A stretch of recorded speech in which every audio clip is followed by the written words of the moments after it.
filthy dirty.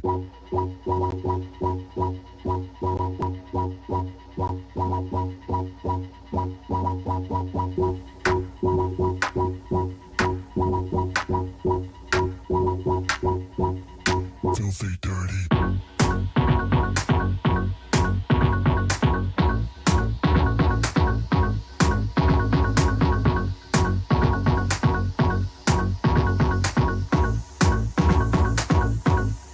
Let's get nasty.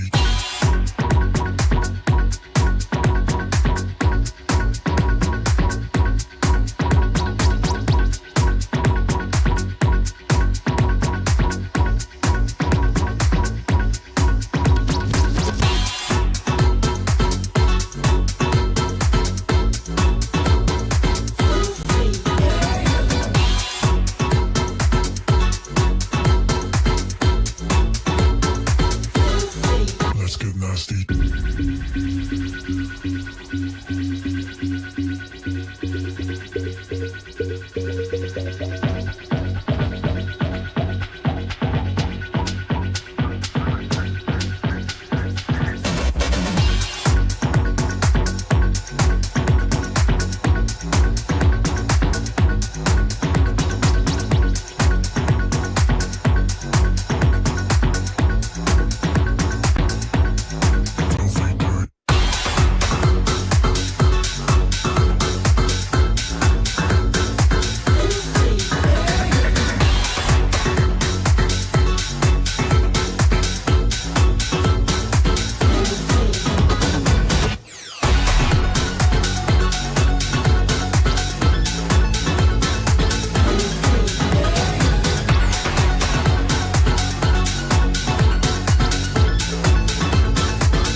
Let's go. I want it all, run it, run it, yeah, run it, run it, run it, yeah. I want it all, run it, yeah, run it, run it, yeah, run it, run it, yeah. I want it all, run it, yeah, run it, ooh, run it, yeah, run it. I want it all, run it, yeah, run it, yeah, run it. Run it, ayy, I want it all. Low-key, with the bag and the gold, put it all on me. Shawty want my time, but the time frame only from 9 to 3. Oh, yeah, I said that right. I'm the king, I'm the god that'll go OT, so I don't tell no lies. I deserve everything, all they took from me, but the flow intoxicated. Most of y'all cartoons animated. I need all of my split like a segregation. Irrigation from the way created, I'm a living saying.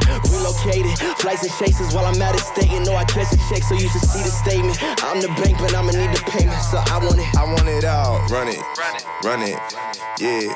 Run it, run it, run it, yeah. I want it all, run it, yeah.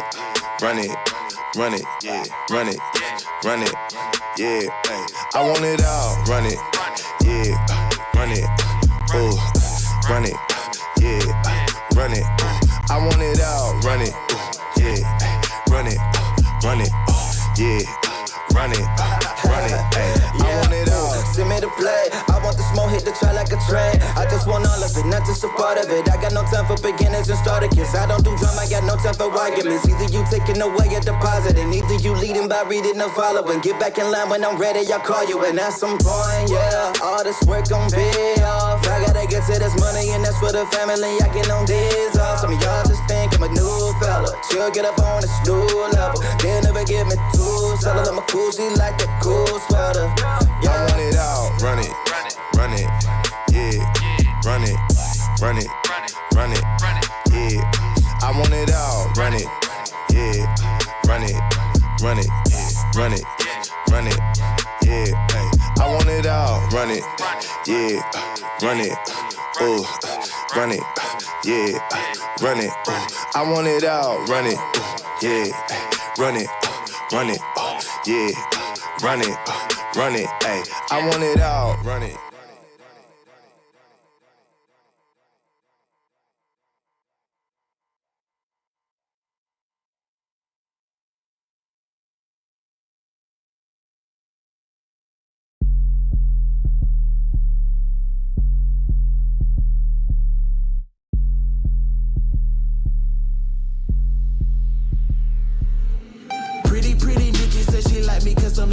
can tell she too sedity, but I really want to kick it. Pretty Nikki says she like me cause I'm needy. I can tell she too sedity, but I really want to kick it. Pretty Nikki says she like me cause I'm needy. I can tell she too sedity, but I really want to kick it. Pretty Nikki says she like me cause I'm needy. I can tell she too sedity, but I really want to kick it. Nikki, look at her, she too sedity. I don't want no pity, I really just want to kick her. She litty, I can tell that she witty, and I wonder if she did me cause she finna get out. And Shawty said that I be doing the most. Say she love the diamonds in the chain when it glow. I be doing the bop on these lames on the low. See the rush just insane, change the climate, let it snow. Whoa, pit the gear and drive, then I go. Hop in out the wheel with my guys, that's my bros. Fresher than a pimp when I slide through the door. Shawty shit, she love the fit, got an eye in me clothes. She say she got a man, but she do not need him. I'm doing all I can, I'm gonna make her leave him. Just give me the chance, I bet that I can beat him. Look, I got her in a trance, going down in my DM. Hey, pretty Nikki says she like me cause I'm needy. I can tell she too sedity, but I really want to kick it. Pretty Nikki says she like me cause I'm needy. I can tell she too sedity, but I really want to kick it. Pretty Nikki says she like me cause I'm needy. I can tell she too sedity, but I really want to kick it. Pretty Nikki says she like me cause I'm needy. I can tell she too sedity, but I really want to kick it. Listen here, babe, I know you wanna kick it. Flyer than a lyre, going up just like a ticket. It's a chandelier on my wrist, look at it, so we can get it clear. Riding like a Honda Civic, oh, she really did me, and I wanna pay a visit. She can come and get it if she really want the business. Baby, ain't no stopping, once it's popping, just forget it. You know what they say, if it ain't broke, no dare to fix it. I'm that guy, if they asking around. I take them high, yes, they crashing the ground. Up to the sky, yes, they passing me down. Don't need a bribe or a bride, I'm just asking you out. And so she say she got a man, but she do not need him. I wanna give her a chance, I bet she gonna leave him. Just give me the chance, I bet that I can beat him. Look, I got her in a trance, going down in my DM. Hey. Pretty Nikki says she like me cause I'm needy. I can tell she too sedity, but I really want to kick it. Pretty Nikki says she like me cause I'm needy. I can tell she too sedity, but I really want to kick it. Pretty Nikki says she like me cause I'm needy. I can tell she too sedity, but I really want to kick it. Pretty Nikki says she like me cause I'm needy. I can tell she too sedity, but I really want to kick it.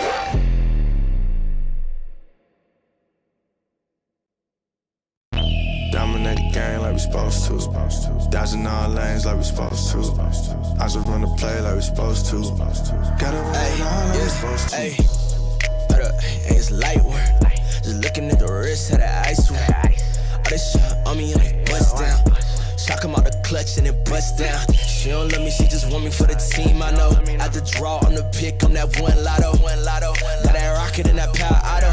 You want air, braid the draw, gotta stay on auto. Mad it, all the wins at it. Need a new patty, it's a time cost. Then the bag ain't free like it's MK. I got that new kick gang, got that sensei since day. Don't believe us, we just got it shown. Got a whole game prepped up, got them like it's loaded. Oh, they got it backwards like it's Yoda.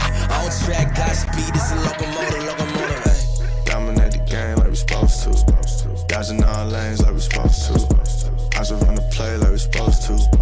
Gotta win it all like we supposed to. Dominate the game like we supposed to. Dodging all lanes like we supposed to. I just run the play like we supposed to. Gotta win it all like we supposed to. Dominate the game like we supposed to. I'm just staying in my lane and I'm supposed to. Be 100 ain't a thing, I ain't checking for no lames. Only gang with the dudes that I'm close to. I don't ride a wave, I just float through. Drawing up the plays like a coach do. Come against the team, better pray like the Pope do. Cause we'll turn your little beef into tofu. We tryna rise to the top. Real recognize you ain't squad, you the op. Drip on wall paint, feeling like the greats. Appetite jumping and you looking like a plate. Team on 3, no fail when we break. Lombardi is the only L's that we take. Tap the pylon, then we all celebrate. Then it's back to the huddle, time to cook another play. Dominate the game like we supposed to. Dodging all lanes like we supposed to. I just run the play like we supposed to. Gotta win it all like we supposed to. Dominate the game like we supposed to. Dodging all lanes like we supposed to. I just run the play like we supposed to. Gotta win it all like we supposed to. Dominate the game like we supposed to. Dodging all lanes like we supposed to. I just run the play like we supposed to. Gotta win it all like we supposed to.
Zero distraction. Zero doubt. Zero opposition.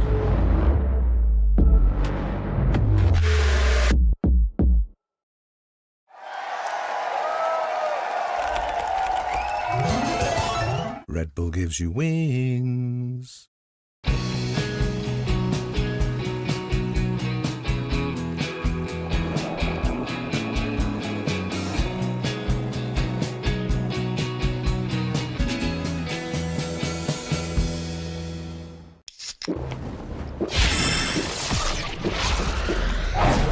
Red Bull gives you wings.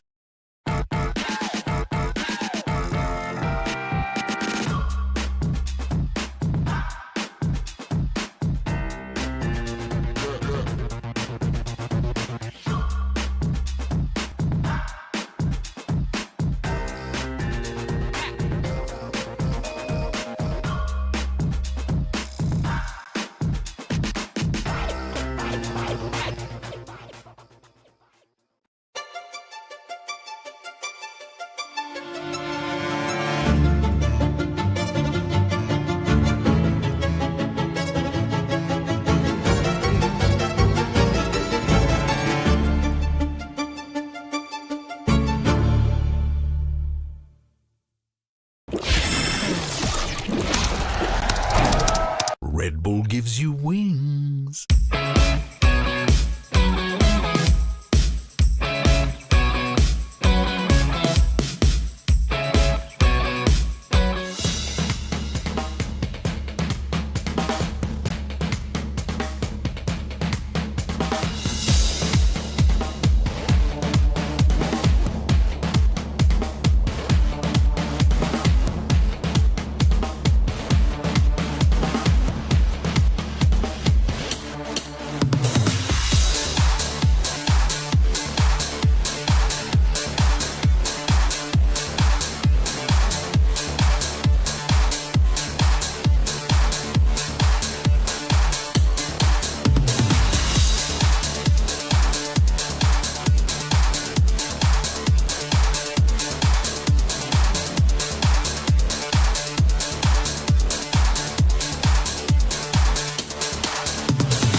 Welcome back, everyone. You didn't have to wait too long as we get ready for our matches today. We're going to be kicking off Week 5 of VALORANT Champions Tour Pacific 2023. And right now, we're going to get ready to kick off Week 5 of VCT Pacific. It's going to be Paper Rex going up against Global Esports. Oh, the grab gets one in the follow-up. SK Rossi, he's got the blades, but not quite going to find cuts with that. And that's going to be a second round win for Paper Rex. If Peg, you continue to push on through, but at some point you walk straight into the blender. Oh, actually finds a second, maybe a third, but not quite. SK Rossi, he's trying to be a little bit more careful. Oh my god! A triple kill CGRS Forsaken that came out of nowhere! Here comes the flash from Botsy, trying the clutch, but not gonna happen against 4 players from Global out that much. All over the place, and oh, he still managed to make it work. No way! This is it! Oh, and Mike Freak is the one to do it up from the top of heaven. Paper Rex! Welcome back, everyone. We continue Week 5 of VCT Pacific 2023, and it's time to finally decide who's going to remain number 1. We are going to continue with our Week 5 matchups as we take a look at DRX versus Gen G to see who will remain in number 1 here in the Pacific region. Actually stop them in their tracks, but whiffs will happen. Really gonna have to get done on shooting, and yeah, DRX's crossfires are good as usual. Paranoia out of garage, and Genji are trying to push out Meteor for it. They've gotten it halfway. That's a big win. But The Timmy turret! hello. Going the clutch master, though he's right behind him. Oh my god! What is that free transfer? A quadra! 11-1 Mako! King wants to peek. Sylvan is able to get a double. Wall bangs from Sylvan, and King will not make it forward, DRX. You have a Guardian.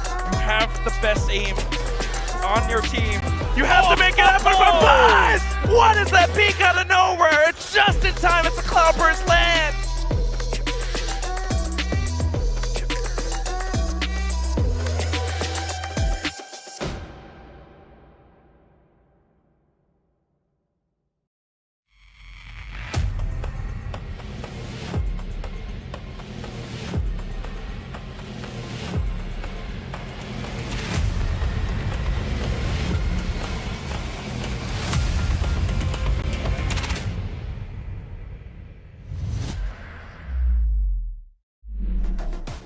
Magandang hapon sa inyong lahat and welcome sa VALORANT Champions Tour Pacific League 2023 Filipino broadcast. Ako ang inyong host for today, Sir Vixco, and together with me on the panel is welcome back Wolf and Raph. So how are you guys feeling? We had some really interesting matches yesterday, if you guys caught those. Yeah, bukod sa mainit talaga sa Philippines, it's really, when you're looking at the matches yesterday, especially dahil matagal talaga yung broadcast kahapon out of many very close games, you can really feel na may intensity nang nabubrew dito sa VPL, sa Pacific League nga natin. Kasi parang nasa point na yata tayo na teams have started to figure out each other. Ano ba yung Tagalog sa brew? Brew. Brew. I don't know. Ako din, hindi ko alam. I don't know. Sabi mo, sobrang init pero naka-coat ka pa din, Wolf. Pogi mo talaga. Tawag dito ay tiis, Pogi. Wow. Wait. Ay, Uy. magtimpla. O nga no, magtimpla ng coffee. I trust director, but not myself. So, sige. Wow. I'll accept I it. trust you. We trust We you. trust you, Will. Really? Thank Of you. course. Thank you. All right, magtimpla it is. Magtimpla it is. Magtimpla it is. So anyway, we have an unlimited dictionary, you know. For the Oh, voices yeah. in our head. An unlimited dictionary I here. don't know if that's a dictionary. Maybe you should get that checked, you know. Yeah. But yeah.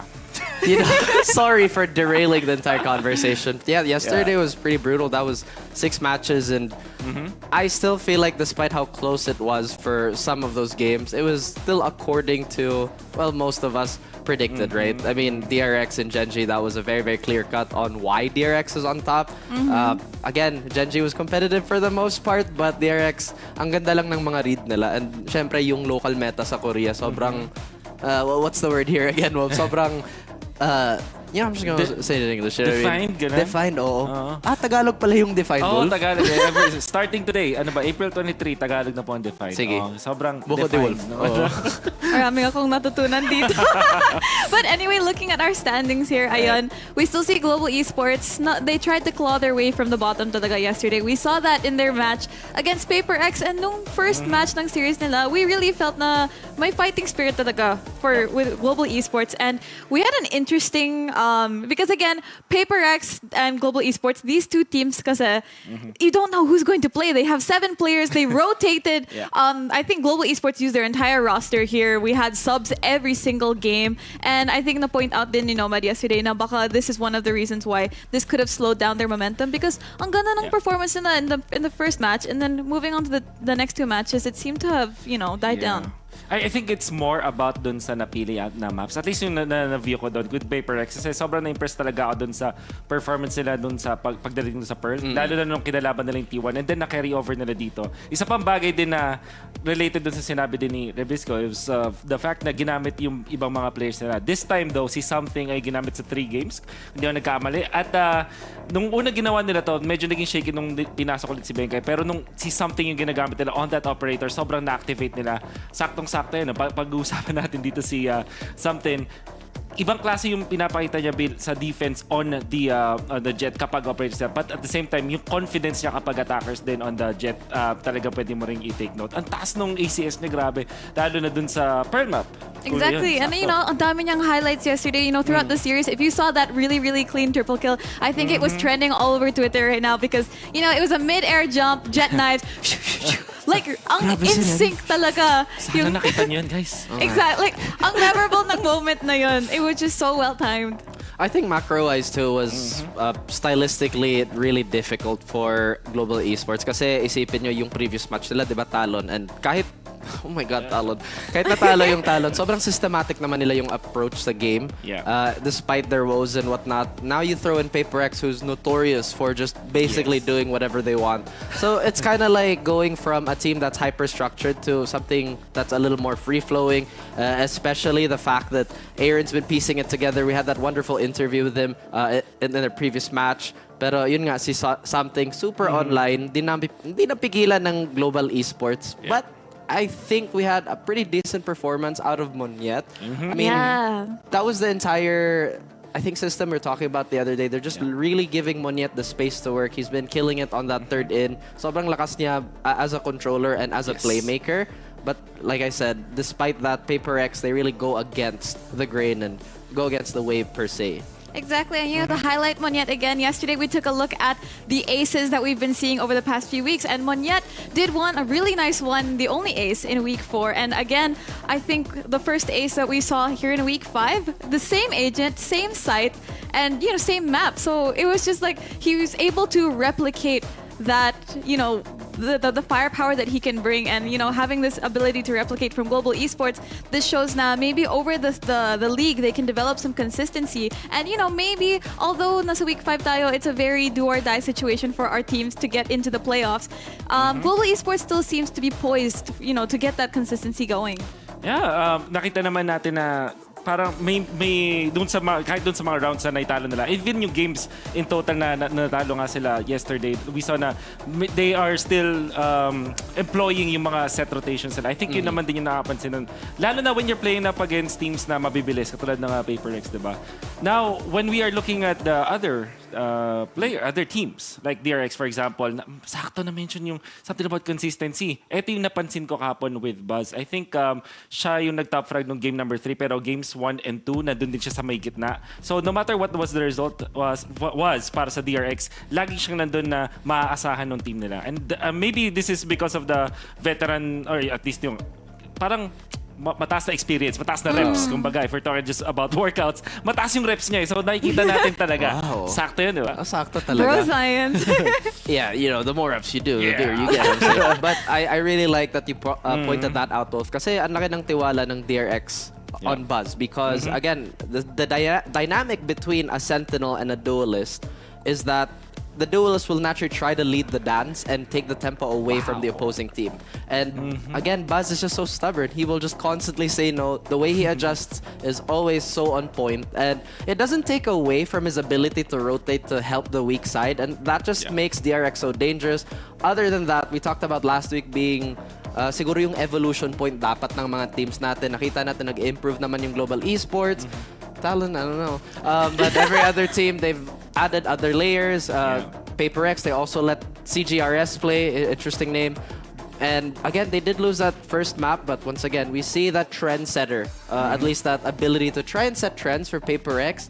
They won, obviously. DRX, I feel like, again, expected outcome. Sobrang alam nila yung meta sa Korea, and sila pa naman yung nagsisimula dun, di ba?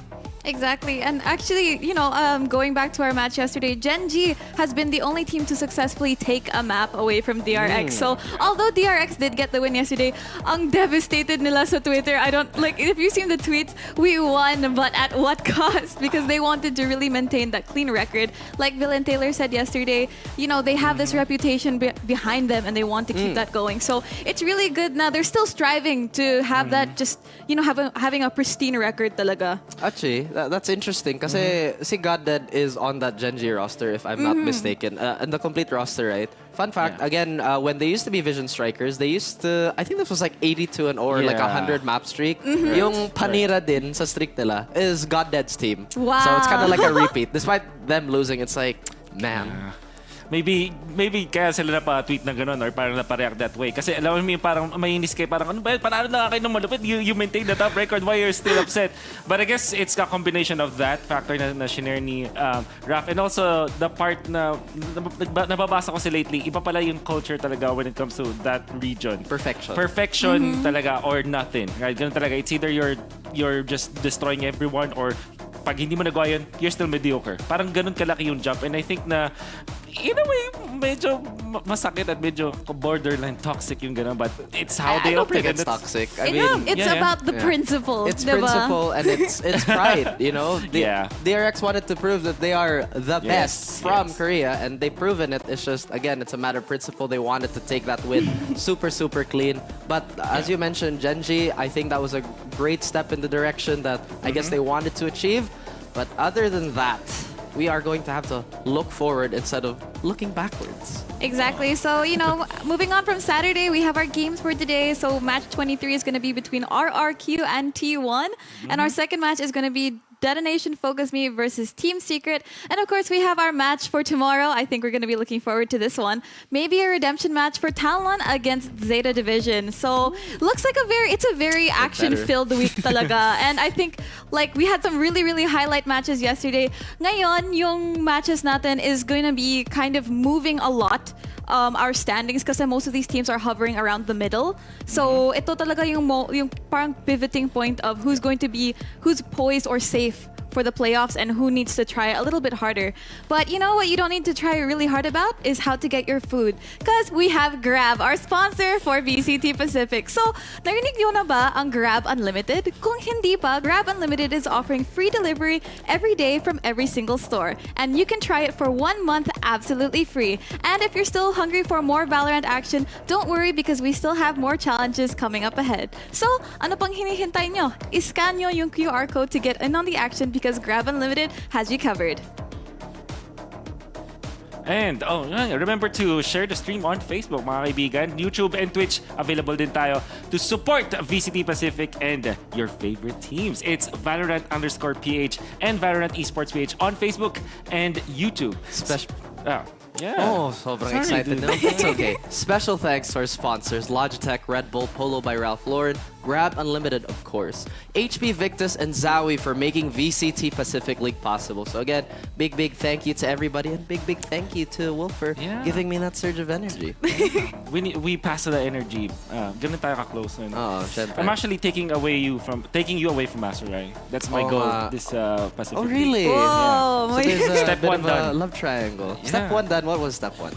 Take over your spiel. You haven't even taken me to dinner yet, though. Whoa! It's not yet dinner time. I still have plenty of time to do it. Ayan, it's still early nga. And speaking of things that are still early, we're going into our first series for today. So, nandito na tayo sa day 2 ng week 5 of VCT Pacific League. So, we're gonna be having, again, it is gonna be T1 versus RRQ. So, T1, they've had a kind of a shaky performance here in VCT Pacific. They've had like a two win streak and then a 2-lose streak. So how do you think they're going to be performing, against RRQ? I think with a similar mirror match history. Yeah, naging glaring yung kanilang mga weaknesses nung past 2 weeks na nakita natin sa kanila. Specifically, napansin ko nung kinalaban lang yung Paper Rex, may na-overwhelm sila kapag sobrang bilis maglaro nung nakakalaban nila. Tapos na-repeat yun in a way dun sa Gen G. So parang pag slow yung laban, that's where T1 really shines. Kaya naman din nanalo sila over Global Esports and then the struggling Talon Esports ng first 2 weeks. But when they face Paper Rex, yung talaga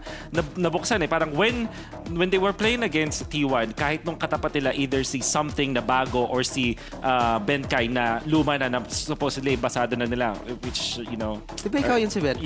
Yes, that's true. So nung tinalo namin sila, nakita na kapag binilisan yung tempo, nagsastruggle sila. I think that's my opinion about T1, and that might be the thing na kailangan nila i-fix ito. Lalong-lalo na kasi kailangan nilang ibalik yung momentum nila. Kaya nga sila yung medyo anomaly ng Korean scene, di ba? Kasi if mabilis yung laro ng kabilang team sa Korea, medyo malakas yung DRX, yung Genji, di ba? They're very ready to hit that hard stop. Yeah. But again, if we look at the history of T1, this is a team filled with superstars and basically the golden boys of their lineup. And another reason why they're considered the anomaly of Korea, kasi yung playstyle nila mas NA kesa Korean.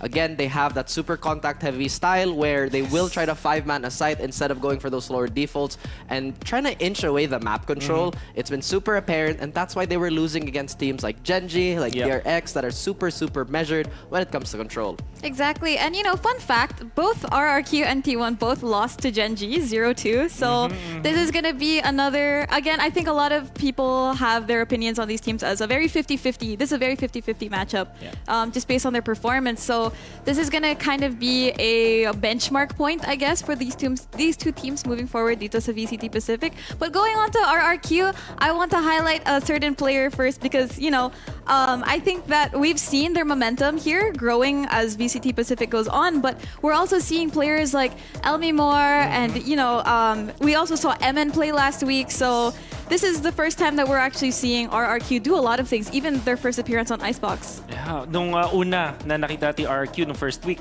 shaky nung lalo na sa pagkatalo nila. But if you analyze it more, parang malakas pala talaga yung nakatapat nila nung kanilang match. Kaya sila na all-outs. But now the recovery is there. You mentioned about Elmi Moore. Ang ganda nung kanyang performance in the previous week when they were up against Team Secret. Sobrang consistent niya doon. EJ and Eman, even though hindi sila nag-share ng isang laro, I think na-interview ko rin kasi si EJ recently, and there's something that's different in the past 2 weeks na parang mas light na talaga at mas nagiging close na nga sila. I think na-mention doon yung something about them joking together talaga. Tapos may isa pang factor na nakakatawa din.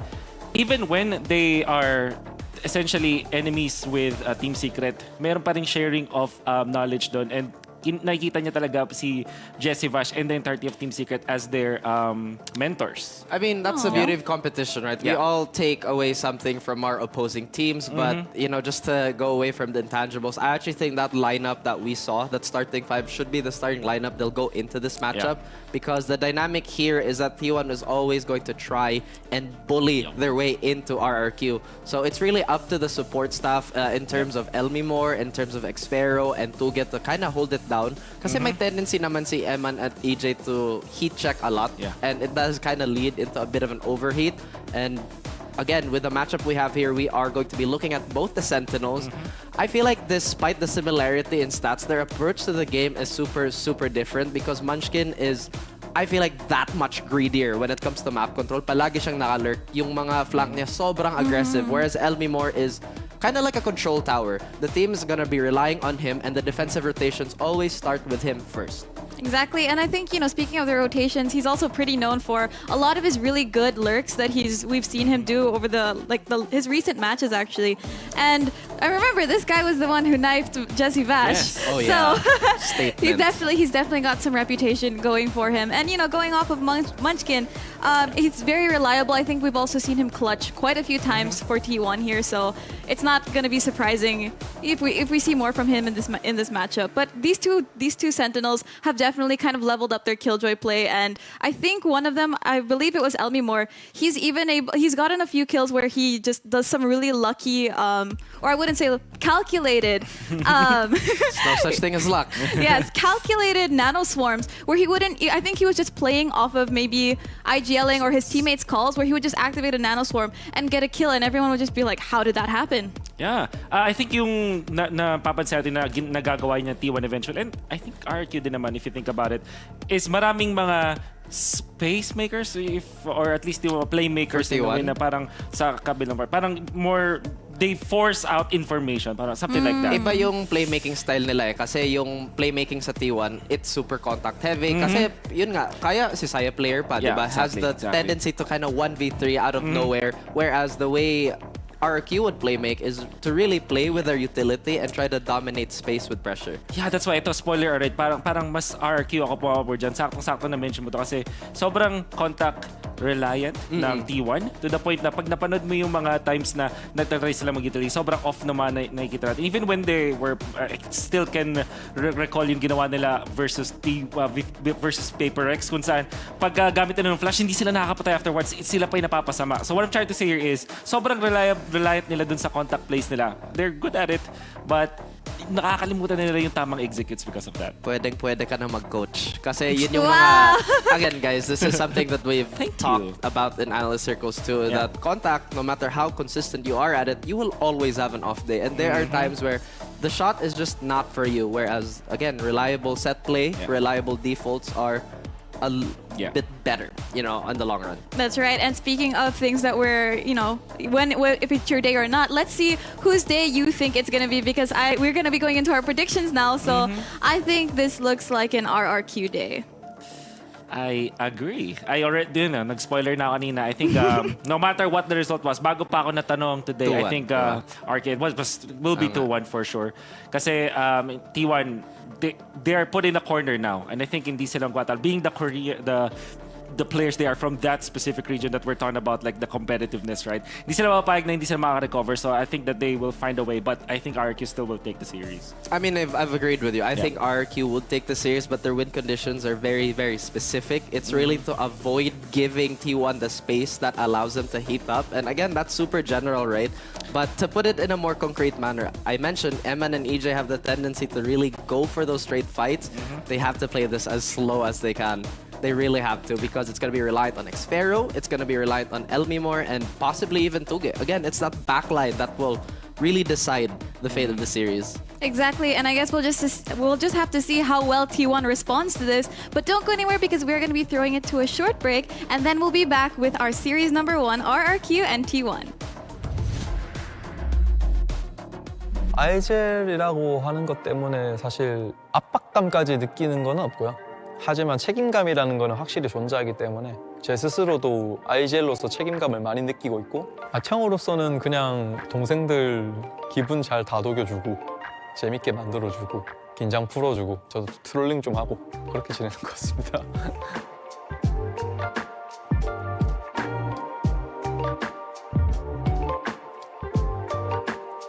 저는 저는 T1 발로란트의 IJ를 맡고 있는 제타입니다. 우선 저는 북미에서 활동을 하고 있었기 때문에 한국을 대표한다는 사실이 너무 영광이고 이제 오랜만에 한국을 다시 돌아가서 퍼시픽 리그라는 제가 원래 활동했던 지역에서 게임을 할 수 있는 것 때문에 좀 많이 설렜던 것 같아요. 제가 가지고 있는 특별한 점은 같은 요원이지만 창의성, 라인업 같은 것들 그리고 피지컬 저만이 가지고 있는 그런 부분들을 잘 이용해서 차이점을 만들어가지고 갭을 보여줄 수 있을 것 같습니다. There's the thrash, gets destroyed. Pat gonna be shut down. Trying to close it out, but the rush is there from Zeta. 제타 선수를 보면서 특출나게 다르다고 느꼈던 거는 에이전트마다의 깊이가 다른 선수들과 차원이 다른 것 같아요. 소바를 예로 들자면 제타 선수가 정리한 라인업을 봤는데 뭐 200가지가 넘는데 그걸 다 기억하고 있고 작은 디테일들이 다른 선수하고 제타 선수하고 다른 점을 만드는 것 같아요. Zeta is one of the players that showcased what initiators can do in Valorant. And now him returning to the Pacific region and playing in VCT Pacific, I have high hopes for him to maybe even showcase some new tech, some new metas, and then be able to showcase what initiators can do. In some ways, I would almost say T1's success kind of depends on how much Zeta can do right there as kind of the pillar for T1. Zeta is one of my favorite players, constantly innovating with the initiator roles, constantly coming up with new lineups, new kind of ideas to set up his team. He has impressed me greatly when he was on Cloud9. I thought he was arguably their best player. Coming into T1, it still looks like there's some kind of adjustments with the team, but he is playing other initiators, and I have no doubt that he will grow throughout this year. 본인 스스로 항상 생각을 해요. 지금 내가 이게 부족하기 때문에 내가 개선을 시켜야겠다? 이런 걸 느꼈을 때 한 번도 실패한 적이 없어요. 뭔가 변하는 그 포인트를 만들어서 계속 성장했던 것 같아요. 제일 인상 깊었던 거는 제타 선수가 혼자 남았을 때 뭐 1대3, 1대2 클러치하는 경우들이 많이 나오는데 똑똑하게 하다 보니까 그런 게 많이 나오는 것 같아요. Snake White's either, so he's got to make this happen. And oh boy, wait, there's actually one more low HP number! Zeta! 제타 선수는 항상 굶주려 있는 선수다. 항상 뭔가를 이루고 싶어서 고민을 하고 노력을 하고 생각을 하는 거를 제가 항상 봐왔고 실제로 그렇게 행동을 하고 있는 선수인 걸 제가 알고 있기 때문에 정말 딱 굶주려 있는 선수다라는 말이 가장 제타 선수를 잘 표현하는 말인 것 같습니다. 항상 좋은 작전, 좋은 방향성, 좋은 리더십 이런 세 가지 부분들을 항상 염두에 두고 게임을 이끌어 나가는 게 제 사명이라고 생각하기 때문에 좋은 모습을 보여주는 선수로 기억되고 싶어요.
back, everyone. Sana hindi kayo naghintay ng matagal, but we're gonna be kicking off our second day of Week 5 here in VALORANT Champions Tour Pacific League with our first series, which is RRQ versus T1. So we're gonna be taking it to the stage where we're gonna meet our players.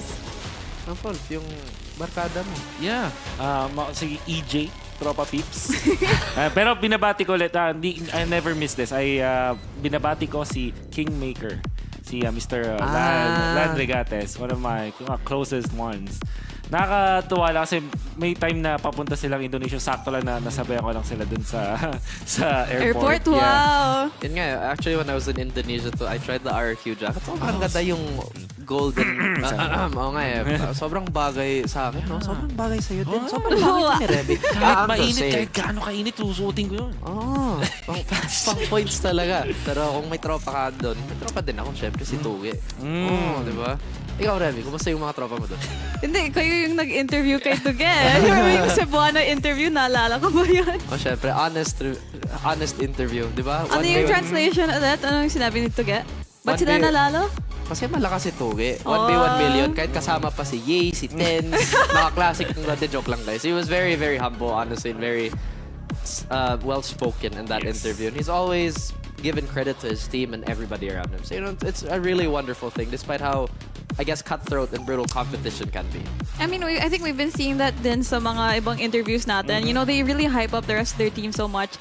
Like, na-acknowledge nila yung contributions from every single team member, and that just kind of shows how well these guys just jive together. And it's nice that they have, you know, going back here to their domestic region and going through league play together just strengthens them so much more. Ang dami pinagdaanan ng RQ, specifically dahil mayroong mix na ano, 'di ba, na nationalities. Specifically the first time na na-announce sila. Na-share din ng mga players ng RQ na sobrang taas ng pressure sa kanila nun kasi ang dami nag-hate sa kanila from Indonesia kasi technically kahit mas marami sila nung unang iteration, kinailangan nila lumipad to Indonesia, and Indonesians sobrang passionate, especially RRQ fans. Sobrang passionate as in sobrang talaga mababaliw ka sa dahil sila kalupit. They still have the chants.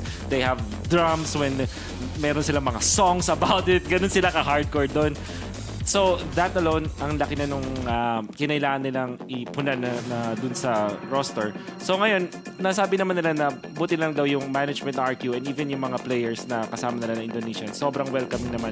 It was a long process, but now they're more comfortable for sure. And, well, since you opened that, again, can of history, I guess there's also... Because again, at the start of RQ, ang daming pwedeng players nila na ma-add sa roster. So yun nga, yung pressure sa kanila, ang bigat. And them performing the way they have been in the last few weeks, recovering from the losses, is such a big sigh of relief with everything coming together. And like you mentioned, it was a very long journey, but now they're here.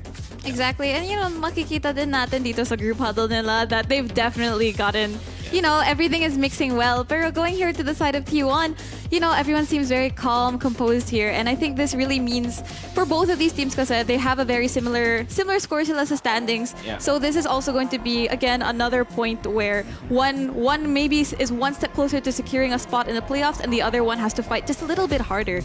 And going into our map picks for today, I think we were talking about this off camera, but I think we're hoping to see some maps, maybe Haven, just as it comes out as well. So I think both of these teams have a lot of history on it. You know, the past few weeks, right? Yeah, absolutely. And, you know, just to go back a little bit on history, I would have expected, and I guess all of us would have expected to have the more set play reliant maps to be on the side of RQ kasi they've been a team just a little bit longer over T1, and kahit siguro lugi sila sa raw firepower ng T1, they have a lot of ways to play around it. And again, that's just one of the beautiful things about the game, right? There's no one set way, one correct way of approaching it. Ang isang nagulat nga lang is the fact na Haven agad yung ipinili ng RRQ. Understandable na Lotus yung kanilang dito kasi for me, talaga nung nakita natin 2 games sila sa Lotus talaga, for lack of a better term, na minama sila nung nakalaban nila eh. So, yeah, Lotus banned out. Haven though, medyo konting question marks. Although, panalo ang RQ in their 2 Haven maps all throughout this regular group stages, kumbaga. hindi ganun ka-convincing eh. Even you, I get it. diba? Tingin ko nga if hindi mag-invest ng maayos yung RRQ at the initial rounds, basta snowball to ng malala sa T1. Kasi we know Haven, the biggest point of contact for Haven is gonna be sewer and how they're going to dominate that A-long space also. So they can default off of that. Knowing the type of play T1 likes to do na parang binitawan na lang nila yung mid, gusto nila hard contact 5-man everywhere, or if magde-default ba sila, it's always gonna be super receded. But I guess we'll be, looking into that a little bit more, Rebby. Exactly. This is going to be a very interesting series. We'll just have to see what these two teams do to adapt to each other. But we'll have to find out what our casters have to say. So, the mods, take it away. Maraming salamat sa The Panel. So, Mr. Rebby, Mr. Wolf at saka Mr. Raf, maraming salamat sa inyo lahat. Once again, kami nga pala The Mods at laban ng mga semi-Pinoy at ng Indonesia ito. Dahil makikita natin sila na manalo kalaban ang T1. Totoo yan. Yan ang tunay at totoo. Facts only ang ilalabas namin dito. Basta VPL yan. And syempre, shoutouts nga pala sa hiniraman ko ng aking jacket. Tignan mo, parehong-pareho kami, di ba? Black and white. Si FPJ nga pala. At saka si Lito Lapid, kita-kita naman natin mamaya. Sino ba ang sinusuportahan natin in just a few? Ay! Ayan. Sino ba sinusuportahan natin, Bessie Map? What? Ayun! Diyos ko po, nakatingin na sa inyo, nakatitig na sa inyo yung mata ng mananalo mamaya. So, once again, this is gonna be RRQ, yung mga tropa natin sa Indonesia. Shoutouts nga pala. Shoutout sa inyo dyan, guys. Sina Wilson the Bus. Oo, sina Wilson the Bus. Nakauwi na sila actually. Nakabalik na sila ng Indonesia muli. At nagdala sila ng pasalubong para sa mga tropa nating Pinoy. Na nandyan, syempre. Binigyan nila ng mga Indonesian snacks. Tinanong nga kasi ako ni Tanya na ano bang pwedeng pasalubong para sa kanila. Para hindi naman nila ma-miss. Mikmik. Oo, mikmik. Pero wala, Indo version ng mikmik.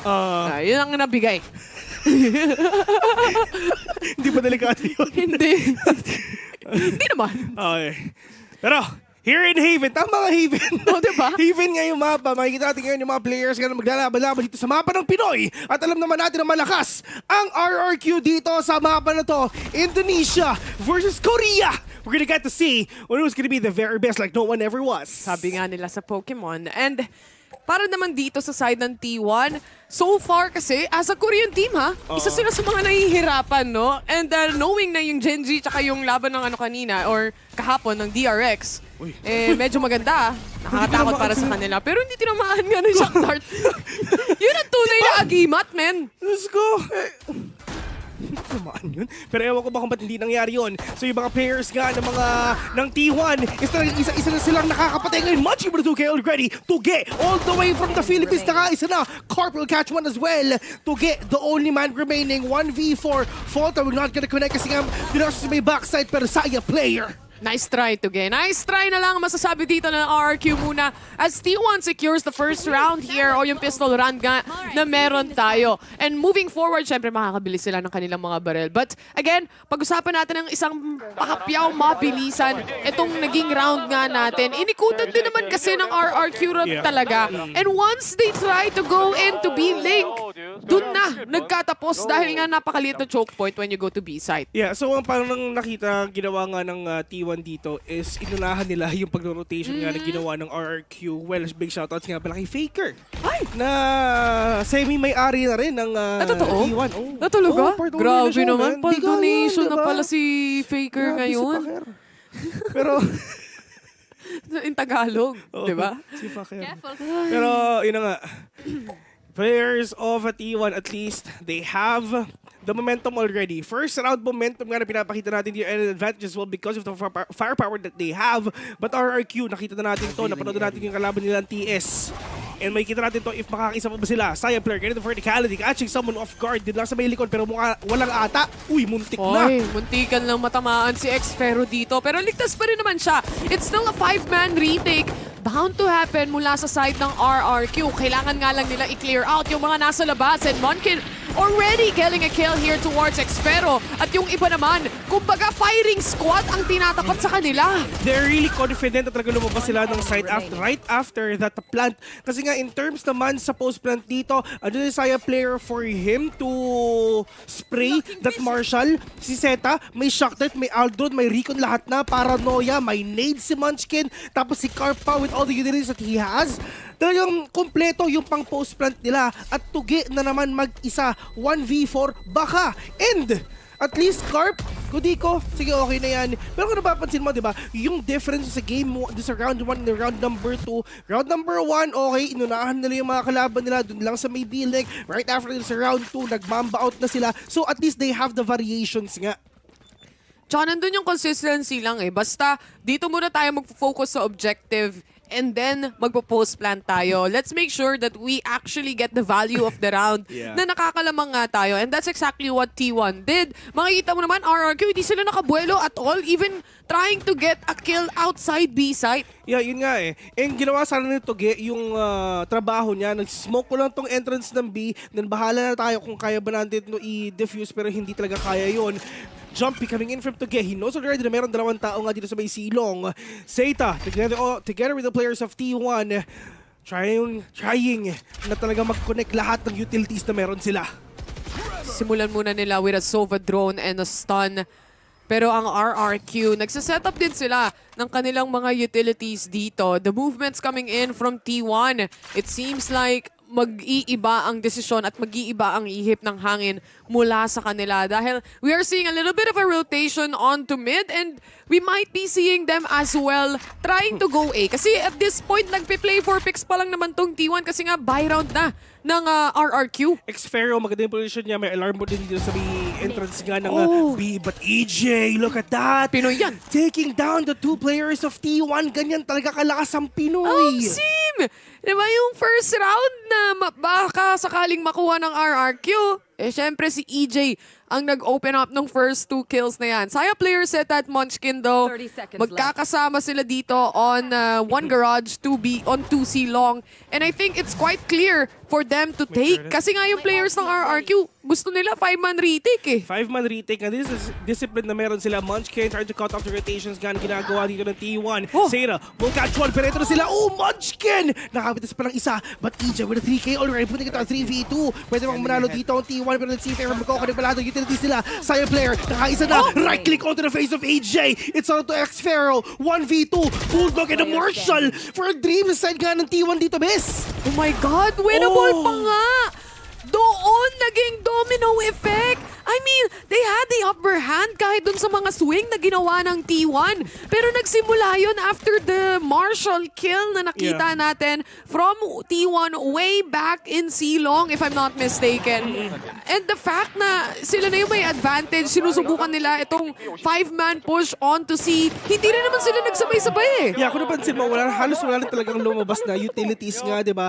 Talagang dry picks na ginagawa nila talagang raw aim duel. Talaga ang pinakita nila dito sa team na to. But that is the buy round of RRQ. T1 bonus round yon. Meron na silang lockdown ngayon. So this is gonna be a really difficult round for the side of RRQ nga. But EJ for sure, tutulungan lang nila na makakuha siguro ng orb lang isa para makakuha siya ng Bladestorm dito.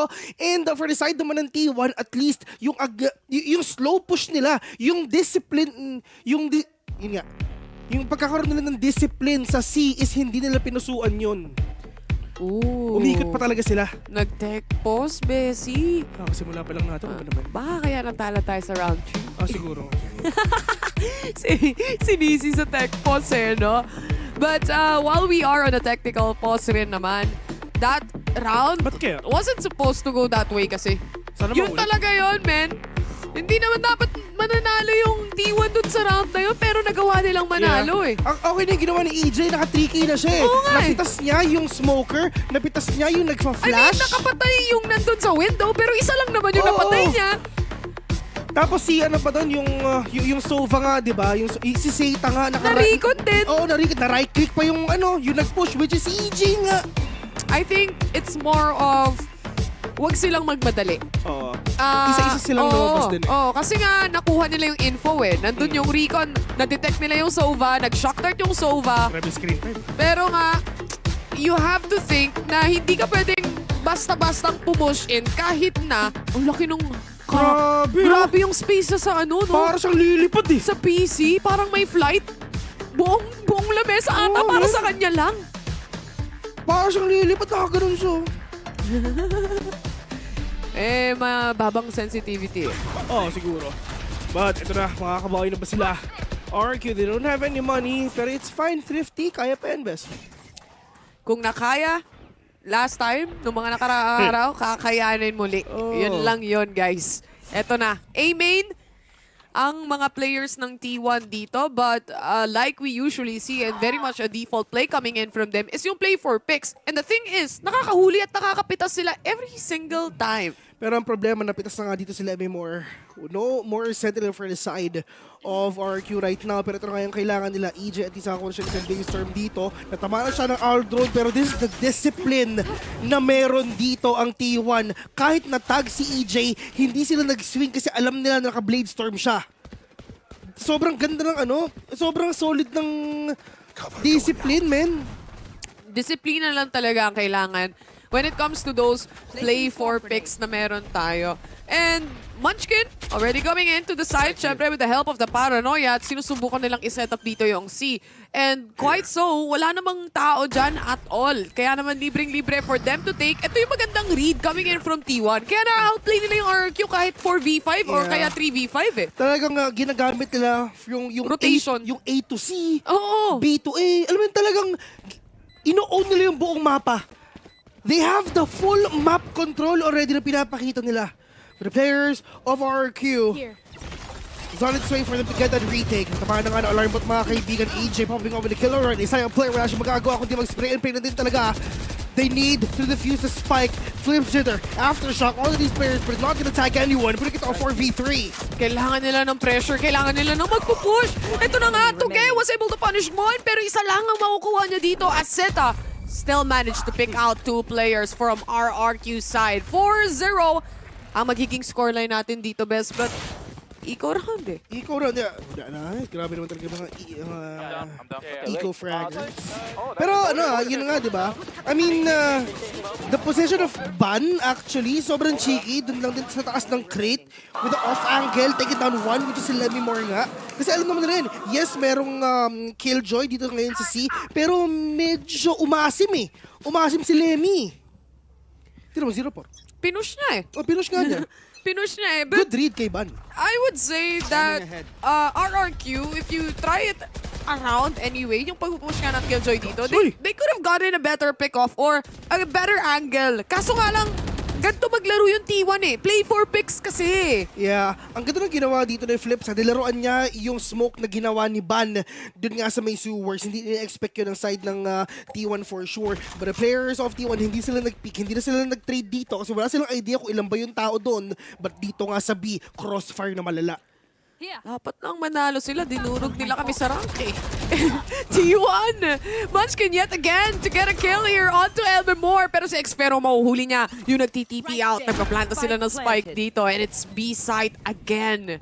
4v3, this is the time for them to win this round. Lockdown has been settled already. Zeta, at least alam niya kung saan ba nagkakali mga kalaban niya. Dito lang sa may gong, walang nag-clear ng gong! Meron na ata, pero na-timingan siya! Oh no! Wala siyang bala! But that is a wall bang that Tuge-did! Nasira pa nila yung lockdown dito, actually. And that's RRQ successfully retaking the side. Medyo may konting gulo lang, but at the end of the round, nahuli pa rin naman nila yung nandun sa gong. Buti na lang, isa lang yung napitas nun. And at the same time, here on to mid, nagkaroon ng ibang pressure point compared sa mga nakikita nating rounds kanina kung saan lahat sila nagagaling lang sa B-site eh. This time around, meron nang nagpa-flank, meron nang at least umiikot. Nag-split sila, di ba? Yung 2 tao nasa labas, 2 tao sa may loob. Yes, na tag dito si Elmi, namatay si EJ, pero okay, mag-alala, andyan yung mga ibang players nga ng RRQ to make bawi. But the players of T1, they have the Hunter's Fury. Saya player, he can actually go wild with that Blade Storm. Pero hindi, kalma muna siya. Meron pa naman silang pera. Marami pa naman silang pera dito. And now EJ with an operator, kilala natin kung kano ba sila ka-deadly with that kind of gun. When it comes to utilities, meron namang mga ult na kayang i-play out dito. Pero Saya player already onto the site here. Naghahanap siya ng pwedeng mapitas at pwedeng makita. No one really onto the site. Kaya naman atras muna tayo. Elmemore mapapatras din as the aftershock settles in. But Zeta, mainit sa kamay. Sa gatilyo si Zeta today. Hindi man lang niyan, hindi man lalabas the flips. Yung Rolling Thunder niya. Kung ganun ko sana naglaro mo, talo mo sana si Flips. Kaya nga eh. Nag-queue kasi ako guys 3 days ago. Kasama ko yung mga kaibigan ko from Game Changers. Ayun, naka-queue namin. Pagtingin namin sa kalaban sina Flips Jidar. Durog kami. Okay lang yan. Pagdating naman dito sa kas, wala silang Ako lang yung nadurog. Kasi sila, yung mga kasama ko, syempre puro mga Radiant din. Radiant ka rin naman eh. Oo, sa puso ko. Sa deathmatch. Pero yung mga players, tagging 2 all great rush. Gagawin ito mag-spray and pray. Carp will catch 1. Pero ito 3v3. Okay, Ban. Pwede siya makapasok ngayon. Parang problema. Sila ba yan to? Nilever all the way from up top from heavens above. EJ, take it down, Ban. Pwede ito 1v1. Tuge versus Carp. Who's gonna win this? Syempre si Tuge. Syempre. Pinoy yan eh. Si Carp, meron siyang ult. And sabi ko naman sa'yo, calculated mula kay Tuge. 2-4. RRQ finally getting another round. Pero sobrang mahal. All the way. Naalala ko, correct me if I'm wrong kasama siya dati sa 60-45 Pirates. Sa Zeal, kasama na sila Senior Carl. Sila... Wala pang APAC nun. Southeast Asia pa lang yung naglalaban-laban talaga. Sila Flash. Tama. Sila. So yung mga talaga, yung mga tropa natin sa South. Ayan. Yun yung mga yun. Yun si Tuge, Pero ngayon, nasa paano Indo ba na. naman di posibleng manalo yan? Meron tayong Cebu buff today. Diba? Tama. Andyan si Raf. Nag-travel pa yan mula sa bansang Cebu. Cebu Punta lang dollars. dito sa Manila. Yung mga Cebu dollars natin dyan. Maayong Bone Thugs sa imong tanan. Bone Thugs. Ay, nahuli na naman si Expero dito, Bessie. Ito nga lang yung nagiging issue actually para sa side ng RRQ. Mahilig kasi silang mag-disrespect ng mga smoke. Pero yung T1 kasi, pinipre-fire nila lagi. Ano yun? High risk, high reward yun. Well, actually, tinry ngayon kanina ng RRQ dun sa pagka-smoke nga ni Ban. Si Flips nga nag-pay off Pero hindi araw-araw birthday mo. Tama. Isang beses sa isang taon lang, kumbaga. At hindi rin araw-araw Pasko. Yun ang sabi dito. Kaya hindi kumana So, 3 sa remaining players ng RRQ, I would say na magsasave na lang sila rito kasi may operator din sila. And nothing much really you can do right now. This post-plant position, baka makapasok ka. Actually, the number one problem ng RRQ dito is wala silang initiator. Wala kayong idea kung nasa ba yung mga kalaban mo. Wala kayong impormasyon. Wala kayong flash. Literal na dry peek ang gagawin nyo. Puno pa naman yung mga buhay nyo dito sa side nga nila.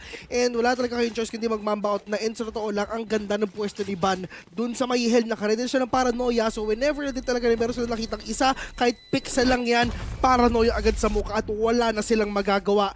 T1, getting that momentum, and RRQ, pusong Pinoyan. Kaya pa yan. And the thing is, you have to make sure and make do of the situation that you have right now.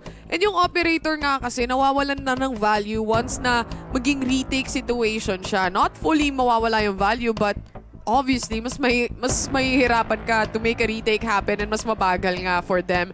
And timeout it is. I think it's a good option. Feeling ko dapat kanina pa sila nag-timeout Kala ko yung technical post timeout Oo nga. Pero wala Oo nga Bawal kasi sila magsalita pag technical post. Bawal magsalita pag tactical post lang pwede. Timeout. Tac post. Ano yan? P10. Tac. Yun yung mga sinasabi ng mga players pag kunyari VCT So, yun nga. Yung mga players ngayon ng RRQ, medyo home court advantage sila ng T1. Ay, oo nga. Home court advantage nga pala to. Si Faker nandiyan nanonood. Di pa kasi nakainom ng ng Lola Remedy yung mga tropa natin oo nga pala. Ang ininom natin kanina, galing pang Indonesia yun. Oo, men. Nakalimutan ko yung tawag Basta yung herbal. Basta yellow. Na may honey. Sarap. Malamig sa bibig. Sa side ng RRQ naman, Rex Regum Qeon.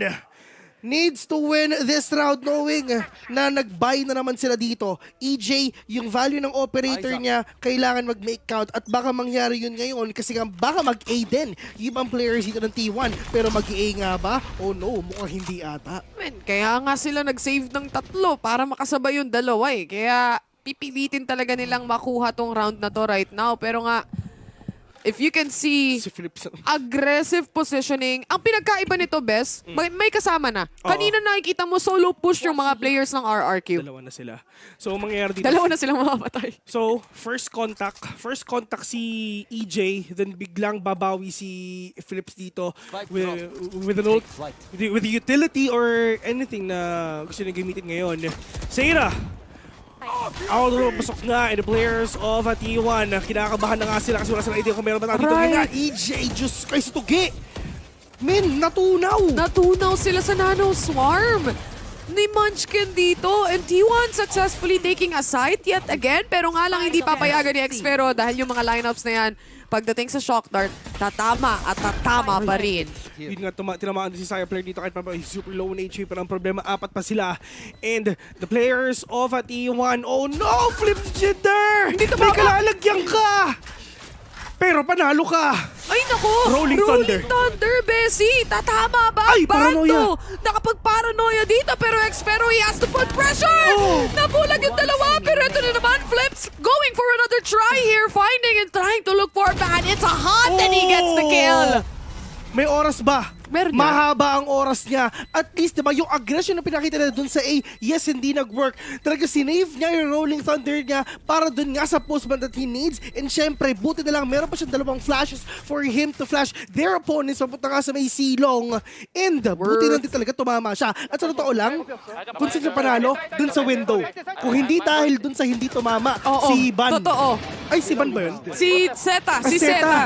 And because of that, nagkaroon siya ng isa pang pagkakataon dahil may Rolling Thunder pa sila rito. And it was a good decision actually. Instead of fighting the post-plan situation all the way from C-Long, but kailangan mo talagang i-push eh. Kailangan mo may ibang pressure na manggagaling doon. Kasi yung pagkakasetup ng spike, nakita mo, pinilit talaga nilang i-plant doon eh. Kahit may namatay na doon kanina, kahit na shock dart pa sila, ipa-plant nila doon kasi maganda yung post-plant nila. At saka Saya player nga, di ba? Bakit mabuwas-buwas na siya, talagang pinusuan pa rin talaga niya. Pero this is the Hunter's Fury nilalabas nga ni Xfair right now. Pero meron ba siya matatamaan? Oh no! Wala na si Carp ngayon! Yung magiging problema nila kasi wala yung main initiator nila literal na magpa-flash and mag-set ng tempo para sa T1 ngayon.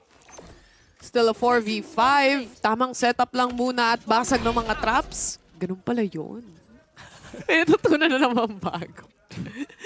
Banda-banda lang. Oh, jump throw nga eh ng Nano Swarm eh. Para lang mabasag yung turret nang hindi pumapasok eh. Shoutout nga pala sa Obs. No, Wendell. Pati si Wendell. May bago na naman ako natutunan. Okay, Ban is inside already. But Zeta, oh no, delikado yung nasa labas nga ng garage pero it's fine. Meron namang Kosto. Si Ban na mauuna, mamamatay. And now Munchkin trying to get the trade-off. But Lemmy Moore, everyone na nakikita niya. Spike is dropped and narinig nila yun. Meron pa silang lockdown na pwedeng gamitin from RRQ side. Lalo na, 2 na lang yung players dito. Si Munchkin at si Saya player. But Saya player actually gets fun.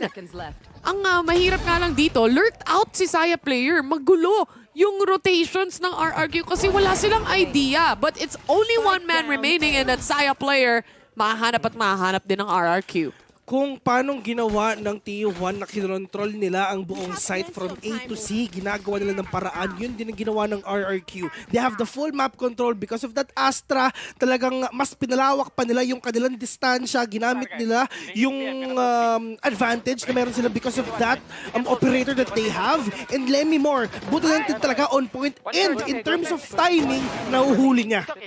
At saka, nagkakaroon na ng magandang flow yung RRQ dito. Mas naiintindihan na nila kung saan nga ba dumadaan at saan nga ba yung usually punto dito ng T1. And so far, it's a lot of garage control that we are looking at from T1. And nasasagot na to ng RRQ, especially in those moments na minsan kahit isipin mo, chamba dahil nga hindi siya namatay doon. But you have to give credit. Oh, you know, parang ang liit niya, no? Hindi. Well, yun na talaga yung lamesa? Oo, sa chest niya yung ano eh, yung lamesa eh. Wala eh. Ganun talaga. Check natin mamaya kung sino yan.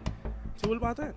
Wala. Kaya nga hindi naglaro si Benkay kahapon eh. Nandito kasi siya sa panel for today. Ayaw nga pala, no? Diba? So, kailangan niya kasi mag-flight. Diba? Papuntang Pilipinas from Pansol. Korea.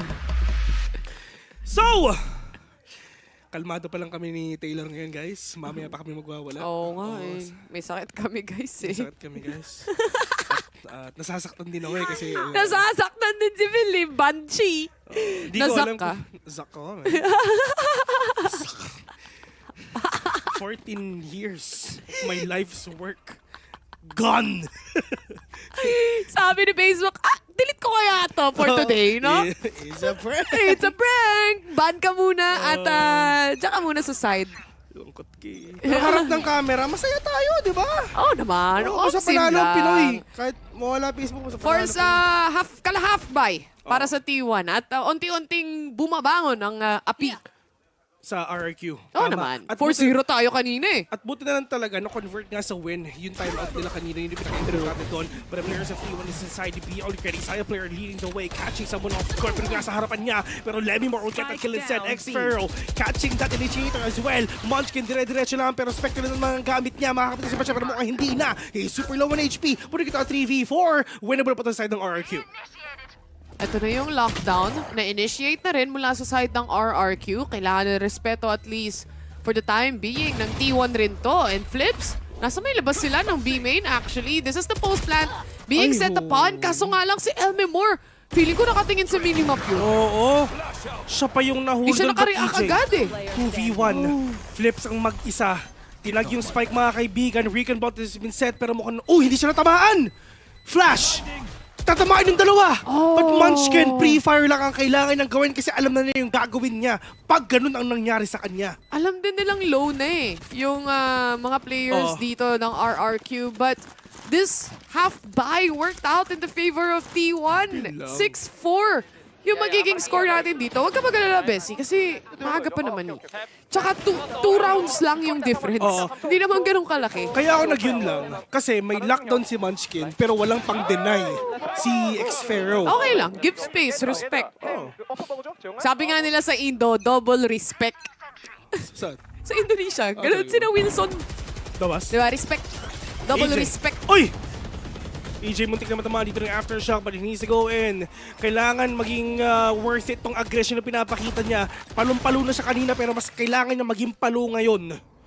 Meron sila pang hati mando. Meron silang cosmic divide nga dito.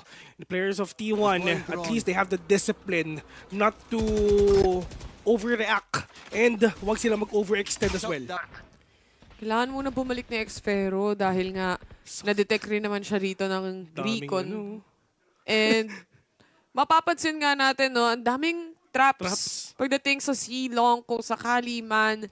Pero kung ganito ka-slow yung pagpupush nila at walang mag-wide swing o kaya naman walang magsiswing out, mahuhuli sila dito. And that's gonna be the push coming in from the side of T1. RRQ though, sinusubukan nilang hanapin. That's the shorty to the face, but to answer back with a double for himself. Ang lakas ng Pinoy, pinapakita na niya. Seita mag-isa, 3v1 baka. Seira! Wow! Bunnies! Kaya kami talo sa rank! Grabe yung flick ni Flip! Kaya nga kami talo sa rank, bes. Grabe, alam mo to si Flip, Pinoy ito eh. Pinoy yan! Filipino! Ay, nako. Sim lang! Elmi Moore? Ay, nako. Lemmy. Si Lemmy Moore. Si Lemmy. Si Lemmy, di ba? Ano ba naman kayo, guys? Grabe naman talaga ang lakas ng Pinoy. Filipino. Grabe mo. Grabe, no? Tinamaan ng ligaw na bala. Kay ulo pa. Oo. Ganyan din nangyari sa amin eh. 3v1, talo kami ni Flips. Awit. Oo, parang ano, deja vu. Oo, tapos bigla ka na nag-all chat, aw. Oo, aw. Naintindihan niya eh. Oo, dash clear, aw. Kasi yung kakampi niya, sila EJ eh. Na ano na sila eh, nasabihan eh. EJ, Diyos ko po, kitang-kita. Nabaril sa chan. Si Saya Blair, isa pa. Ban, parang yung nangyari sa Facebook ko. And now, Garp. Mamatay isa, pero totoo nga, naban ka rin. Wala akong bawi dun. Si Zach na ang nagdesisyon. 5v3, Bessie. Here we go. As the middle left right now, putting it down 4v3. Meron pang Hunters 50 Zeta ngayon, but Munchkin is doing the job done. Oh, Carp na nga, isa pa. Lemimore mag-isa. 1v3 right now. At alam naman natin, kayang-kaya pa niya. Lemimore, and he will give more kills para sa team niya. Lemimore, nakakita ng isa. Dilapas ngayon ng turret niya para makakuha siya ng impormasyon. Pero yung nga na sa kilid siya. 1v1 with a great one. Shocker will not gonna connect! But Zeta nakachamba pa! Sayang! Andun na eh! 3v1, nandun na tayo sa punto na isang kill na lang para kay Elmimore. Mapapanalo niya na for the side of RRQ. But it didn't happen. You know, it's not too bad. 5-7 ang scoreline natin dito. Tingnan natin kung ano nga ba ang iniisip ng ating mga panelists. Thank you, Taylor and Vil. So we're here 5-7 in favor of T1. I think both teams are trying to just gain as much control as they can over the map. And we compared Elmimore and Munchkin just now, and we can kind of see, or na-notice ko na T1 is really playing off of Munchkin's utils here. So I think that's kind of what's securing them these rounds. Especially on the attack, yung post-plant na nakita natin from the entirety of T1, especially in the first 3 rounds, nakakagulat din talaga. Siguro din ang pinaka-expected na dito is may struggle talaga yung RQ dito sa Haven kahit pa map pick nila to. At glaring yun dun sa maps na dun sa rounds na natalo nila. It's just that may mga rounds na naipanalo dito yung RQ na off of hindi naman sa luck but more like yung skills talaga. Dinaan nila sa mechanics. Napag-usapan naman natin na medyo lugit talaga yung RQ basta mga faster defaults. Pero nakita din natin yung playstyle ng T1. Dalawang speeds lang. Either they go super fast or they play super receded. Pero parang hindi pa din nabasa completely sa RQ kasi they have so much time and room to potentially poke out high value areas like maybe Garage and have more presence for Grass, but we just really didn't see that. They were so afraid of getting those deep lurks like that one round where Saya player was so deep into spawn already. Right, and you know RRQ finally caught them off guard. They got their momentum. They did catch up in rounds, but I guess we'll just have to see how the rest of this round plays out. It's really exciting. I think this is kind of expected from RRQ challenging this map of T1, but we'll just have to see. So back to you, the mods. Grabe naman si Revy. Galing naman ni Revy na, Pag ako nagkaanak, Rebix ko ang pangalan. pangalan. Rebix ko. Junior. Ayun. Ay, alam mo na, maraming nakalinya sa mga pangalan ng anak ni Vil. Hindi ko alam kung ilang balak na itong anak eh. May Borcom Junior na, may Valorant na. Ano ba, may Rebix ko, Junior. Kaya may kabahan ka na. Dumadami na. May balak ata siyang magbuo ng Valorant team. Omsi. Valorant. Vil Challengers Tour. Puro mga anak niya lang naglalaro. Win-win. Win-win. Saya player, pero hindi ako masaya. Casual already. Grabe naman yun. Mana Michael Jackson. Okay. Sabay nakataas pa yung kamay na gano'n. Di ba? Munchkin. Tamang atras muna. Again, they're playing for the utils here, but Saya player was gonna get one again. EJ at Tuge ang tumatrapaw sa loob ng site, pero ang hirap talaga kapag nasa-shutdown ka ng T1. Hirap talaga maging pogi, tandaan mo. Pero, best, napanood ko na sa RRQ eh. Talo sila sa pistol. Napanood ko na yan. Nangyari na yan. Ginawa na yan. Nakakita ko na yan eh. Mamaya si EJ, magwawala yan. Di ba? Ay, lalo na, nasa attack na tayo. Oo. Magkakaroon na sila ng space maging aggressive. Magkakaroon na sila ng space na sila naman yung pupush. Kasi kanina, on the defense itself, nakikita natin, gusto-gusto nila eh. Mahilig sila mag-aggressive A-push eh. Naroon nila yung smoke nga nilalabas ni Tuge dito. And minsan dalaroon din yung ginagawa nga ni Ban. Pero this is the recon about the ginagawa nga ng mga players ngayon ng RRQ. Munchkin is on its way for them to get that defense. Papasok lang dito sa site na to. Pero ito, 4v5. Marami pang utilities ngayon si Carp. Meron pa siyang flashes for them to prevent the initial push that they can do. Carp again. Dito lang sa may garage. Unahin muna niya yung Aldo for him to confirm kung ilan talaga yung tao dyan. Flash na isa. Tinamaan ba? Mababa ang armor penetration yan. Buti na lang, pero ganun din eh. Yung naging resulta. Sumilip pa rin siya. Sumilip pa rin dahil nga you were stuck at some point. Si Ban pa nag-aantay sa cross kung sakaling lalabas ka. Or kahit nga hindi ka lumabas ng garage eh. The difficulty so far for RRQ in trying to find the space, wala. Ang hirap talaga. Hindi sila makahanap ng space. Ito na yung space na kailangan nila. At least to get, nakaisa na. Nakita natin to, nakadito sobrang nagper-perform siya. So, one tap to the head lang ang kailangan niyang gawin. Sa Pero legs to nga get, binaril eh. kahit legs, 101 damage pa rin yan kahit anong mangyari. 9-5 ang score natin dito. Again, RRQ chose this map. Let me check later. Pero RQ. Pero yun nga, Besa, nagma-martial ka ba sa anti-ego? Hindi. Bulldog Spectre Rare. lang. Super rare. Bulldog Spectre pa. Oh, Bulldog Spectre pa rin. Hindi kasi ako usually nag-operator din eh. Same. Hindi naman kasi ako nag-jet. Tsaka, basta hindi rin ako nag-operator talaga. Ako ay isang taga-push. Pusher ka. Oo, pusher ako eh. May mag-comment na naman yung mga pinili. Dati meron kaming mga fake account na nagko-comment. Meron talaga. Shoutouts nga pala kay Pidea. Tsaka mga barangay tanod natin dyan. Shoutout sa inyo. Ayan, nga pala sa inyo. Tsaka yung St. Peter. Nagko-comment sa amin yan, Wendell. Ano ka ba? Baka alam mo ba Yung mga viewers ng VCT, kakaiba. Oo, St. Peter sabi daw, rush. For sale rush. Buy Dito one, take naghahanap one. ng ng buyer. Man. Hihiga ka na lang. Wala kang gagawin, hihiga ka na lang. Isipin, Wendell, higa ka na lang. Good night. See you soon. 5-9 ang scoreline natin dito. Tingnan natin kung sino masisi you soon dahil may tumatalon sa likuran Ganda ng pwesto ni ng Carl. A-side. Masustan ata yung mga players dito. Pero EJ! Muntik na natin makita yung ginagawa niya. Pero nga si Ban, Diyos ko, patayin niyo to! Pero Munchkin, mapapadisplay siya kasi nga may apple sa harapan niya. And basang-basa ni Flips kung saan siya pupunta. 6-9. Nice! Na lang ang masasabi nila. At kahit pa paano naman nun, kahit yung mahirap, kunwari pasukan yung defense dito ng T1, hindi ganun ka one-sided. Yun ang importante. Dikit yung laban. Dikit yung laban.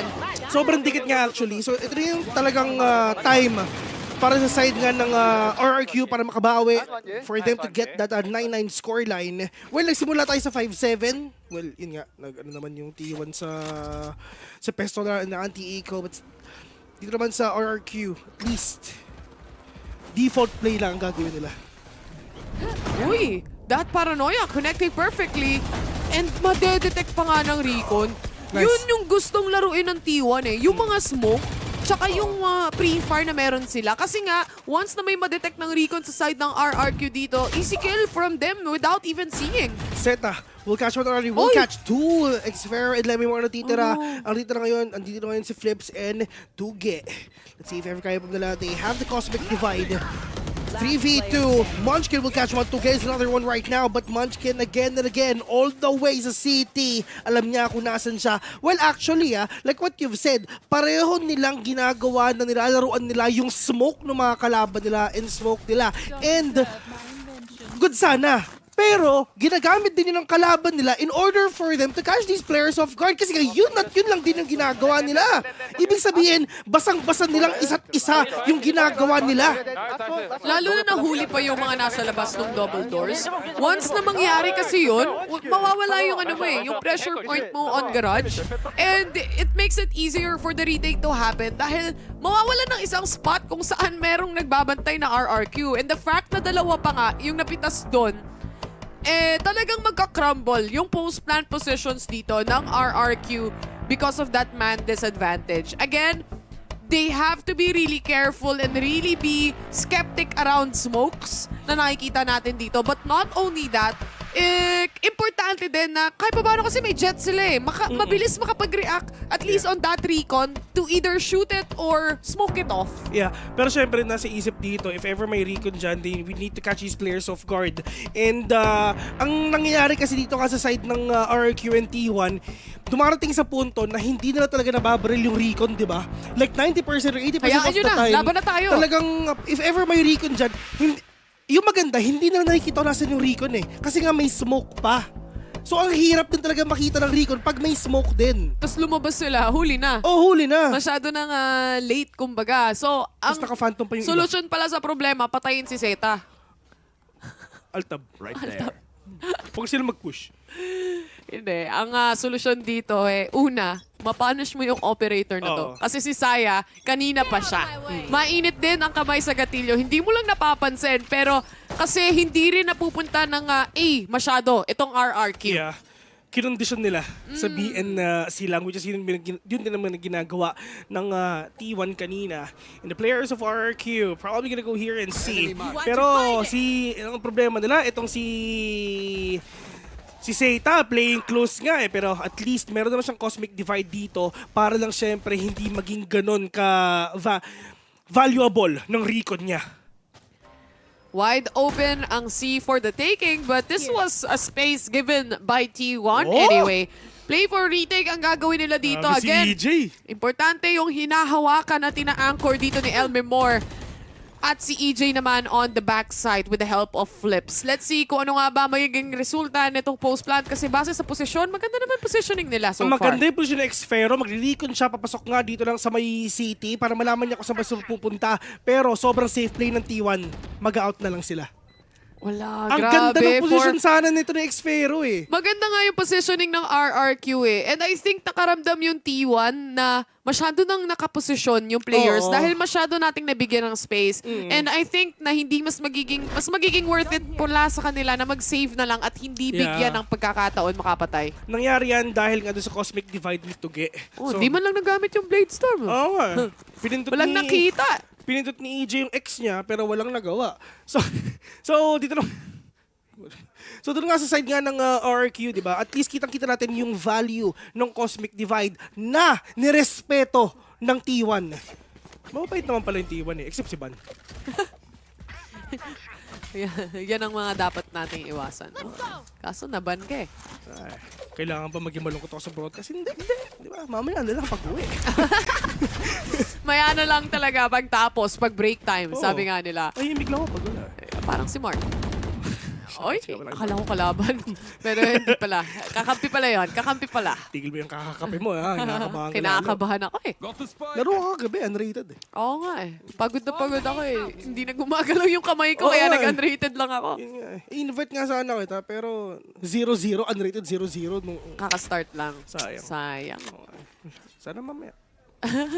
Si Wendell, hindi pa natin nakakalaw. Oo nga Owl Drone on these players nga papasok na sabi mga kaibigan to check information meron talagang tao dyan papasok na rin yung mga players nga ng T1 Munchkin nakaisa na take it down flips at least in terms of crowd control yung isa wala na galing niya mag-anchor one more kill may rolling thunder na yes that's true ang galing mag-anchor ni Munchkin dito yung utility play niya pati yung mga traps niya ang lakas makatunaw para sa side ng RRQ yung mga pistol rounds nila kaya nga tunaw din sila dahil dun sa mga traps na yun EJ mabilis lang yun yung sinasabi ko kailangan mo makapag-react ng ganung kabilis para hindi ka madedetect. Kaso nga lang nangyari na dapat mangyari in a 5v3 setup right now. This is a post plant still doable for RRQ side. Nasa labas sila lahat ng B pero mahuhuli nila yung iba. Elmemore just firing in the shots here. He still managed to pick up one. Si Tuge na lang natitira. May pull pa ba? He managed to take one kill. Halfway there. No spine pero Munchkin mas aware siya. Grabe. Ito ang kalakasan ng Zeta is yung recon na yun. Si Zeta? Ng T1? Oo nga, na Zeta. Si Zeta. Ang kalakasan ng Zeta ni T1 is yung mga awkward placements ng recon niya na hindi mo ina-expect na dun pala. Tsaka si Munchkin, kanina pa to Lagi na lang silang mahuhuli ni Munchkin. Not only with the traps, but actually, Munchkin's shots has been hitting since a while ago. Yeah. At alam natin, ang ganda rin ng pagkaka-read niya dun sa nangyayari sa sitwasyon kanina. Naubos na yung mga kakampi niya, na-half niya na, nagawa niya na yung trabaho niya para sa kanya. Bitawan ko muna. Kasi meron naman smoke din naman dun, so it's fine. For the players of T1, at least meron sila pambawing isa, meron sila rolling thunder. But EJ is on its way for them to make bawi nga. Sobrang nagwawala na sila. Pero ang problema nila si Saya player, yan ang problema nila. Kung puro kayo dry pick talaga, andun pa si Flips, walang ka-flash, pumasok lang talaga papuntang C. Puting ito 2v4, wala silang pakialam, press W esports na. Wala.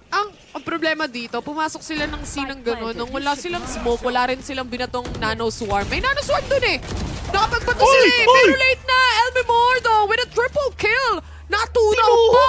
Tinuhog yung tatlo. Lahat sila sabay-sabay silang pumasok sa may city. Nice. Yun lang. Si Doon Saya nagkatalo. player naging lungkot. Lungkot player na lang ang natitira ngayon dito, guys. Sabi niya, save na lang ako. Wala na akong magagawa dito. Ay, naku. Sage. I mean, that is actually a match point already for the side of T1. Once again, that is a Totoo. 4v2. Tatlo, Lemmy spray and pray. Literal na nag-clump up sila sa isang grupo lang. Tulad nung nangyari kahapon sa Icebox na pinapakita ni Sky yung bird niya. Oo nga. Yung benten niyang shorts. Oo. Nagtitinginan ng mga relong umiilaw, Oo. no? Nakahuli silang nagtitinginan Ni ng something. relong umiilaw, eh. Nung pagka-abduct ni something, bigla siyang patay yung tatlo. Boss, eh. Pati pa to, boss. Pero panoorin natin yung replay ulit para masarap ang tulog natin, guys. The first initial 2 picks was there, yes. And Ayun, the no? Nano Swarm.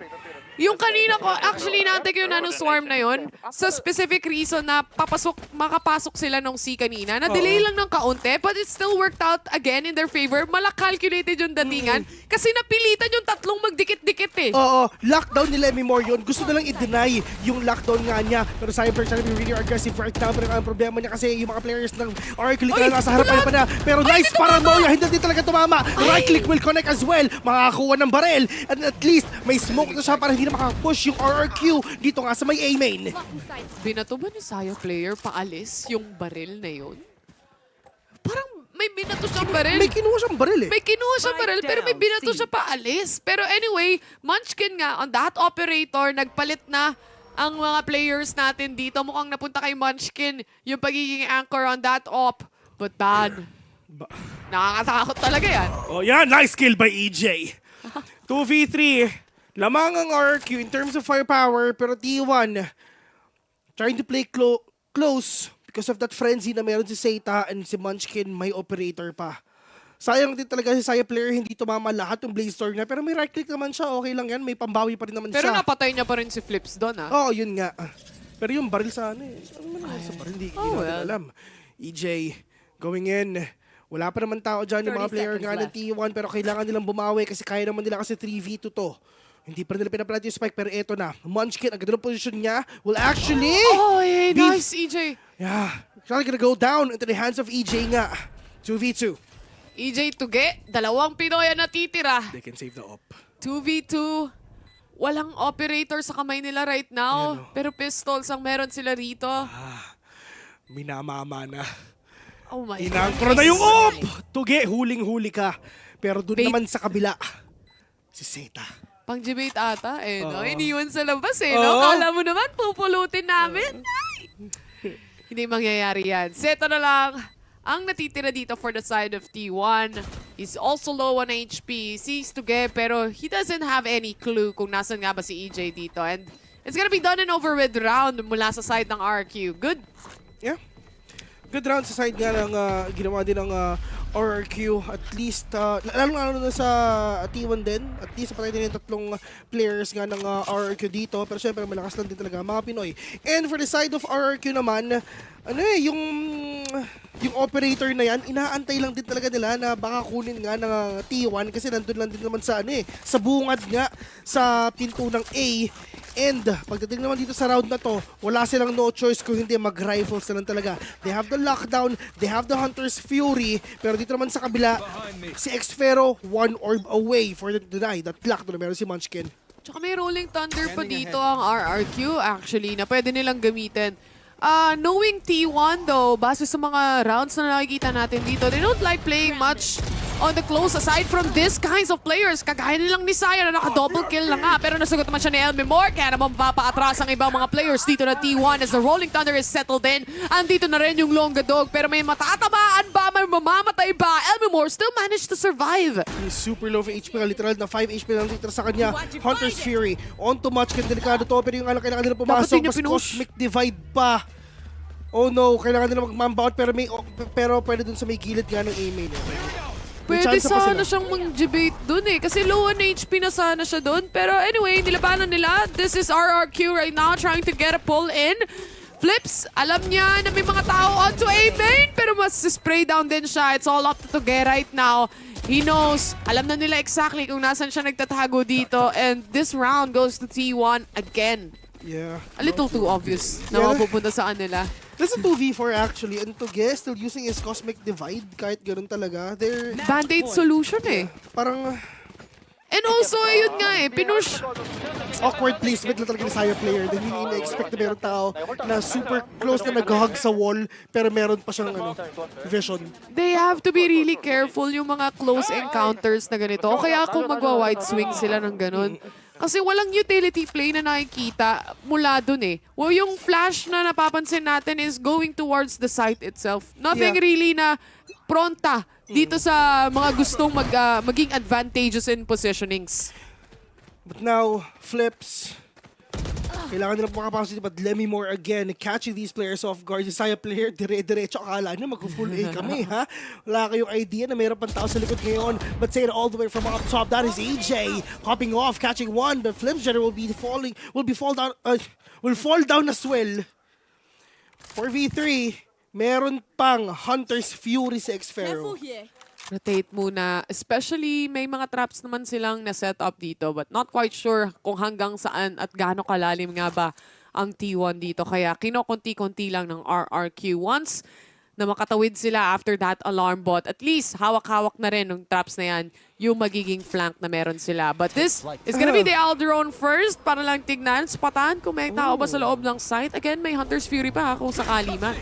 Corp again, Fota has been set. Van catching one. Parang problema niya. Napakadami talagang tao dito sa side nga ng T1. But Xfero, inuubos lahat na makita niya. Buti ka 2v1. At least, Xfero, meron pa siyang Hunter's Fury para makabawi pa rin kahit paano. They can plant the spike. Munchkin, 1v2. Still winnable para sa kanya. Mainit pa naman tutok ni Munchkin dito. Nakakatakot. It's already the match point for T1 right now.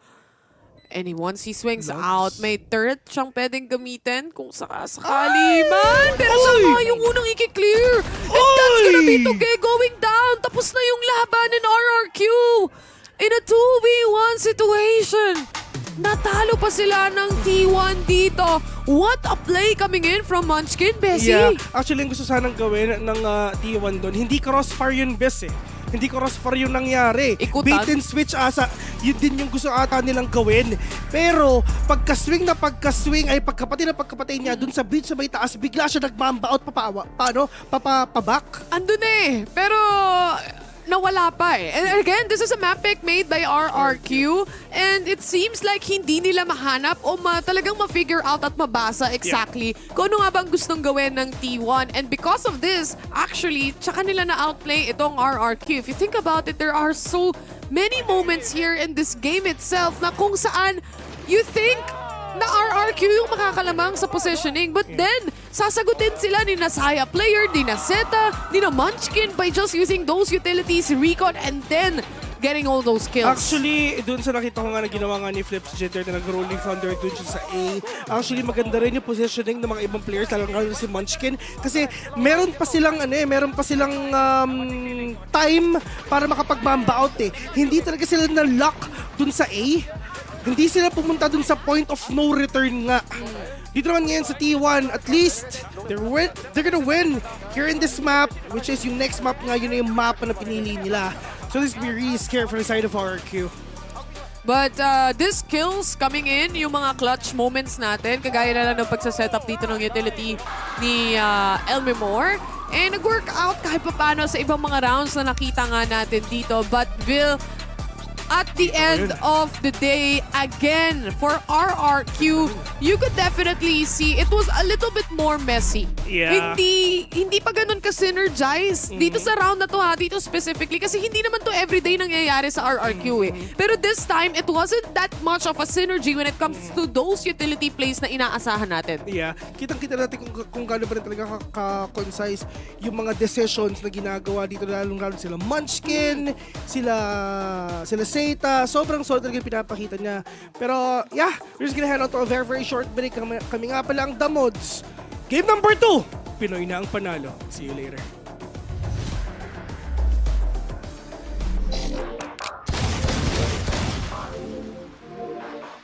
Ready? Let's go. Let's go. Let's go T1!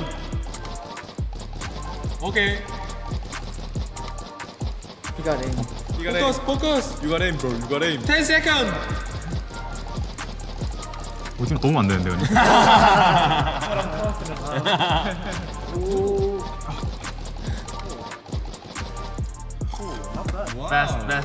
Best score. That's good.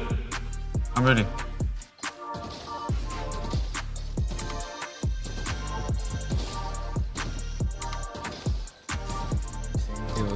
Yo. Nice shot. Good headshot.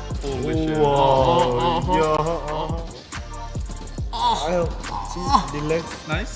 Relax. 닥쳐봐, 얘들아. Nice shot.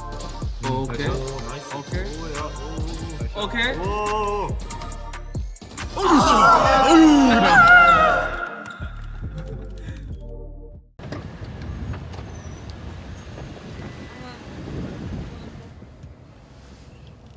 Why are you scared of the camera? Why are you scared? No, I'm not scared of the camera. You gonna say? Huh? You gonna say? I'm not scared. On the way to Korea, I was excited because like it's Korea, yeah.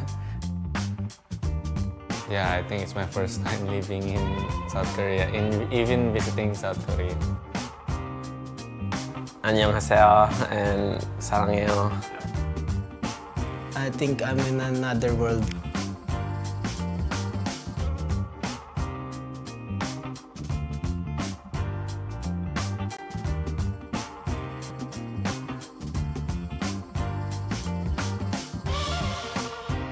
Once we arrived, it was like really cold. Like it was around 6 p.m. or 7 p.m. Korea is very cold because in the Philippines it's so very hot. Welcome to Korea, man. Galing mo ay. Galing mo. How do you feel? Cold and tired. Pop? Pa? Ganda. See you on Facebook.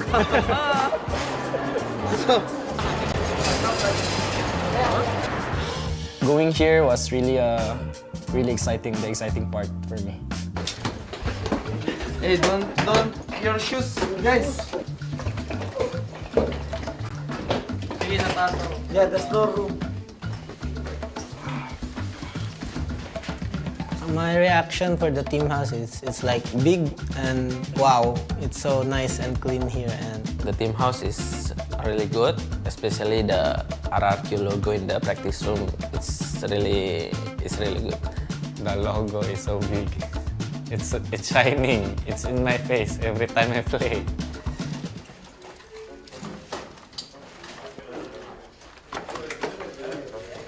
AJ should be there, eh? Where? Same like in Brazil, wow.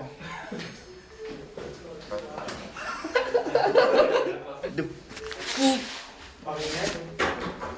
Stop recording me, sir. Sir. No, I'm joking.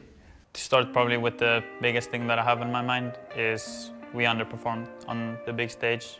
It's just the nerve that getting into ourselves because we didn't play like how we used to. We doing some mistake that unnecessary and then we forgot some of our stuff. Yeah, I feel like it's just the nerve that hit us so hard. Maybe the nervous because of the big stage or something.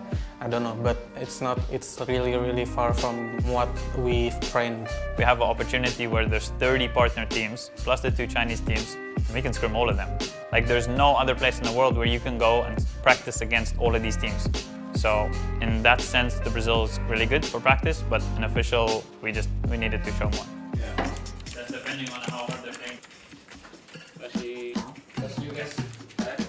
Because we're stacked MAT, we're stacked on C already. We're stacked over to the C side already. It's easy for us to go default like the C where we just go pick up ore. The transition has been good. A lot of flying though, and I know the boys. But now we're all just getting ready to get into practice, and we're all just excited to get on land here in Korea and show the fans some good Valorant. Yeah, make sure to pack up your gear, yeah? Match day! Match day! Oh, don't tilt me. I'm shy. Gawin pa to.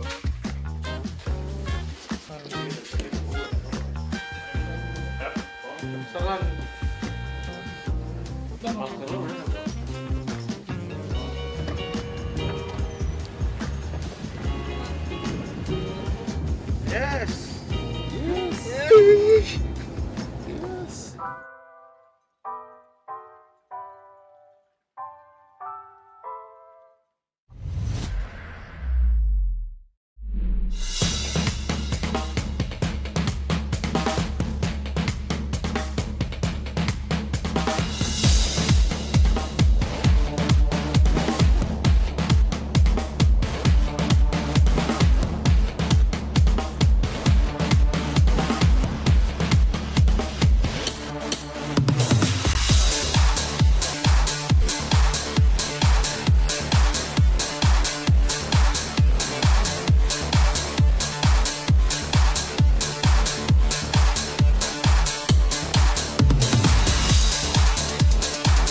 Welcome back dito sa VALORANT Champions Tour Pacific League 2023 Filipino broadcast. So we're back on the panel. I'm your host, Rex Regum Qeon, and together with me is Wolf and Rap. So ayan, na-conclude na ang game 1 ng first series natin for today. So in favor of T1 here.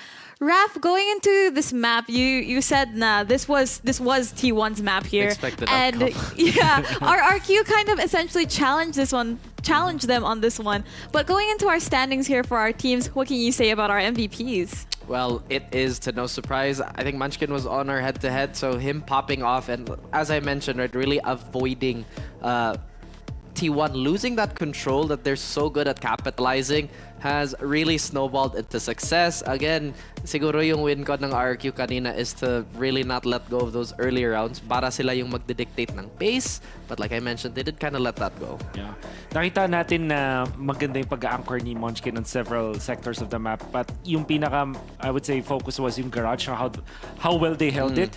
Ang masasabi kong X factor though is si Zeta. Parang sakto-sakto, X din yung start ng kanyang IGL. But yeah, he was definitely X factor. I think na-mention din ni Vil along the way na solid yung mga recon niya. And I definitely agree with it. Kasi parang yung notice natin, kahit yung mga entry ni EJ, parang it kind of feels like nabasa nila yun. To the point na kahit through the smokes, it will be so easy for them to gun down yung mga members ng RRQ. So, combination of Zeta and Munchkin, sila yung naging reason, majority of the reason why T1 took that game na kahit pa naging 13-9, the rounds that they won look very, very one-sided. I agree. Speaking of smokes or lack thereof, I think sabi nga ni Vil and Terror na, RRQ was going into sites without even setting up smokes or mollies, and that kind of allowed Saya player to pop off. But, speaking of T1 players, we have Munchkin here again.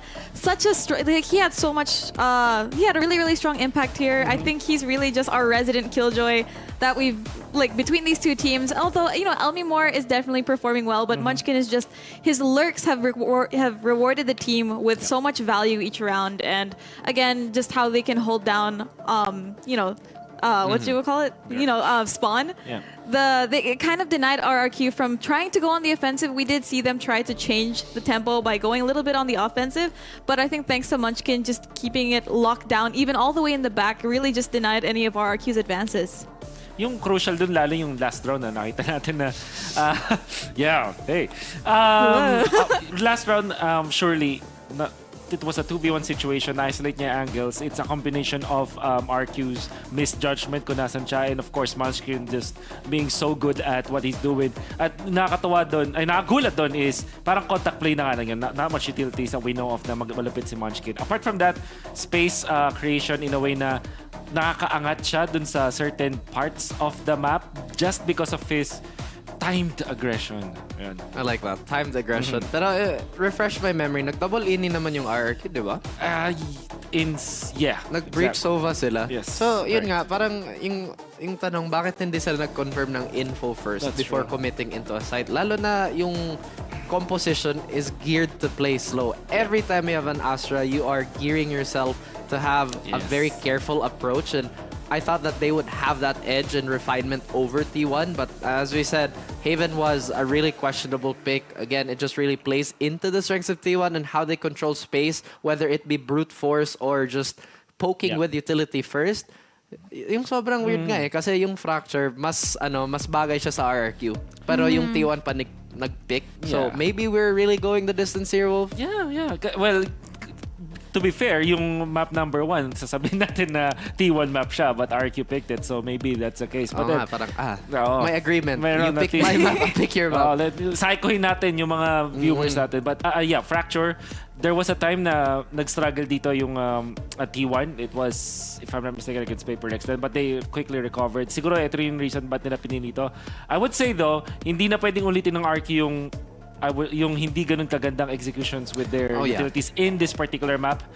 Madali silang makontra dito at nakikita natin na nalulugi sila kapag nag-rely lang sila dun sa contact play, which is weird kasi yun yung sinabi natin sa T1. Yun nga, especially in a map like Fracture where, as Wolf mentioned, it's all about the set play and it's really just the rotations in general. When you're not having a proper idea of what you want to do as an attacker, things can really go turn on their head. And I think we saw the sub-out update there, Tuge out, Eman in. So what this is telling me is that RRQ wants to go down the route where we want to match them when it comes to firepower instead of trying to go around the problem, which as I mentioned sa simula ng panel natin, would have been the more reliable way to do it. But again, when we talk about Eman and EJ, their pop-off potential and to just go beyond the, I guess, projected ceiling is second to none.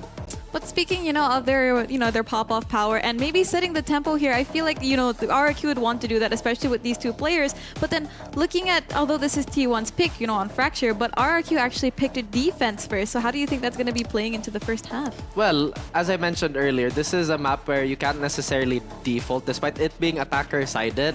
You give so much leeway to defenders to just kind of hang back and spawn, have ropes control, especially ropes and sands control. You'll be fine. You can just AFK as a defender for the most part and wait for them to execute. And T1, as we talked about, their clearest and their most glaring weakness is that their playbook is not that deep just yet, but it's being supplemented on how good they are fundamentally. To add to that lang, yung napansin ko sa RRQ, medyo retake kind of team Maganda yung mga scenarios kung saan nagre-retake sila, kung saan halos sabay-sabay. Ang tawag ko sa kanila parang galit sila galit sila sa observer kasi parang yung execute nila halos sabay-sabay across the map and parang hindi mo na talaga mapapanood. In fact, yung previous game, ganun yung nangyari sa mga successful retakes nila. Hindi mo mapapansin kung saan talaga yung atake nila, but they always go body system tapos halos sabay talaga yung execute nila. Which means na siguro yun yung reason kung bakit defense yung pinili nila at first. Well, tingin ko nga din yung diba sinabi din natin kanina, dalawang speed lang yung T1. They either wait for the time, it's very classic tactical shooter. It's either you explode at the beginning or just kind of wait for the last 30 seconds for a super high execute.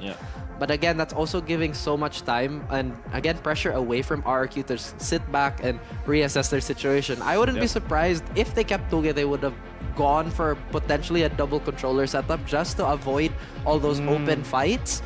But again, they want Eman in, so that's only telling me that they really want to push the tempo. So, we saw the map picks today. It's Haven, Fracture, tapos Pearl as our decider. This kind of looks like a mirror of what we saw yesterday between DRX and Gen G. So are we looking also possibly the double... Well, we're here at Agent Select, so I think we're seeing the double initiator, double controller from the side of RRQ. And for T1, I'm not sure how to feel about this one. Well, yung nakita ko na to before when they went for Brim and Breach plus Raze, of course, sobrang lakas ng execute on either side of B. Particularly dun sa tower arcade side kung saan pwede nila combo yung Aftershock and Boombo to actually take so much space. So, and then if you combo that with the Brimstone, mas madami ka na cover na smoke afterwards because of the 3 smoke, access to 3 smoke. I agree. Well, that's it for us on the panel. Ipasa na natin kaya sa the mods natin for game number 2. Game number 2 ang matutunghayan natin dito. At syempre, RRQ pa rin at T1 nga ang maglalaban ng The Mods at your service. At masaya ka na ba? Ano malungkot? Hindi ko gusto tapos ang tila mo. Kasi syempre, si nakamaong tayo FPJ eh. nag-aagalit na naman. Si FPJ gumagano.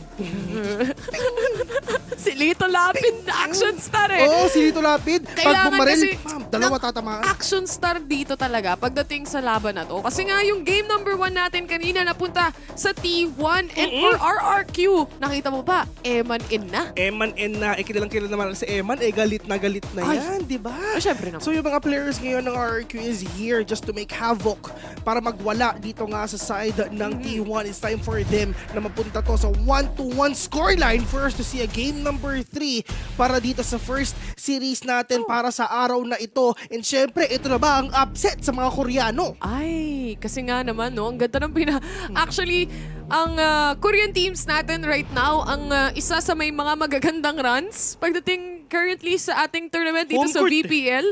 May home court advantage. Di ko alam kung anong klaseng buff ang meron sila dito. Kimchi buff. Kimchi o nasangyup ba? Dahil nga mas alam nila yung mga totoong masasarap na lugar. Ano yung sa Indonesia, yung letter S nila? Sambal? Oo, sambal. Kimchi versus sambal. Ay, hindi. Tama ba? Parang. Medyo chili pwede. yun eh, di ba? Anyway, doon ako na hospital eh. Payat ni Taylor nun, grabe. Literal na isang ubo ka na lang eh. Yung pag hinipan ka, tipong literal na lilipad ka. GG na. EJ! Uy! 360!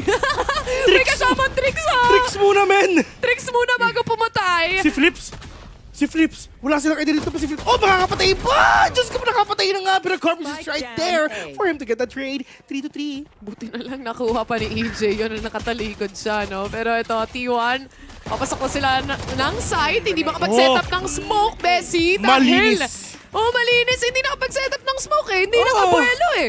Wala, sobrang linis ang pinakita nga dito. At ito Besa. Hindi mo naman talaga ini-expect na may 2 tao sa drop, di ba? Totoo. Diba? Tsaka lalo na nag-aftershock ka, tapos walang umalis. Oo. Isipin mo may 2 tao sa drop? Ayun, 360. Tricks muna daw. Ano ba naman kayo, guys? Sa isip ni EJ, panis. Nanonood yung mga Pinoy. Pakitaan ko nga. Panis. Nagkakasindamods. Pakitaan ko nga ito. Umiikot pa. Grabe naman talaga. Helicopter ang galawan. Gusto ko natin nakikita. Nakakatawa kasi. Oo, talagang sabi ni EJ dito sila maging piloto. Ex-Fero daw. Makakahanap ng isa. At I think itong mapa na to, no? T1 yung pumili nito eh. So, tingnan natin. Wow. Eman, nagkakabigay na. Binigyan na ni Eman. Sabi niya, hello. Welcome. Ako nga pala to, si Eman lang. For V3 situation right now. At syempre, yung T1. Munchkin. Naghahanap silang pwedeng mapatay. Yeah. X-Fair will catch 3 already. Munchkin mag-isa. Galawang sneak, wala siyang idea. Uy, Flips. Inunahan na niya yung mga kalaban niya mag-spawn. Omsim. Pero wala eh. Yung rotation niya is all the way from A site habang yung ibang players ng T1 nga dito natunaw na sa kamay ni X-Fero. So good execute again from RRQ. They went aggressive on that defense. But it still worked out in their favor. Tapos malinis pa. Wala na mga namatay dito from their side really much. Lalong-lalo na yung pagbahinga ni Emma ng Phantom, di ba? At least buhay na buhay siya. And maraming pera. Yung mga players nga ng RRQ dito. But for T1, kinakabahan na nga sila. Kasi napapansin mo, Bes, malakas talaga ang mga Pinoy sa fracture. Mamaya, malapit na. Onti na lang. Ay, nako, Eman. Good flash! Ganda ng pagkaka-flash out niya doon. 2 yung nabulag pero yung isa hindi na nga nakatago. At least, they get one impactful player, yung smoke pa. Good job, good job. Good job, Eman and friends. Actually, wala na nagawa si Carp, di ba? Talon-talon na lang siya, galaw-galaw, tingin sa baba kasi Baka parang hindi siya may sakali. headshot. Pero wala, Eman yan baka. So yung mga players ngayon ng T1, it's on its way para makabawi nga sila pero kaya pa ba? Saya player will satchel, papasok, nakaisa pa. 4v4 pa rin to. Kahit pa paano, EJ. On the other hand, nandito lang din sa my corner. Huling-huli niya si Saya player pero nakapatay din ng isa. Si Saya on the other hand. Muntik na sana siya mag-pain shots. Mahuhuli yung dalawang yun eh. Okay, nag-hesitate siya. Pero sana kung nag-pain shot siya, good decision, if ever. Low yan. Sure ako, low yan. low yan. Or mapapaatras silang malala. And the snake bite though, just perfect enough to get and tag the players na nagtatry mag-plant ng spike. Pero ito pa rin ang execution ng T1. Ito pa rin yung buy round na meron sila. Kahit na ganun yung nangyari, gastos na. Kita, so sakit dun, man. Actually, nung sinabi ni EJ nung napatay siya, nung nabas yung pain shell niya, tapos bigla may nag-swing, ang sabi ng sarili niya, pare, sayang. Pero, good round pa rin. Kasi at the end of the day, lamang naman sila. And buy round yun ng side nga ng T1. Ilan yung napatay nila? Tatlo! Diba? Good bonus round sa side ngayon ng Rex Regum Qeon. And the players of T1, mainit na. Konti na lang, may ultimate na sila. Pero yung ibang players nila, half armor lang. So, may lamang pa rin talaga dito ang RRQ. At least yung tatlo sa kanila nga is half armor lang nakikita natin dito. But RRQ here on the defense itself, mapapansin mo na it gets cleaner each and every round na nakikita natin, especially mula dun sa game number 1 kanina. Elmemore, pinapaulanan lang ng snakebite dito yung mga players. This aftershock, he will be forced to opt out. I think that wasn't that good of a decision. Nakadalawa si Eman bago siya mamatay, pero kuha na nila yung site. Buto na lang talaga nagka-trader nga sila doon and ban. Isipin mo, from Omen, Jet na. Nagpapalit-palitan din talaga sila dito ng mga roles, di ba? Isipin mo, si Saya player, kanina Jet, pero ngayon, raised na. Pero syempre, duelist pa rin naman talaga yan. Makikita natin yung mga high-impact plays nga na pinapakita ng T1 ngayon. But the players of RRQ is on its way for them to get that retake. Meron pa silang ultimates ngayon, kompleto pa. Seita, nagbabantay pero kita niya yung nguso ng baril mo. No one really to find on side, pero nga lang si EJ. Mahanap niya dito si Carp Munchkin to get the trade off. Susubukan and the timing is perfect para sa side ng T1. Worked out in their favor instead. Na-timingan nga actually kuha sana ng RRQ yun. Pero fake niya lang eh. Oo. Pero bigla siyang na-timingan nga ni Munchkin. Sakto, may smoke doon. Meron siyang pang-cover. Ganda sana ng hold ni Eman, no? Buti nga, napatay pa ni Eman yung dalawa doon na nagpupush sa tower, eh. It was just this moment na na-timingan lang din talaga. Isang segundo lang siya doon sa smoke, eh, no? Eco round muna tayo for the side of RRQ. I mean, at least EJ has a stinger na kaya niyang bigay dito. Pero when it comes to the orbs, at least maybe they can farm some. Done. Catching one. Trying over the second one right now, but flips Jetter. Nakapitas pa ng isa po rin ito, a 3v4. They have the orbital strike. That is a flash already. Flips Jetter will go down to the hands of Carp. Kinulit ni Flips eh. Gusto niya yung labanan talaga eh. Buto na lang, at least nag-connect yung utilities niya. Mana-check yung mamaya pag nag-tab siya. Mismo. Eman, malapit lang sa kanila. This one flash settles in with the shots. Isa lang ang makukuha niya dito. Good eco kahit ano mangyari. At least dalawa na patay nila. Saya player getting the head of Lemmy Moore. So, at least naman kahit nag-stinger si EJ dito, meron pa naman silang pero next round siguro half armor siya. Pero we're gonna get to see, hindi, full armor na siya ngayon. And yun nga, good eco, dalawa na patay ngayon sa T1. Pero, marami pa rin naman silang pera. Pero in the long run, mararamdaman nila. Grabe yung mga swings talaga ng T1 din eh, no? Saya player, Zeta, itong tatlong to. Si Saya, Zeta, pati na rin si Ban. Claw grip yung mouse niya. Kahit si Munchkin eh. Lahat sila palong-palo. Palong-palo nga yung T1 para sa araw na ito. Nagising silang palong-palo. Pero I think mas maganda yung laro ng RRQ dito compared sa Haven ah. Mas nagustuhan ko yung laro nila dito. So far kasi 5 rounds pa lang naman. Pakiramdaman po siya nangyari sa Haven eh. No? Pero ngayon alam nila yung play na isa't isa. For sure, this is the first time na naglaban sila sa tournament. So, kailangan muna talaga nilang tansyahin yung mga plays ng bawat teams na to, mga bawat players na to. They can actually get that retake. They have that Rolling Thunder, but the showstopper coming in from Cyber. But that is a deny already by Eman with a null command.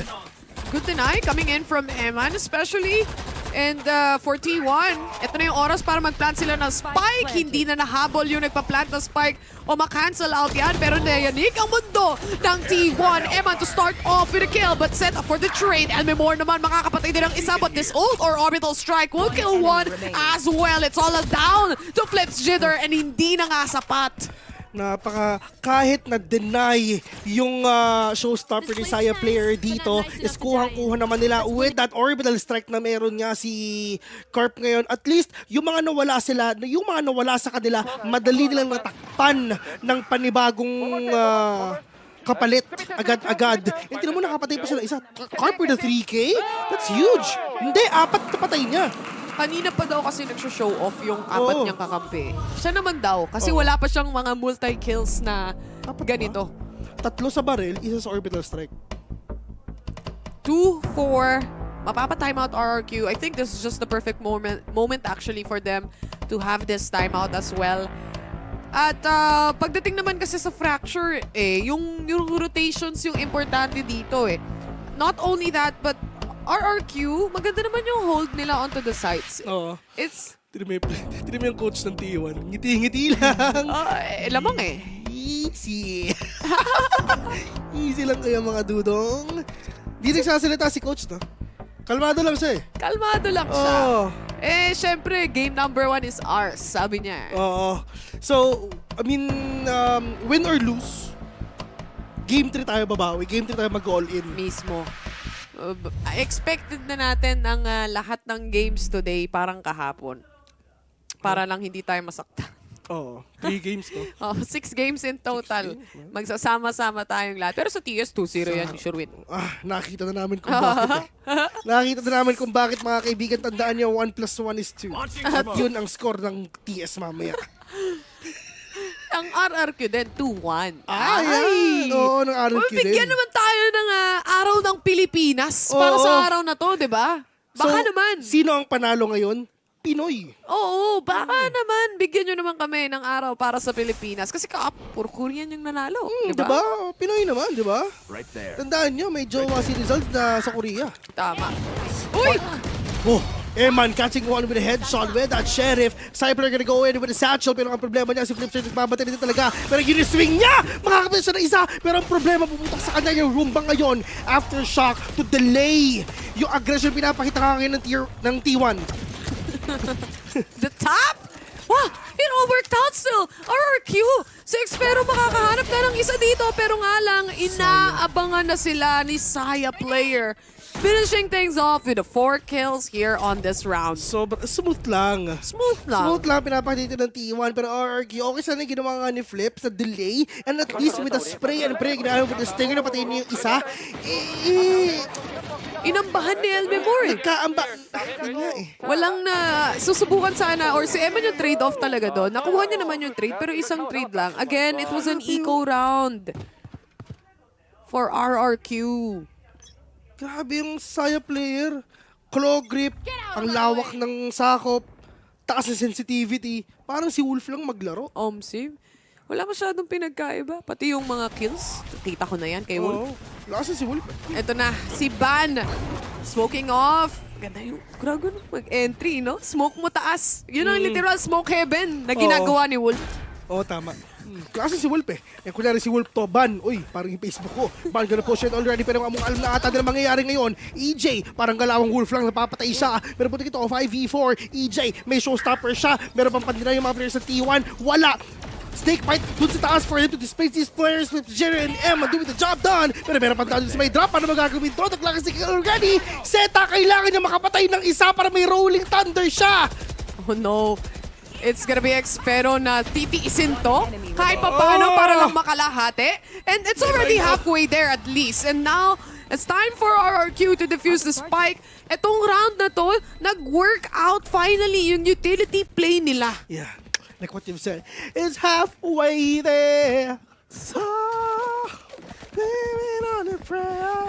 Pero yun nga, ang pinakakailangan dito ng T1 is kanina si Zeta kasi isang kill na ang kailangan na for him to get the Rolling Thunder pero wala siyang napitas kahit isa. Good sana yung ginawa nga ni Corp sa lineup ng Molly. Pero ang problema niya, pinusuan yun ni Xfero. Wala siyang pakailam kasi apat pa naman sila. Tara sa 4v2 anyway. Pupusuan ko to. Nakikita ba nila kami? Hindi. Nakakapatay ba siya? Hindi rin. So, manalo matalo. I mean, nothing to win, nothing to lose ako dito pa sa A. Half to spike na to. Pilitan kasi silang lumabas eh. And now, yung usual na nakikita mong Jet, yung pumapush ng B-Main, kalimutan mo na yun. Si Lemimor na yun. Viper na ngayon ang pumapush. Ang wide pa nun. Ang wide ang swing niya eh. Tinalunan niya yun actually eh. Panggulat lang. Anyway, kailangan nila i-respeto tong lockdown na to. Smokes as well. Pero may rotations na nagbumula sa RRQ. Apat yung nagpa-flank sa kanila. Munchkin. Pumupunta pa siya ng YouTube para may makita siyang lineup ngayon. Pero Munchkin, oh no, this will be really hard! He's in a flash! Munchkin will catch with his spray and Bray will catch three! Munchkin with the place again! And that is the buyout nga ng RRQ! Oh no! Doon pa sila nahuli. They have to be really careful when it comes to these kinds of situations. Lalo narinig pa kung ilan yung tumatakbo mula sa likuran. Kahit may utility ka, nagulat talaga doon si EJ. Nauna siya before the flash. At saka si Munchkin naman kasi, talagang hindi naman yan papasok sa loob ng site eh. Sa labas lang yan naman talaga. Nagsiset up nga ng lineup eh. Oo nga, nakaready na. Hawak-hawak na nga yung swarm niya eh. Let me more. It is what it is, sabi nga nila. Elmemore, 3v1. Instead, he will go for a save. Kaya naman magiging scoreline natin dito is 6-3 nga. It's still in favor of T1. Pagdating nga sa mga utility play na kayang gawin dito ng RRQ for the next rounds, I think bibili pa rin sila, no? I think ifo-force pa rin nila to. And again, magdami silang utility na kayang ilabas for the next round, but you have to take those rounds na kaya mong i-take. Lalo na to, buy round to, pero mukhang wala silang nagawa at all. Ito yung mga jersey ni Faker tsaka ni Gomayusi. Oh. Shoutout nga pala sa inyo. Idol Kin. Pero nga sila. Banch is right there, parang problema na fault line shot. Tinamaan yung dalawa ngayon, doon lang sabay. Uy, naku po, napakasakit ng Angels niya. Pero buti na lang din. Yung second pop is hindi tumama sa kanila. Pero Xfero, basang-basa pa nila kung lalabas ba sila. Pero tamang aggression na pinapakita nila. Rolling Thunder sa mukha na pinakita ng mga players ngayon at ubus na ang RRQ. Ang gulo ng round na yun. Grabe yung round na yun, ha? Alam nila kasing naka-eco eh. So, why not push it out? Pilitin natin kung pipilitin natin talagang malala. And sans it is ang napiling take ng T1 dito. A good take, I would say. Kahit na nabatuhan sila ng paint shells, again, nahuli pa rin naman agad dito si EJ. Wala silang barrel to really punish them. Only those sheriffs na meron sila. And that was it. This is the second time out of RRQ. Last na. Last na time out nila. Pero tingnan kung makakabawi pa ba sila. Marami pa naman sila kailangan i-consider nga dito. Kasi dito sa buy route nila, ito yung time para ma 7-4 nila itong game na to. Or probably maximum 7-5 yung scoreline nila. Kasi if 9-3 yung T1 dito, they have a lot of rounds to lose. Kailangan nila dito makakuha ng konting aggression, ng konting momentum shift lang talaga para ma-shake up lang yung T1 dito. Ginamitan sila ng Rolling Thunder din ng T1 eh. Wala silang nagawa eh. All in na. Mababalik naman nila agad. Literal nga, pinabalik sila dun, ay tinapon sila eh. Papunta sa kalaban nila eh. Nung Rolling Thunder na yun eh. Straight to the face. And again, RRQ, nasa nasa disadvantageous position nga sila dito pagdating sa barrel. Anyway, I hope and hopefully, usually naman kasi kapag nagta-time out, at least nako-convert nila yung mga rounds eh. Yeah. So, hopefully makonvert pa nila yung ilang mga rounds na natitira dito sa first half na meron tayo. Nangyari yan kanina sa Haven nung nag-time out ang RRQ, dun sila nakabawi. Pero pagdating naman dito sa T1, Diyos ko, si Carp may orbital strike na naman. RRQ, this is the aggression nga sinasabi natin ngayon. Chup-chup, walang nakita kahit isa. After siya kung palabas, Munchkin, nakapit ang spot. Check ko sa second one right now. That is Munchkin holding that site alone. Ben, si Munchkin, Killjoy to, pero yung galawan niya, umuubos ng tatlo ng isahan lang. One-man team ang pinapakita ni Munchkin ngayon. Tatlo magsiswing, walang problema. Pero yun, Xfair nakapitas na puti ka to, 3v4. They still have that ultimate nga meron sa Saya Player. But Saya Player, ang ganda na ng posisyon niya. Huling-huli ka? Bakit magyo-yoga ka? Pero dito naman sa labas ngayon, wala nang choice kundi si Emma na sandwich sila. Munchkin nasa likod na naman. 4K eto ba? Pero sabi ni EJ, hindi. Wala siyang choice kundi mag-save na naman. Grabe si Munchkin, guys. Parang sinapian siya ng Diyos lang Valorant at nakuha niya lahat ng tutok para sa araw na to. Parang ikaw lang, no? Oo, parang ako lang.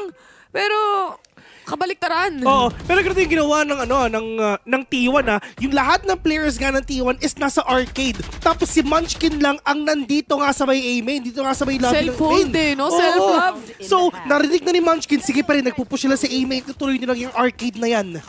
Kumbaga, si Munchkin doon, sarili niya ng pause, sarili niya ng like, sarili niya pang swing. Oo. Dami pong binatong utility ha, kasi nga, ginamitan ng aftershock for the sake na hindi siya makakatago doon sa corner na yun. Yun nga eh. Actually, meron pang smoke na nilagay nga si Astra doon sa may main para hindi rin makita kung ilan ba yung nagpupush doon. Pero handang-handa si Munchkin doon. Expected niya kasi naririnig niya. On point nga sila. Flips! He has a good positioning here onto Arcade. Ang aga nung Rolling Thunder na nakita natin dito. Pero Saya Player, meron siyang at least yung rocket dito walang natamaan para sa side ng RRQ. Ang kaso nga lang, Flips, makakahanap at makakapatay siya ng isa. Pero ban already onto the side here. Carp and Saya Player, isa-isang inuubos ang RRQ. Xfero from behind. Uy! 2 players natin, Salto Xfero. 3v1 right now, meron siya paghati ng mundo, nakakakuha ng Vandal ngayon, pero alam na kung nasan siya kasi nga may alarm bot na ban. Together with all the players, ito na ang triangle defense na gagawin nila. Kaliwat kanan, harap likod, may kalaban ka. Xfero, grab yung delay na meron sila because of that nanoswarm grenade.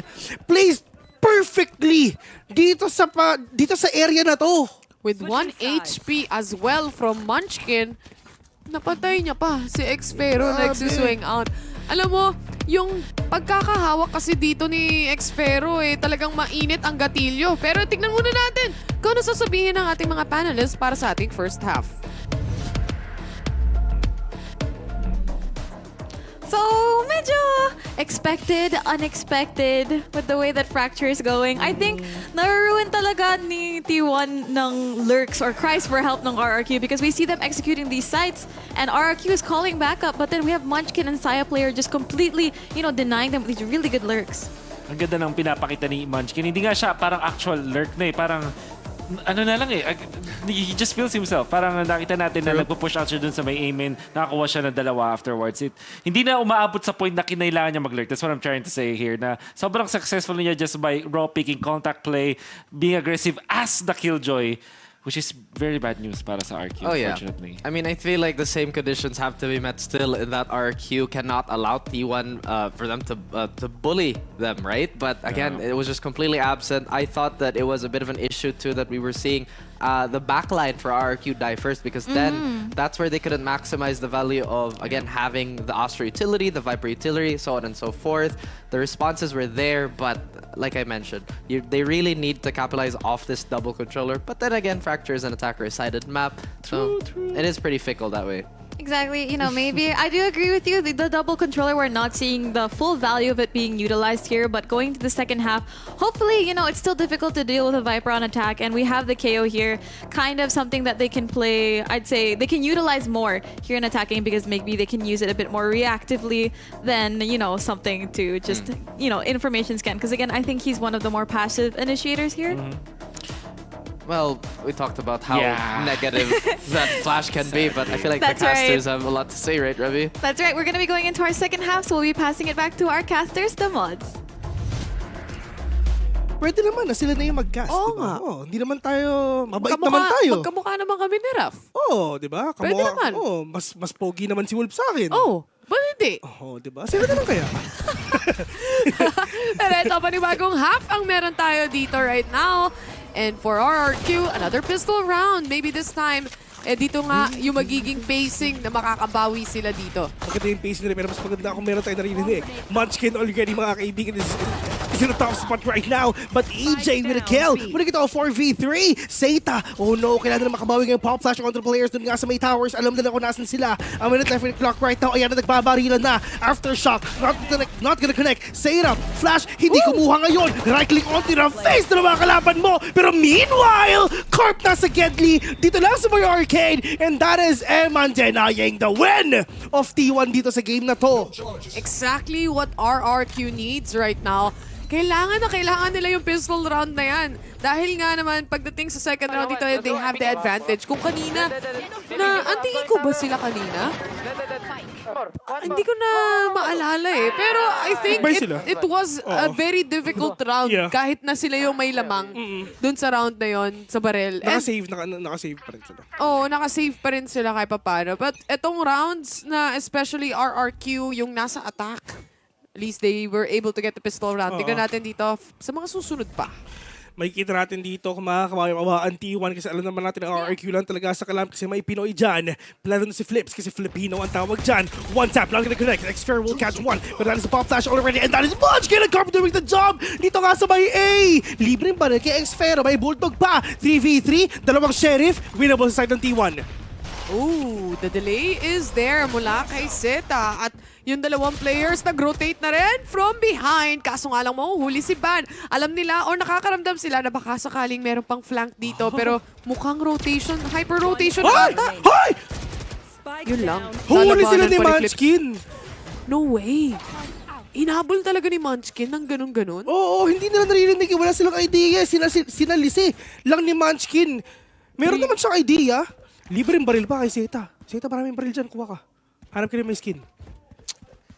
My God. Dapat hindi nangyari to. Ito yung exact scenario na sinasabi ko eh.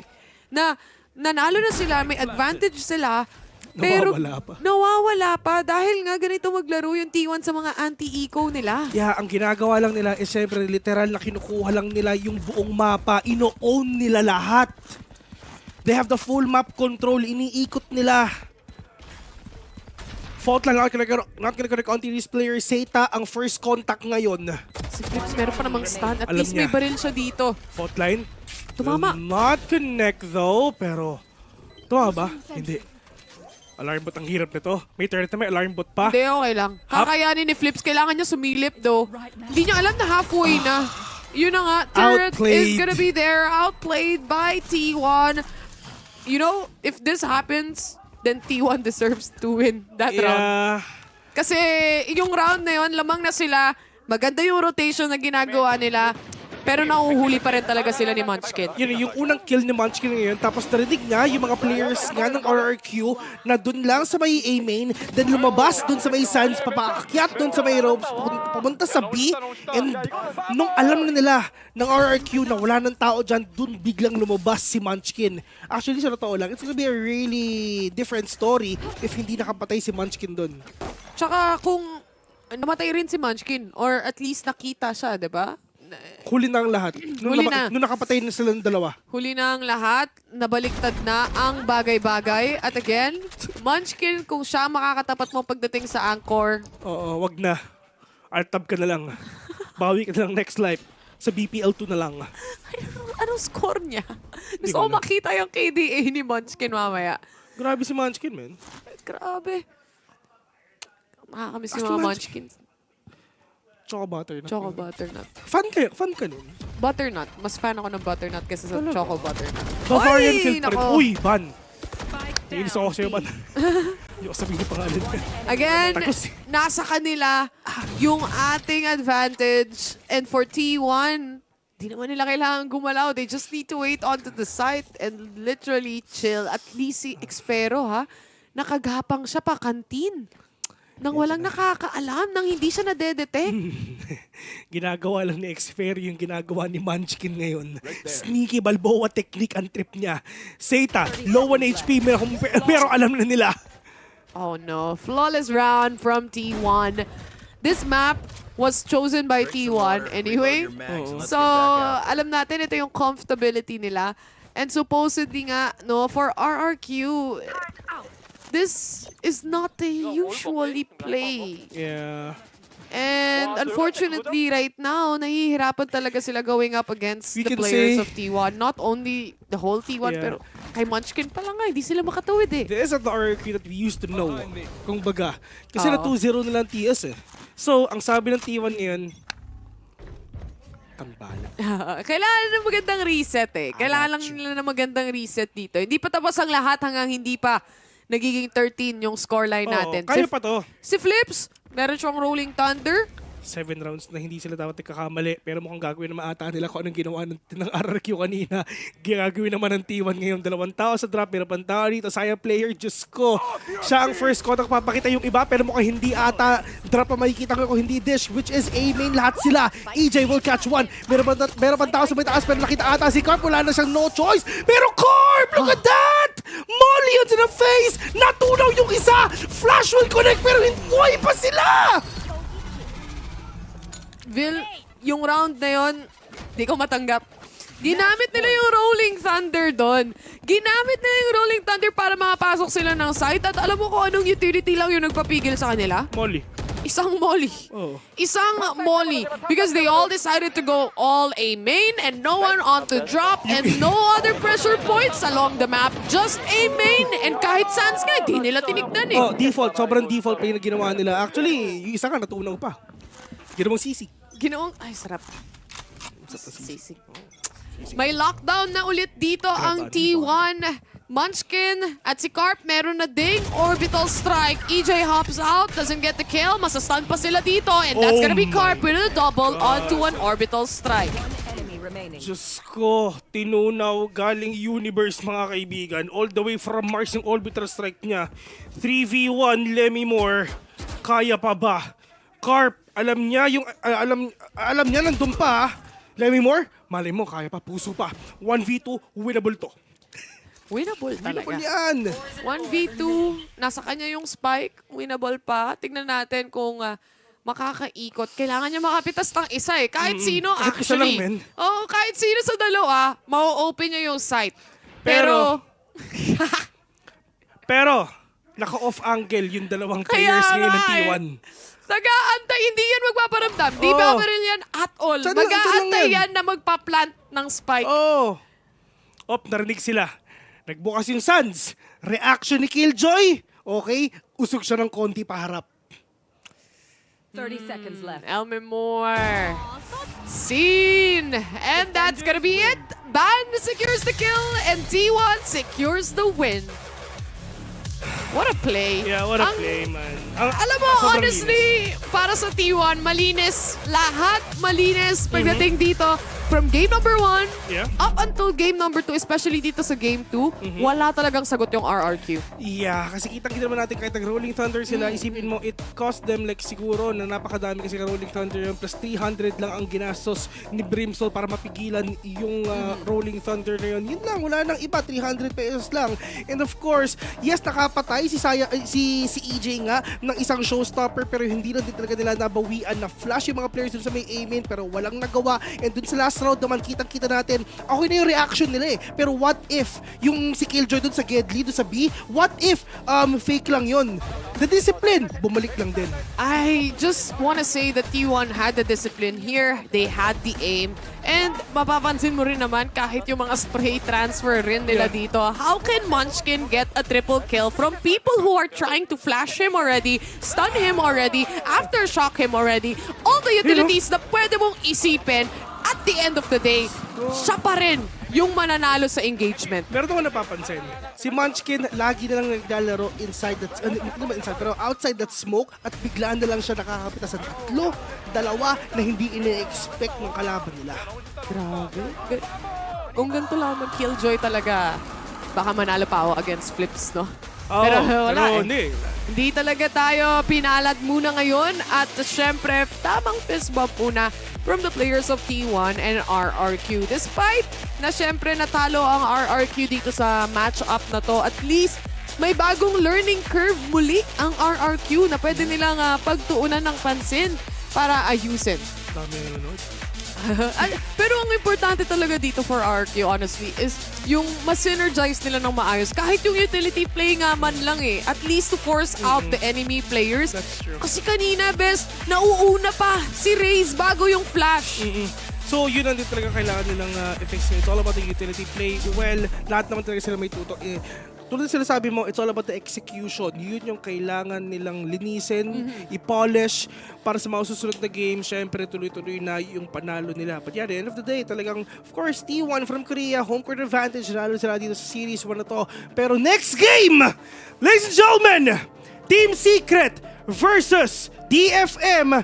Makikita natin yan, pero we're going to head on to a very, very short break. Actually, panel. Pagkatapos ng panel. Tama. Yan. Kaya naman, Revy, ipapasa na namin sa inyo. Kamusta ba dyan? Goods kami dito and parang nabuhay bigla si Bill because of our second series later. Pero usap muna tayo about our first series today. Again, congratulations to T1 for bagging a 2-0 win here. I think, you know, adding on to what they said, I really feel na hindi na utilize. They were playing for utility. They didn't utilize it the way that they should have. And T1, again, parang ngayon, they just really have the aim. They were on fire and RRQ just couldn't do anything about it. Much needed na momentum swing para sa T1 after losing back-to-back dun sa nilang mga series. Now they won a 2 against RQ, so sobrang gandang boost dun sa nilang points. And more so dun sa momentum din kay Munchkin na sakto-sakto kasi feature natin siya and he was so dominant in this game. Hindi talaga siya mapigilan ng RQ. It kind of feels like T1 really read into what RQ wants to do. At the same time, yung aim ni Munchkin together with his positioning ay hindi masolve ng RRQ. I mean, you said it, right? We were talking about how a double duelist, especially on the defensive side of Fracture, will have to take unnecessary risks. But the casters mentioned it, you mentioned it, that every single fight T1 took was just almost divine. They didn't miss, they were so clean, and it really made it look like that risk-reward ratio was just really on their end. Again, si Munchkin, sobrang lakas niya kahit na-flash pa. He still got those big 3Ks.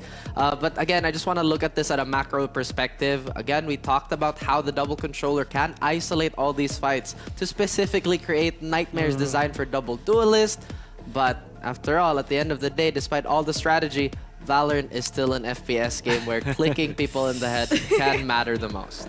That's right. And, you know, just looking at Munchkin here, we did run the double duelist, but again, Munchkin, our Sentinel player, just seems to have so much impact this game. You could see him really just going on the offensive, never leaving, like playing outside the smokes, as our casters were saying just now. And it just kind of shows the confidence that they have, especially in the later rounds of the game na, you know, T1 was just like, let's get this over with. Yeah, tingin ko nasa part din nun sa mga mix-ups na ginagawa niya with swapping between A main or B main. Sometimes nag-back-to-back round siya into B, but mainly ginagamit niya yung kanyang aggression with this Killjoy to be to give extra kills eh. Hindi nga lang extra kills yung nakuha niya, minsan dalawa pa talaga. So more than extra kills yung nakuha niya. Ang laking minus agad dun sa gustong gawin dito ng RRQ. Additionally, yung utilities niya, particularly sa turrets and yung alarm bot, it allows them to create more, to have more space or have more territory dun sa mapa, which is important sa Fracture. I agree. I mean, another thing that RRQ just really could not identify was which was really the weak side of the map. But again, granted, with the utility that they would have, and just again, this is also on them that is such a high execution lineup that they had. Again, they didn't necessarily have the cleanest of confirms when it came to info, but again, just looking where Munchkin should be was a big problem. But they have double controller. They can pressure as much as they want with the Viper. They can honestly default for as long as they want to. And tama naman yung sinabi mo kanina eh. Palaging naka-push up yung T1 pero hindi nahanap yung punishment sa RQ. That's right. Well, we'll just have to find more, you know, face-to-face action or backstage action because we're going to be going to an interview with Evan. Hi, Evan. Kumusta? Hello, kumusta ka dyan? Hello guys. All right. So, again, well played in your game today against T1. It was a very challenging match. So, gusto ko itanong kung ano yung preparations niyo going into this match? Going into this match, in-expect namin na malalaro yung normal maps, Haven na pick and Ascent, but binan nila yung Ascent. And di namin in-expect yun. And yun lang. Tapos yung Fracture, medyo konting preparation lang nagawa namin kasi bagong comp din yung ginamit namin. All right. Okay, Wolf. Yeah, I wonder, Eman, so nakita na namin kayo mag-perform for 4 weeks. I just wanna ask, sino pa ba yung parang nilook forward mo na makatapat dito sa ating liga? Ngayon, siguro PRX and DRX. And bakit sila? Bakit sila yung gusto mo makatapat? Kasi sila yung parang top team talaga dito sa Pacific. And excited kami na makalaban sila. All right. Well, thank you for answering all those questions. I only have one for you. And again, if Rebby was asking how you prepared for that match, how are you guys going to prepare moving forward para sa mga future games niyo? Ganun pa rin naman. Practice lang ulit, scrim, and i-VOD review namin yung mga mali namin kanina kasi marami rin talagang issue kanina, and yun lang. Tuloy-tuloy lang yung practice. Di naman natalo lang kami ngayon pero tuloy-tuloy lang kami. Ayan. Well, more to come as always. Congratulations again, Eman, because this is still a great feat for you and your team. We're seeing the growth, and we're very excited for we're very excited for what's more to come. And again, wishing the best of luck to you and the rest of RRQ. Thank you, guys. Bye-bye.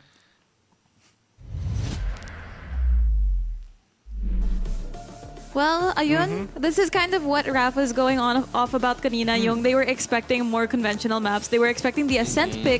So I really think, Fracture definitely caught them off guard. Tingin ko nasagot din yung parang yung glaring na question, which is parang na-feel natin with RQ, parang opposite day. Parang they were doing, di ba? Parang they were doing a thing na hindi natin na-expect, and yung result yung nag-speak for that, it's those decisions. Ang naging sagot nga lang is, yun pala, hindi pa sila ganun ka-prepared. They were trying out a new composition. So, in end of the day, experiment lang pala to. Kaya pala Trial and error. Trial and error. Tama naman. And again, I feel like we were also expecting them to capitalize off the momentum that they had in the previous weeks. But again, guys, this is just a testament to how much preparation you actually need to go against everybody in the Pacific League. And again, maybe it'll just need a little bit more time to cook. We talked about the execution requirement, and those small mistakes that were, again, apparent in the eyes of T1 were punished heavily. But like you mentioned, Rebby, there is still more to come. Exactly. And I think I agree with what Wolf said na I think they were going into this thinking, they had a plan. Parang ready sila for today, and then things just didn't happen to not go their way. And again, maybe they were caught off guard here. Pero it still looks that they're feeling optimistic again. They wanted to go against DRX, one of the teams. Yeah. So it still seems now they're going into the VPL wanting to learn more, still as enthusiastic as ever to go back, look at what happened, learn from those mistakes, and try again. Yeah, parang they handled it really well. Yun nga lang, parang siguro naintindihan talaga na we had a plan, hindi lang talaga nag-work. It's not the end of the world. Yeah. Madami pang mayari. With all due fairness, comfortable spot naman yung RRQ just because of the fact that they won 2 games already. Siguro, it just sucks na hindi sila nakascore dito in this particular series on their loss. But in general, they still have 3 more weeks to prepare and plenty of more chances para makapasok the playoffs. So they're pretty okay, I guess. Yeah, well, again, like we always say, more to come from these teams. But don't go anywhere because we will be going to Game 2 in just a bit. Pero we're gonna be throwing into a short break. Pero i-ready nyo na ang kapabayas or ang bias nyo because we're gonna be having Team Secret versus DFM. So don't go anywhere.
Filthy dirty.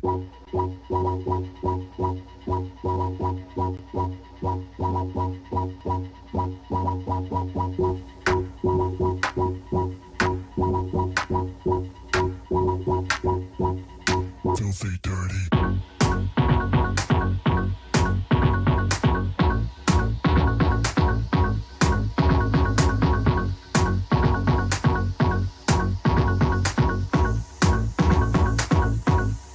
Let's get nasty.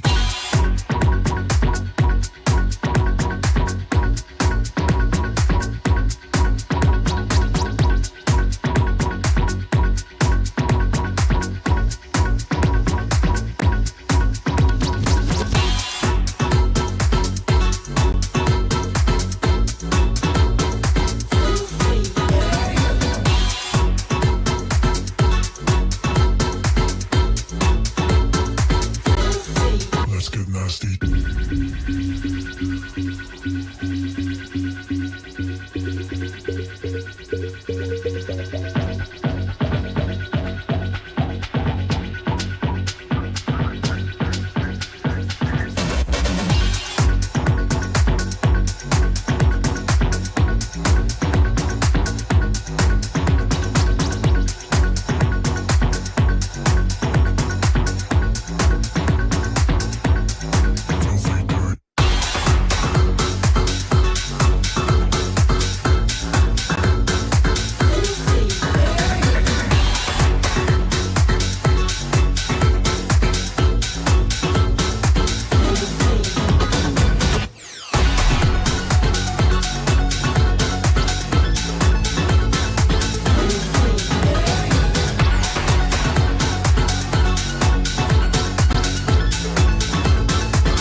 Let's get nasty.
Zero distraction.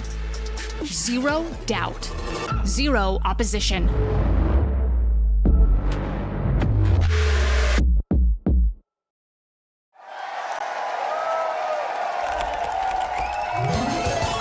Red Bull gives you wings.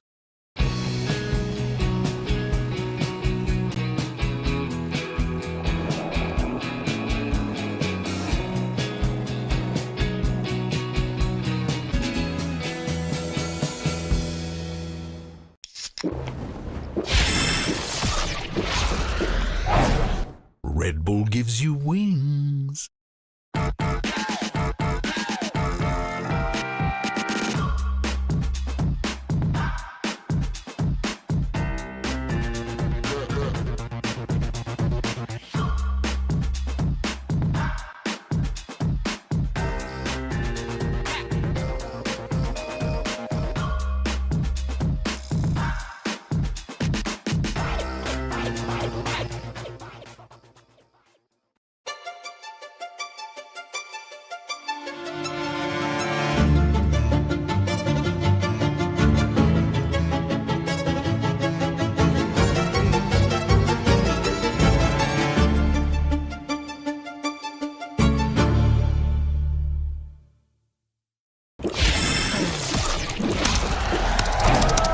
Red Bull gives you wings.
can tell she too sedity, but I really want to kick it. Pretty Nikki says she like me cause I'm needy. I can tell she too sedity, but I really want to kick it. Pretty Nikki says she like me cause I'm needy. I can tell she too sedity, but I really want to kick it. Pretty Nikki says she like me cause I'm needy. I can tell she too sedity, but I really want to kick it. Nikki, look at her, she too sedity. I don't want no pity, I really just want to kick that. She litty, I can tell that she witty, and I wonder if she did me cause she finna get that.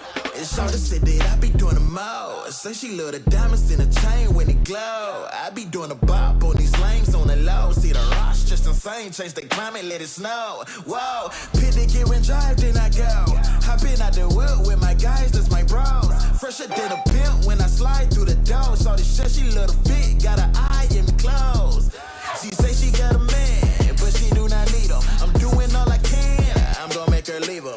Just give me the chance, I bet that I can beat him. Look, I got her in a trance, going down in my DM. Hey, pretty Nikki says she like me cause I'm needy. I can tell she too sedity, but I really want to kick it.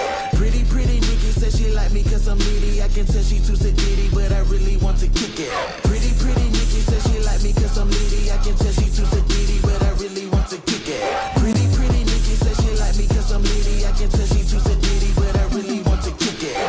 Listen here, babe, I know you wanna kick it. Flyer than a leer, going up just like a ticket. It's a chandelier on my wrist, look at it glisten. We can get it clear. I didn't like a Honda Civic. Oh, she really did me, and I wanna pay a visit. She can come and get it if she really want the business. Baby, ain't no stopping once it's popping, just forget it. You know what they say. If it ain't broke, don't dare to fix it. I'm that guy. If they asking around, I take them high as they crash in the ground. Up to the sky as they passing me down. Don't need a bribe or a bride. I'm just asking you out. And so she says she got a man, but she do not need him. I wanna give her a chance. I bet she gonna leave him. Just give me the chance. I bet that I can beat him. Look, I got her in a trance, going down in my DM. Hey. Pretty Nikki says she like me cause I'm needy. I can tell she too sedity, but I really want to kick it. Pretty Nikki says she like me cause I'm needy. I can tell she too sedity, but I really want to kick it. Pretty Nikki says she like me cause I'm needy. I can tell she too sedity, but I really want to kick it. Pretty Nikki says she like me cause I'm needy. I can tell she too sedity, but I really want to kick it.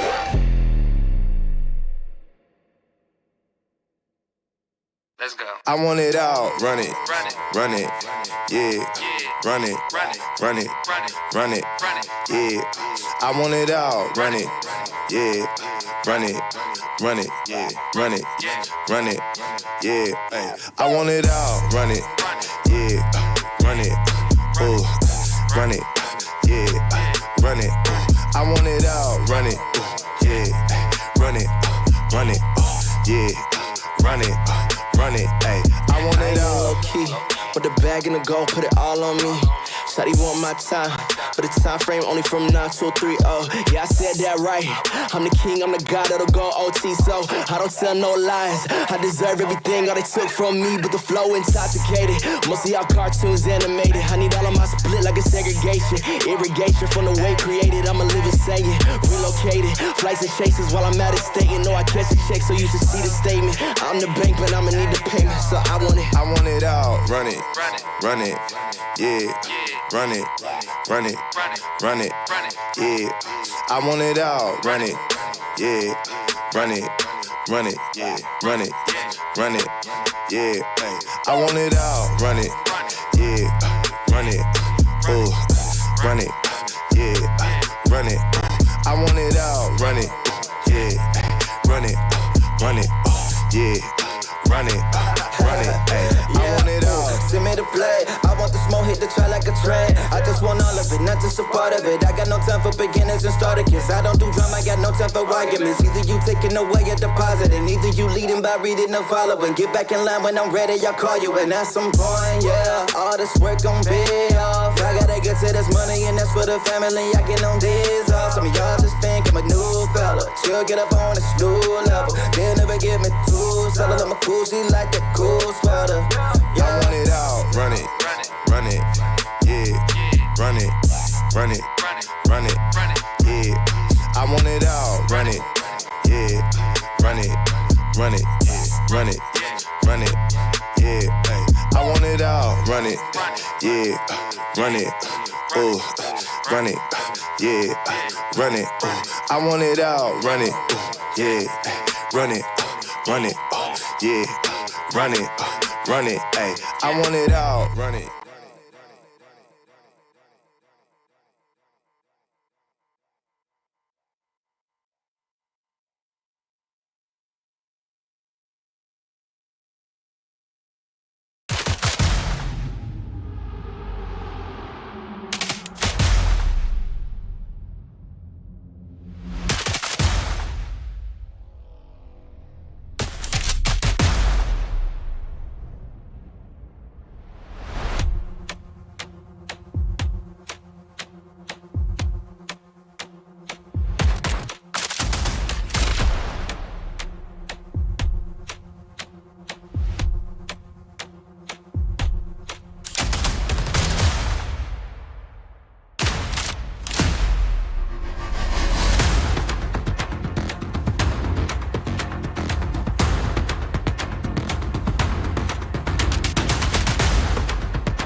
パシフィックリーグで戦うのが楽しみな相手は DLX です。ブラジルのロックインでの活躍もそうですし、世界的に見ても、最強のチームの一つと言えるので、DLX に勝ってデトネーションフォーカスミは世界でも通用するんだということを証明したいです。パシフィックリーグで対戦が楽しみな相手はゼータディビジョンです。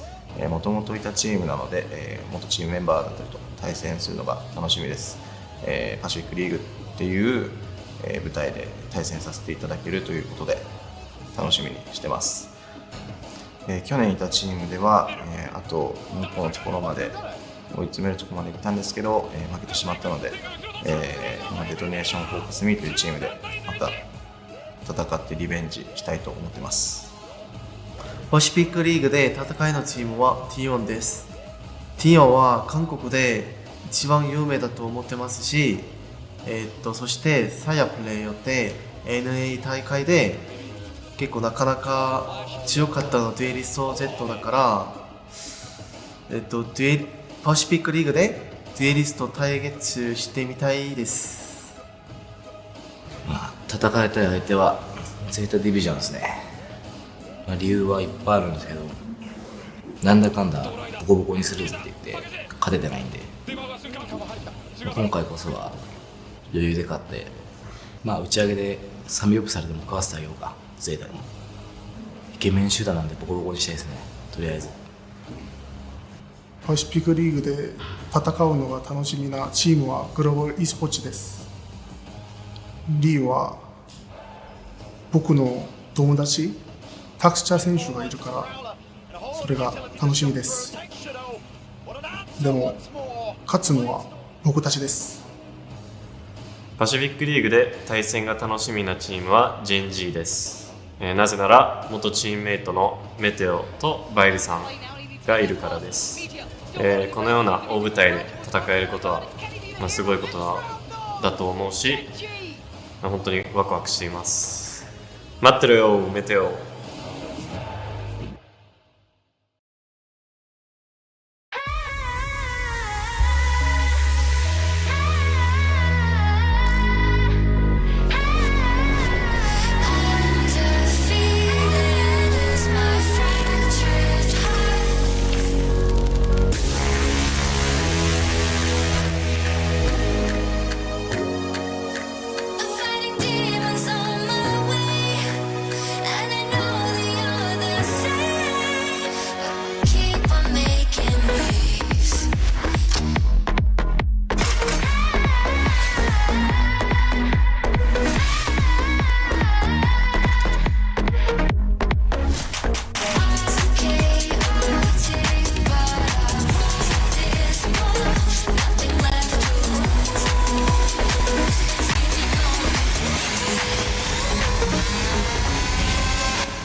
Welcome back mga kababayas sa VCT Pacific League 2023 Filipino broadcast. And ayan, I think you can see kung ano yung ang second series natin for today. It's Team Secret versus Detonation Focusme. Ayan, go Wolf! Yes! Do it, Wolf. Secret fighting! Ang ganda nga ng flag. Kay Villian, di ba? Yeah, it's now mine. Wow! Don't give it back. Don't give it back! It's now mine, alright? It's ours It's now. now the panels. Hey, Secret fighting! Hey, borrow Wolf. Yes, you it's can. It's mine now. All it's right. not Wolf's anymore. Yeah. We have completely taken this, you know. There you Look up, go. guys. Can we get a zoom? Can we get a zoom? Oh! Ang ganda. Bagay sa inyo. Yeah. I wonder who's the model though. Parang nag-uniform tayo. I think we're all wearing black and white today. It's not like we agreed on it, you Yeah, know it's what totally I mean? unplanned, diba? Correct. Wink, wink. Not just because it's a team secret match. Pero again, let's go back into talking about our series for today. So it's DFM versus Team Secret. Our first, the first team that we're going to be talking about, I think we should focus on DFM muna because we have a lot to say on Team Secret here. But I mean, we're going to be talking about Team Secret anyway kasi, ayan, for our starting lineup, we have Invi, Jeremy, Jesse Vash, Dubstep, and Borkum. So I think we've seen Envy, I think, really performing in these past few weeks. Yep. Yung unang mga linggo ng Team Secret, actually, nahirapan pa sila kasi may times na hindi daw sila masyadong nakapag-scrim or nakapag-practice dahil kulang pa because they had to really fix a lot of stuff before they flew in. Ngayon, nakita natin na yung full fruition. Yun nga lang, ang masasabi ko dito sa Team Secret, dahil lagi silang nasa top, teams started to look at them and figure out what they're doing. Totoo. I mean, yun naman yung palaging sinabi natin na sila yung pinaka-anti-stratted team. Yeah, totoo or at yan, least totoo yan, one totoo of them, right? Kahit siguro nagpa-fall off sila sa leaderboard, statistically, they're still so dangerous. I remember talking about, we were talking about this team na sila yung pinaka-suit and tie when it comes to international competition. And I bet you would like suits and ties, you know what I mean? But aside from that na they've been, again, anti-stratted upon anti-stratted. I feel like Envy really brings a lot of character to the team and he really brings immense firepower. Daming rounds na parang, siguro talo na to. But if Envy is alive, and as well as Jesse, who's just been a clutch master ever since, it just becomes such a hard task for the opposing team. Exactly, and speaking of clutch masters, I think also, we have Borkum, with his Borkum times, classic always. Pero I think the reason why I wanted to bring up Envy is because I feel like parang Borkum time junior, because we are seeing him pull a lot of clutches, especially in these last few weeks here in VCT Pacific. So I kind of feel now we have a second leg to lean on dito sa Team Secret, and it's kind of good to have even more trust, just in all of the boys on the team. Yeah, siguro na dala talaga yung never say die attitude dito sa Team Secret. Sinasabi niya na tatlo yung na-mention natin, pero almost anyone from Team Secret, parang nakita natin yung trend sa kanila na may clutch factor din talaga. You never sleep on Team Secret. Kahit pa dun sa mga rounds na akala mo ay nakuha mo na talaga. Even if it's a 1v3, a 1v2, Team Secret is not a team that you can doubt for sure. Exactly. And here on the other side, we have Detonation, Focusme. So they've also been on, medyo unfortunate losing streak dito sa VCT Pacific. Straight 4 losses over the past 4 weeks. We're on week number 5. As much as we do want to see them have a score on the scoreboard, they will be against Team Secret, another team that they really have to look out for. But we can highlight the players here have definitely been doing their best. Fun fact, these are the only other team aside from DRX to take a map from Gen.G. And Gen.G being our top 2 team at the moment, and with DFM at the bottom, still shows na may metal din sila to fight back. Talagang kinakapos lang in the longer course. Kunwari, isang buong series, nakita natin na kinakapos sila na na-figure out sila eventually. You can see some flair, bigla silang nagkakaroon ng moments of brilliance. Kaso parang ang dami talagang kulang sa kanila, fundamentally speaking. May aptitude naman talaga yung mga teams natin dito. And DFM is not an exception right now. I don't have time about DFM. This is really obvious. No. But anyway, so yun nga, I feel like there's also another weakness na parang mas na-accentuate dito. Regionally speaking, Japan is very creative when it comes to their offensive side, but fundamentally speaking, yung sinabi ni Wolf, yung defending side nila medyo shaky. When their pushes don't work out, they don't seem to respond properly into their defaults. But again, we've had some good matches from DFM. Jest has been popping off in these last few weeks. And I feel like they're still trying to find that identity of what they really want to do. Pero, yun nga, medyo limited na yung time. Tapos kalaban nila Team Secret pa. So. Exactly. And, speaking of Suggest, I think it's really good that we give him a highlight here because he's kind of the player na mag-ingat talaga ang Team Secret. Because this man has a really crispy aim and DFM has strats around, enabling Suggest and Soldam because, these are the 2 new highlight players. And we don't know if he's going to be popping off today or not. So, he's one of DFM's secret weapons here. Secret. Siguro ang masasabi lang natin dito about DFM in general, pati rin kay Suggest, pag low talaga, like 90 ACS record with the Killjoy, which is almost unheard of sa ating liga. Sobrang bababa talaga.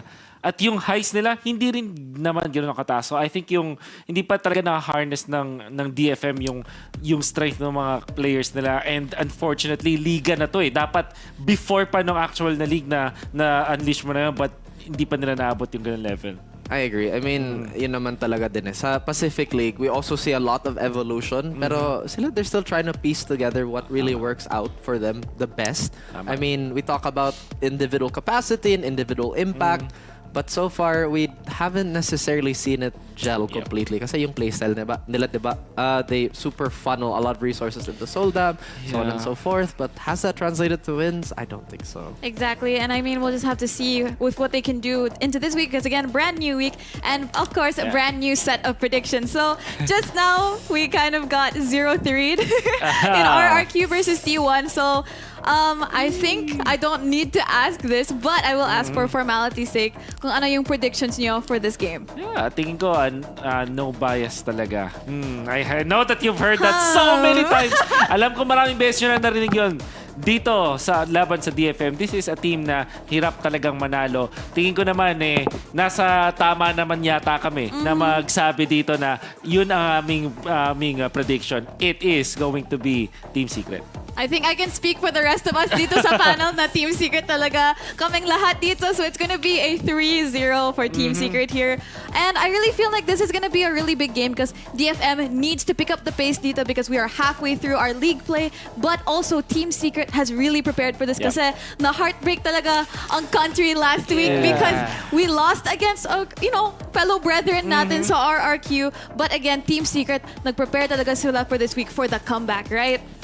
Yeah, but it's scary part na maging DFM talaga ngayon. Again, no bias. Kasi ang Team Secret, kailangan bumawi. Like, it's a back-to-back loss. 0-2 pa. I think no mercy na Team Secret ang makakaharap ng DFM ngayon. That's true. I mean, again, we talk about how unpredictable Team Secret can be, whether it be the highs or the lows that they can achieve. I mean, again, guys, they've had the highest of highs and maybe potentially the lowest of lows, but I think it's still pretty obvious who we're rooting for, right? Wolf. Sorry. Nice. Diba? Uy.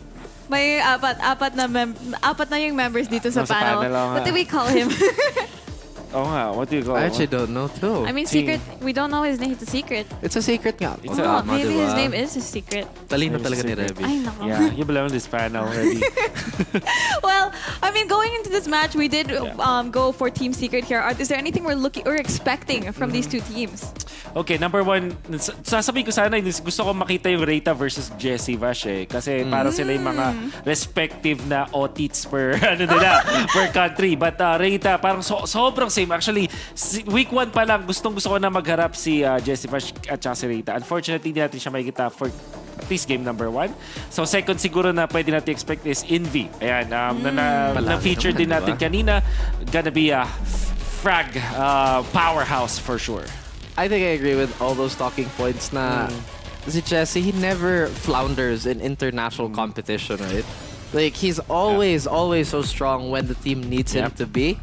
And once again, it translates super well to the team, and I feel like it's really good guidance for yung mga, I guess, mga newer members natin or yung mga younger members na, uy, grabe ganda ng post ni Borko, ha? Wow. IFBB Pro. Lakas. Kakaiba. Diba? Yun. Na-flex pa. Sayang wala si Asoray dito. Perfect sana. The flex battle. Dubstep, of course. Yun. Na-flex din. Okay. I wonder kung may time pa mag-workout on Team Secret. Would you happen to know? I think, diba, yun yung isa sa requirement yun ng competitive players to really keep their physique as well. Because it's important also when you're on a computer, practicing for many hours a day, dapat may time ka to really get up, get moving as well, and also, to prevent any injuries. Because it can still happen in esports. So it's good to take preventative measures. Example number 1, I have RSI on my right hand because I didn't exercise enough again for a long period of time, right? And again, a healthy mind, a healthy body, and vice versa. Because obviously you're gonna be a little more how do I put this, fitter, so you're gonna have the stamina and you're gonna wake up a lot better, guys. This is just a PSA to go hit the gym. Get off your seat, go hit the gym after the secret. Yung fist bump ni Envy. Well, simula pa lang pinag-iinit na. Parang for DFM, no friendships, no sportsmanship whatsoever. And Envy took that personally. Yes. And he took that personally. Well, I mean, this just shows now they're kind of fired up for today, I mean, the side of Team Secret, always happy, all smiles here. DFM looks like they're here, they're here to do business talaga. Kailangan na. It has to wake up. Nakita naman tayo ng some improvements, and surely yung pag-rotate nila ng kanilang mga players dito, meron na silang naiplano. Teams, yun lang talaga Parang dun sa moment na gusto mong mag-recover ka na as DFM, ang makakatapat pa, team na mas gigil pa because they literally lost back-to-back 2-0s na uncharacteristic, I would say, para sa Team Secret. So parang, ito yung time na wake up call sila, tapos sakto yung kalaban nila, struggling. So, sobrang hirap ng spot na maging DFM dito. Pero baka ito din yung game na mag-shake up yung DFM. Ito yung, the changes that they needed at the beginning, but felt like, oh, this could potentially butterfly into something later in the league. But again, it is the midway point. Parang demand na siguro lahat ng fans nila na mag-evolve sila and just to be better in general. Again, we're still all competing here. So that's just how we get down to it, I suppose. Exactly, and I think going into, we have two very contrasting playstyles here. We just got the first ban of Icebox. Are we expecting to see any maps here to, maybe secure the sides? Because I think DFM will be picking first. Pearl, I think, kailangan mo mag-default dito kung, or at least ng mga standard maps. Pero kung Ascent. Naalala mo yung talo sa Secret sa Pearl, medyo malala din eh. So baka Redemption, sabi mo kanina, baka Redemption. Ascent Haven, well, everybody's maps. Honestly, at this point, parang di natin masasabi kung may mas dominant pa ba sa Haven or sa Ascent for that case. I thought it was a really smart ban for DFM to just get Icebox out of the way. Okay, so yun nga, mukhang tama yung sinabi dito ni nasa screen eh. Oo nga, sakto, binan nila. Makakalimutan rin. Fracture, if ever we have to go there. In all due fairness, mukhang itong mga mapa naman ay Team Secret really mastered it so well. Especially Ascent. Tapos yung pagdating dun sa Haven, surely they're not that scared of it. Meron naman nila sa mga set plays dito and I think that they're confident in that particular map too. So could be easily a snowball to a 2-0. I think so. I think it could snowball into a 2-0. Pero yun nga, yung pinakamalaking question para sa DFM is how they're gonna weather the storm of that offense on TS. Kasi, of course, Jesse Vash is so good at setting up everybody and just being a solid rock. You know what I mean? He never really wavers when it comes to emotions. He's not a very emotional player. Again, he's all about the business and just delivering it.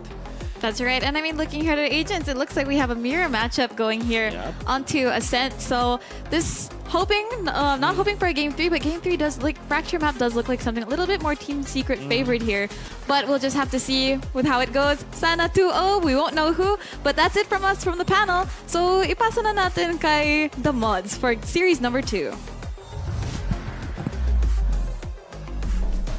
Oras na para iwagayway ang watawat ng Team Secret, mga kaibigan, dahil Pilipinas ang mananalo ngayon. Eto na mga kababayas! It's finally time para sa laban na naman ng Team Secret. At ready na yung aming Team Secret.gg pala. Maraming salamat. Salamat. Outfit check. Sa banner rin, maraming salamat. Team Secret.gg, order na kayo. Naging live selling bigla. Pamain na lang, mine itim, mine puti. Number 1, number 2, number 3, mga kababayas, no? Pero anyway, joke lang yun. Salamat pala sa merch namin dito. Pero ito na nga, Team Secret. Best. Fist bump pa lang kanina, inaambahan na tayo. Si Exenfree, tikas ng mukha. Sabi ni Envy, nakagaling. Wala. Si Exenfree walang ginawa, ang kapal na mukha. Di ba? Babawian agad natin to. 2-0 to, guys. TS ang maglalaro. Team, sure win. Yan ang makikita. Nakita ko yung mapa, Besiwap. Game 1, Game 2, mapa ng Pinoy na talaga. Mapa ng Pinoy, it is. Haven Ascent. Fracture? Ano ba naman yan? Pipick tayo ng mapa kung saan malakas yung TS. Yun yung ginawa ng DFM. Hindi tayo finish bapan. Okay lang yan. Sige. Sipin mo, Bes, DFM, hindi naman talaga sila magkakaroon ng puntos. Talaga. Sila actually yung currently na pinakamababa pa so far, no? Diba? Okay. Team Secret, nasa inyo ang aming lahat ng enerhiya na pwede naming ibigay. Meron pa ba? Meron pang natitira kahit malungkot ako ngayon. Meron pa. Pupusuan ko tong game na to. Pag nanalo ang TS, ma-unban si Vil. Talaga ba? Sana. Sige, game na! Start nyo na!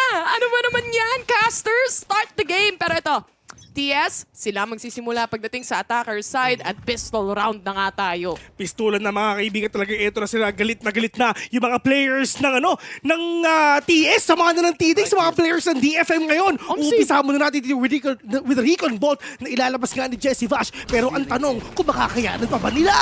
Isang mabilisang pasok at dubstep already above and beyond here when it comes to Jenny. Soldando, tamang tago lang din. Pero medyo masakit yung nano swarm na yan. That's gonna be Dubby. Mamba out muna siya para sa kanya and it's still a 5v4 so far. And Spike, di pa napaplan. Naku po, si Dubstep wala na. Magandang pangitain kasi pag natalo ang TS sa pistol round, sure win sila sa buong game.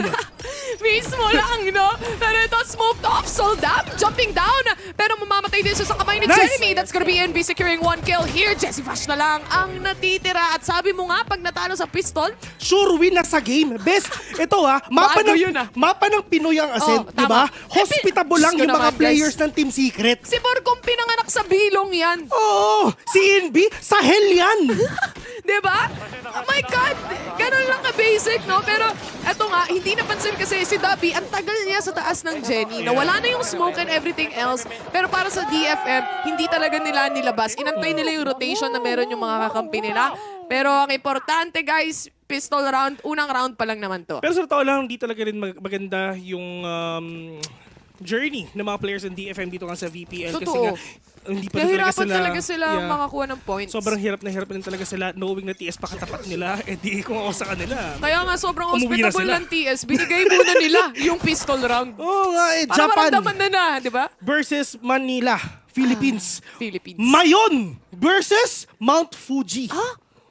Mayon, perfect na perfect yung Mayon. Pag nakita mo yun eh. Kalamay versus Sushi. Galunggong versus Tuna. Sashimi? Masarap yun eh. Masarap yun eh. Sino ba? Maui versus Maria. Ayoko na. Mahirap na. Eto, hanggang doon na lang tayo mga kaibigan. Muna, Jeremy, mukhang gagamit muna siya dito na Roomba to clear out an angle and then the rest of the TS squad, kailangan nilang pumasok. Kaso nga lang, saktong-sakto yung knife na nilabas dito ni Sinfree. Napakabait naman talaga ng mga Pinoy pero wala magagawa si Jesse Vash kundi magmamba auto talaga. Pero Envy mag-isa. Okay lang yan, men. Si Sinfree lang ang patayin mo, pwede na. Bawi ka na, Envy. Oo. Sinfree lang ang kailangan patayin. Pero ito you have a sheriff to say the least. Envy, alam natin kapag may hawak na sheriff to, kahit pa paano kaya niya makapatay. Kaso nga lang, it's just too much. Kasi wala na hindi siya makakatawid eh. Pero sa totoo lang ang TS, alam mo yung kailangan nilang bawiin ngayon. Ano yun? Ang ganda ng intro nila eh. Diba? Totoo, maganda yung simula. Tapos, natuto. Diba? Natalo tayo sa last 2 games na meron which tayo. Which is, yun ang GG and RRQ. So, dito naman sa side nga ng Japan, this is the first time na maglalaban sila though. So, this is gonna be a really good challenge para sa both teams nga nakikita natin ngayon. Pero Team Secret, mga kaibigan, buy round na sila. May pera na sila. May Vandal at Phantom na sila para makabawi sa mga mukha ng DFM ngayon. Kumbaga, right now, talking stage daw muna. Balik muna tayo sa talking stage mula dito sa side ng DFM at TS. May magandang pangitain. Ha? Si Dubstep, jet na. Oo nga eh. Di ba? I mean, you have Dubby on the jet. You have Jeremy on a killjoy. Nag-swap sila actually ng roles dito right now. Dahil nakikita nga natin si Dubstep more on that sentinel role recently. Pero minsan, kailangan mong maglabas ng galit eh. Oo, tama. Ito na yung mga variation na kailangan nila ilabas kayo. Pero Takej, nag-aantay lang siya ng magandang pwesto dito para makapaglabas siya ng matinding paranoia. Pero wala siyang idea na nakapasok na yung TS doon! Natimingan siya dito. Ay, nako! Ang the future is bright na kung sakasakali man. Yun na nga, hindi nila napansin. Dubby, ang unang mapapatay dito. Pero it is okay as Envy was able to shut down one. Kaso nga lang, this Blade Storm from Soldam, tumakto yung mga flashes. Hala! Mag-i-ace pa ata mga kaibigan. Nice kill kay Jeremy mga kaibigan. 1v3. Winnable sa side nila. Pero sa Jess, super low on HP. Pero Jeremy, buhay na buhay pa. 1v2 in favor of TS. Winnable. Ay! Nagtipi sa mukha! Ay, sayang! Sayang nang! Yun lang, naabutan lang siya ni Anthem doon. Pero, andun eh. Nice try. Check niyo yung replay. si Invi panalo dun. Ay, si Jeremy panalo dun. Pero the players of DFM nanalo sila dun sa buy round nga Alam ng mo, mga players timing na lang DS. Sa timing lang sila nagkakatalo talaga. Pero ang galing ni Soldam dito na outplay niya lahat ng players actually. Sa Alam mo, bes, aiming ng solo lang.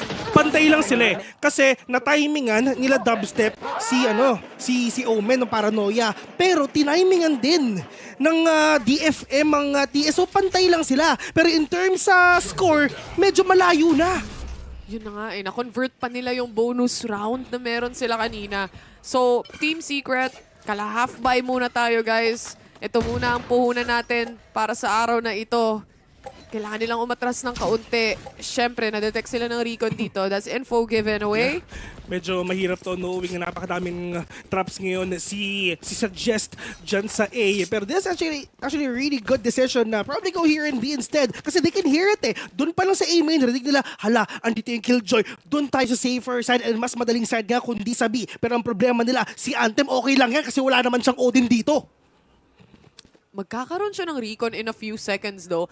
Ito yung magiging problema ng Team Secret. Hindi nakita. Sa bagal ng rotation ha. Dahil nga mga up at magiging online muli yung mga traps na ayaw nilang makita. And this is already the knives and the recon right now being thrown in. Anthem, alam niya na may tao dito. Soldam! Nice! Kailangan nila i-clear out and that's gonna be Envy securing the kill. Anthem! Hey! Matatamaan at matatamaan din! Nice! Nasal lang ng kaunti as Burcombe shuts him down. Si Jesse Bash makakaisa pa. Takedyo sa Diyos dito mga kaibigan. This is gonna be the hyper rotation ginagawa nga ng DFM ngayon at napakagandang contact play na pinakita nga ng Team Secret. Sobrang tahimik nila. Nag-antay sila na makapasok at buti na lang nandun na sila. Takedyo sa Jess. Meron pa sila mga utilities ngayon. Paranoia, wala naman natamaan kahit isa.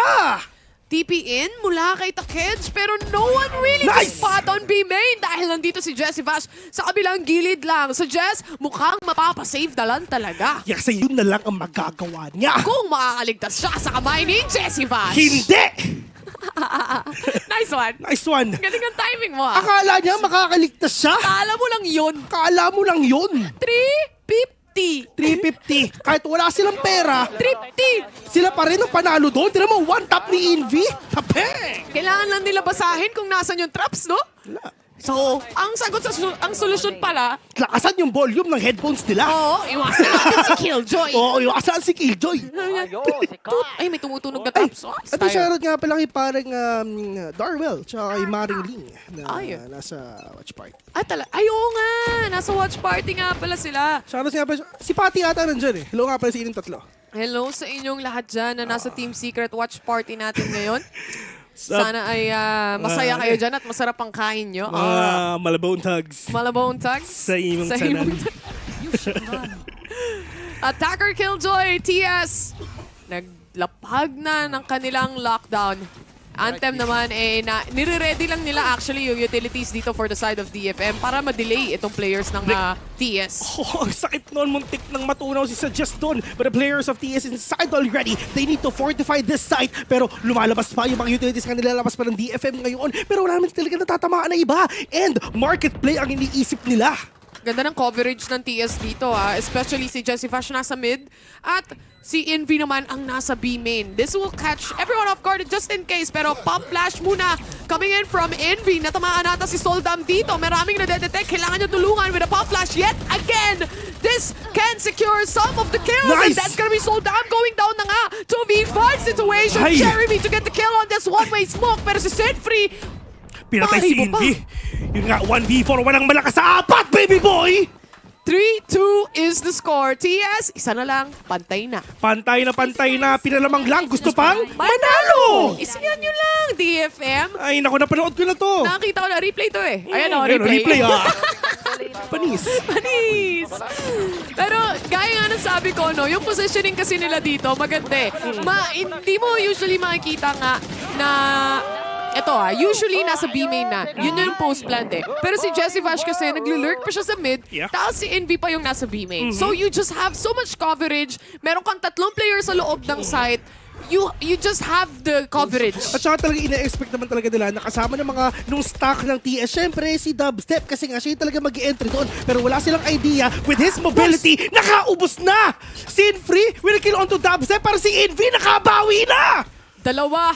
mula sa A site dito. And still right now, para sa side ng TS, rotations muna ang gagawin natin. Maybe Anthem is gonna be caught, but buhay na buhay pa siya dito. 70 HP. Meron pa silang utilities kahit pa paano, pero ultimate pa siya. pistol nga ang hawak-hawak nila dito. Anthem, ang dami-daming skin. Ba't yung pinili mo? Minima!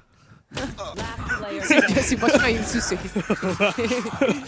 Double kill para kay Borkum. Basic, 3-3 at pantay na po ang laban. Ay, nako, ganun lang ka-basic, di ba? 5 minutes kanina, lamang ang DFM, pumikit ka lang, may kasama na siyang iba, and lamang na sila! Mismo! Nakapagluto ka lang ng pansit canton pagbalik mo. Ang dami nang nangyari, di ba? Oo, di ba?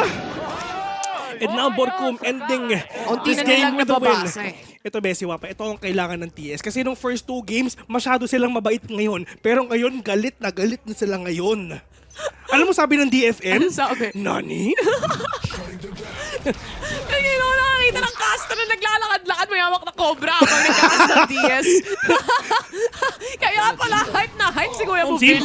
At si Dowell sa harapan nila. Anthem, kung kasi kumanta ka na lang. Pero that is Jeremy with a kill onto Anthem right now. Takedya ka, chamba pa. Puti ka to, 3v3. Oh no, lahat sila may ultimate na ngayon. Uy, ang daming nakita ni Dobby doon. Again, si Soldam nga, naka-operator dito. So nilabasin yung kanya shorty, may sinusubukang i-res. In Vito, Nice! that's gonna be the kills coming in from TS. Last one remaining. Hay nako, Soldam, kahit nasa soul ka, patay ka na. Oh! He gets 1 kill towards NVS, pero nga lang, dubstep at si Jessie Fash, buhay pa dito, nakasalalay sa kanila. Sandwich play! Dinash Anong ginagawa? Baka naman, may unequipped time yan, Bes! Nakalimutan mo ba? Kapal ng mukha? Dumasin papuntang short? Hindi, nag-dash in siya sa kamatayan. Oo, yun na yun. Sabi niya, ito na, ibibigay ko na yung soul ko. Wala silang choice. Time out na lang talaga. Di ba? From 3-0, pumikit ka lang, 4-3 na. Kaya nga eh. Si Borkum nga nakapasok na ng site, wala pa rin kaalam-alam ang DFM dito. Again, they have Soldam na kayang makagawa ng play, but you just cannot rely on just one specific player. Yeah. I mean, dito naman sa mga players ng DFM, talagang mga high-impact plays talaga yung mga pinapakita nila, mga gulat factor kumbaga. Pero na-outplay na talaga sila ng TS ngayon with their kind of entry, with their utility plays, with their angle isolations, lahat na pinapakita nila, sobrang na-overwhelm na ang DFM. Walang kabayas-bayas yun, guys. What we see is what we say. Walang kabayas-bayas, ha? 4-3? Ay, nako. Itong DFM nga, they're gonna go for a timeout here. Kasi so far, dun sa mga past, basically 4 rounds na nakita nga natin dito, after nilang ma-convert yung naging bonus round nila, hindi na nga gumalaw. And it seems like Team Secret have found the solution quite fast. Yeah, Mas mabilis silang makahanap ng solution dito compared sa Gen G, ha? Partida! Nag-timeout ba TS doon?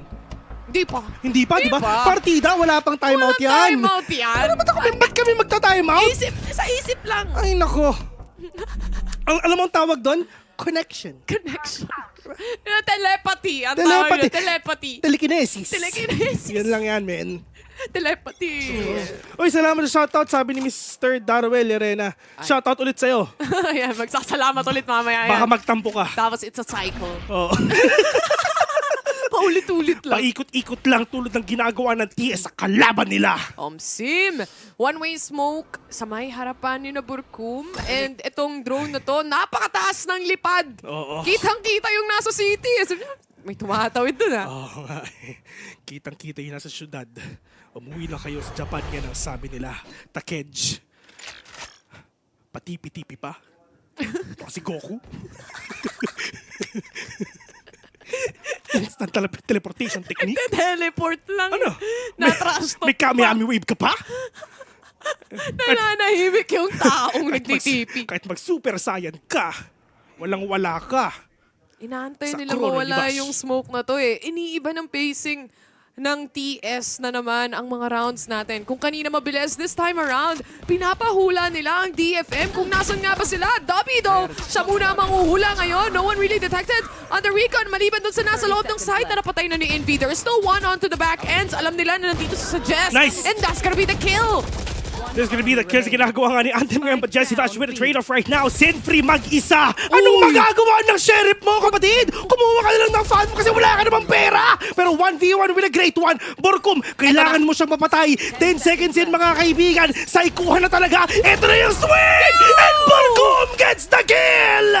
Di na nga niya kailangan mag-utility. Di na kailangan mag-smoke. Kailangan niya lang mag-swing out. Tapos headshot lang. Men, tinitignan niya yung oras. Pero hindi niya alam, oras na niya. Yun nga, yun eh. Inaabangan niya lang eh. Na, uy, wala nang time. Antayin mo lang, delay mo lang.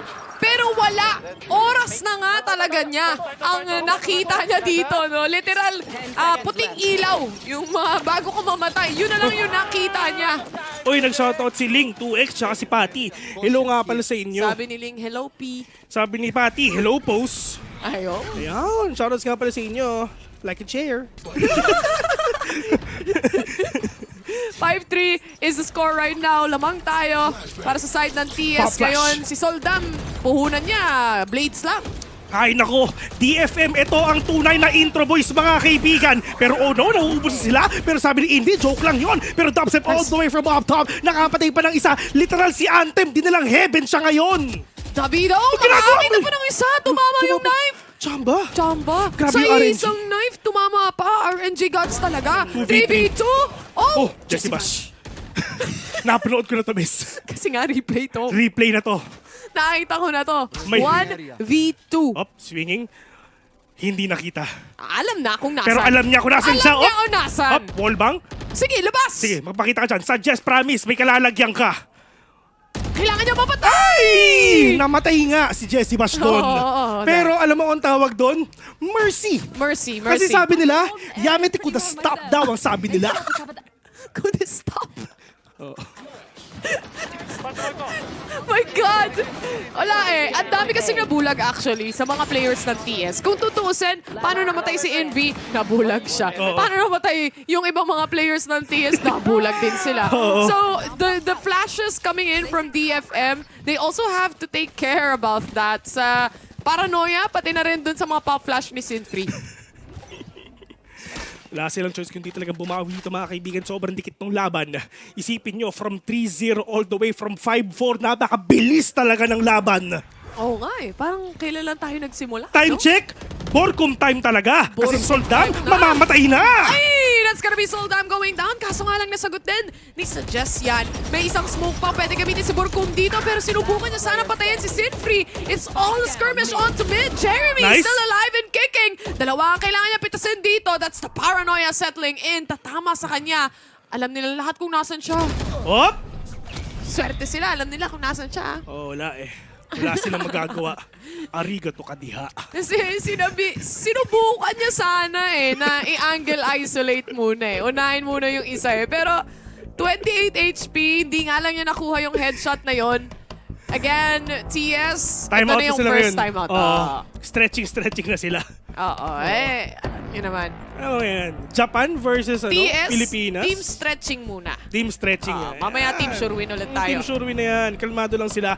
Pero actually, gustong-gusto ko yung mga pinapakita ng TS ngayon. Kasi if ever you're gonna compare their play dun sa third and fourth game nila dito sa VPL, medyo ngayon nakakabangon na sila. Kasi nung time kasi nung third and fourth game nila, yung GG at saka nung RRQ, medyo shaky sila. Pero ngayon, gumising sila and they chose violin. Oo, totoo. They woke up and chose violin, ladies and gents. At nakikita naman natin ngayon na si Wildbirds, si Warbirds, kinakausap lang yung kanyang mga players. This is again a timeout from the side of TS. Dahil nga nagsimula na rin tayo na mabalikan ng mga score. Nasimula na rin tayo na parang nagiging man disadvantage sa ating side compared sa side ng DFM. Yeah. And to the fact na syempre, ito yung mga default map nga na pinapakita ng mga ng TS nga, 'di ba? Kahit ito ang pinili na mapa ng DFM, ang kitang-kita pa rin talaga natin yung power na pinapakita nga ng DFM dito kahit papaano. And syempre TS nakakabawi pa rin naman sila. Alam naman natin. Sa puso't isipan, sila ang number 1. Totoo. Sa puso't isipan sila ang number 1, Envy. Uy, si Takech, napakalapit niya dito ha. Surprisingly, ang daming makikita ng Rico na to. Takech, making sure na makukuha niya kahit paano. Pero si Jessie Bash, sumagot na sariling Longgatog. That's gonna be Takech going down. Si Dobby, nasa short na pala. Diyos ko, nagkasampalan ng Longgatog sa A-main, mga kaibigan. Mas malakas ang Longgatog ng Pinoy kasi nakadalawa siya. Diyos ko, ano ba ang Longgatog sa Japan? Ewan ko dun. Hindi natin alam. Corn dog lang ang alam ko eh. Hindi naman kasi pansin yan. 4v2, Soldam, and Suggest natitira. Masyado silang na-hyper-focus sa A-main. Di nila alam, si Dobby nandun na sa short. Tsaka the fact na si Envy tsaka si Jeremy, tamang jump pick lang. Binibait si kaibigang Symphony, wala siya nagawa kahit isa. Soldam with the operator. Baka may mahanap pa. Pero ito na nga, si Soldam magsisave na lang muna dito sa pangalawa sa huling round ng first half natin. It's still kahit papano, no? Dikit yung laban na meron tayo dito. It's still away or far from comfort, I would say. Pero mukhang pag ito nasaksak eh. Si Boyd, mga kaibigan, naghahanap na pwede i-chrono. Naghahanap na naman siya ng pwedeng saksakin. Makikita ba? Hoy! Anong ginagawa mo dyan, Soldam? Bye-bye, Op. Salamat sa operator. Free upgrade. Nahuli pa siya. Kaya nga nakatingin kasi siya dun sa may market. Wala siyang ka-idea na sa B-main na pala.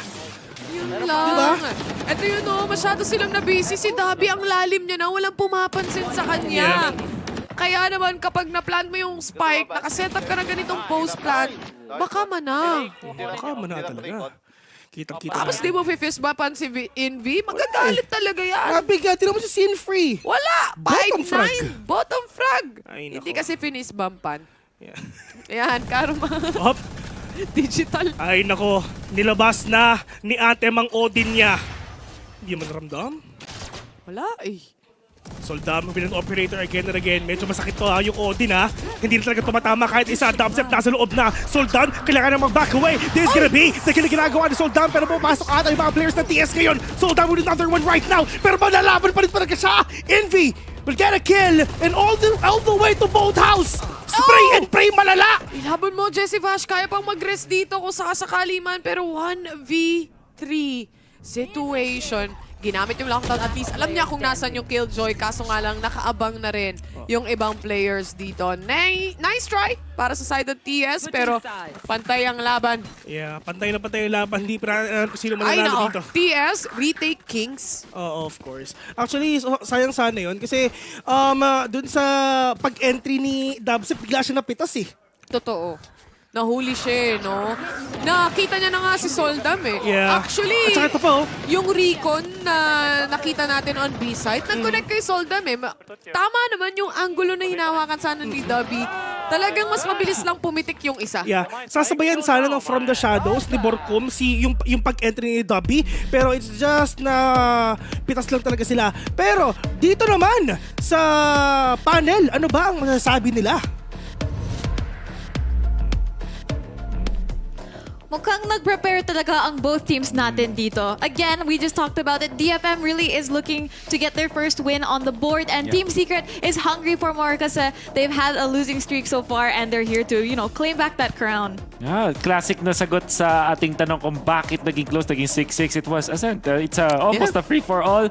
DFM look really prepared for this. Tingin ko, naging constant sa kanila na maganda yung performance was definitely si Soldam eventually nung dulo. But you can see si Suggest. Tingin ko naging crucial siya sa mga first round wins ng Yeah. Medyo excited ako. Sorry kasi titipid. Yeah, Pero tingin ko nga malaking bagay na hindi sila na makahanap ng maayos na duels. Kasi, di ba si Dubstep, sabi pa nila ni Vil at ni Taylor na he really has not been felt immediately at least. And Envy not having a good game too is making that front line suffer just a little bit. But in turn, that's also kind of taking space away from the rest of the team to really do what they have to. But we had some interesting clutches, and we all know Team Secret is a team that really knows how to play well from behind. So they have a lot of time and a lot of room to adjust still. Exactly. And I mean, going into our second half, Dito, we know, just like Taylor said, Team Secret are the kings of the retake, and they're going to be going on defense. So I think we're going to be seeing moving forward a more confident Team Secret, I think. So, you know, this is going to be good. Again, DFM is playing really well, and it could be a little bit of out-aiming here. But knowing Team Secret, I think that they've got this second half in the bag. But I guess we'll just have to find out from our casters. So, the mods, back to you. Maraming salamat from the mods, from the panel, down to the mods. Nandito na tayo sa second half natin. Kings of Retake? Ay, nako, nasa defense na ngayon. Nakilala ang Team Secret dyan nung Haven. Sa 2021, doon sila nabansagan, Kings of Retake talaga. VCT PH, basta Haven, matik sila na. Pero ito sila, babawi na ata. Soldam nilabas na ang frenzy niya. Protection muna bago umaksyon. Wala silang idea na crossfire sa Valorant ang gagawin nila. Sali daw si Focusme. Baka naman, paingin naman yan, di ba? Give me the ace. Give me the ace, give me the ace. Pero lahat ng players dito na DFM, natusta pagdating sa A-main. Isa na lang ang kailangan nilang patayin.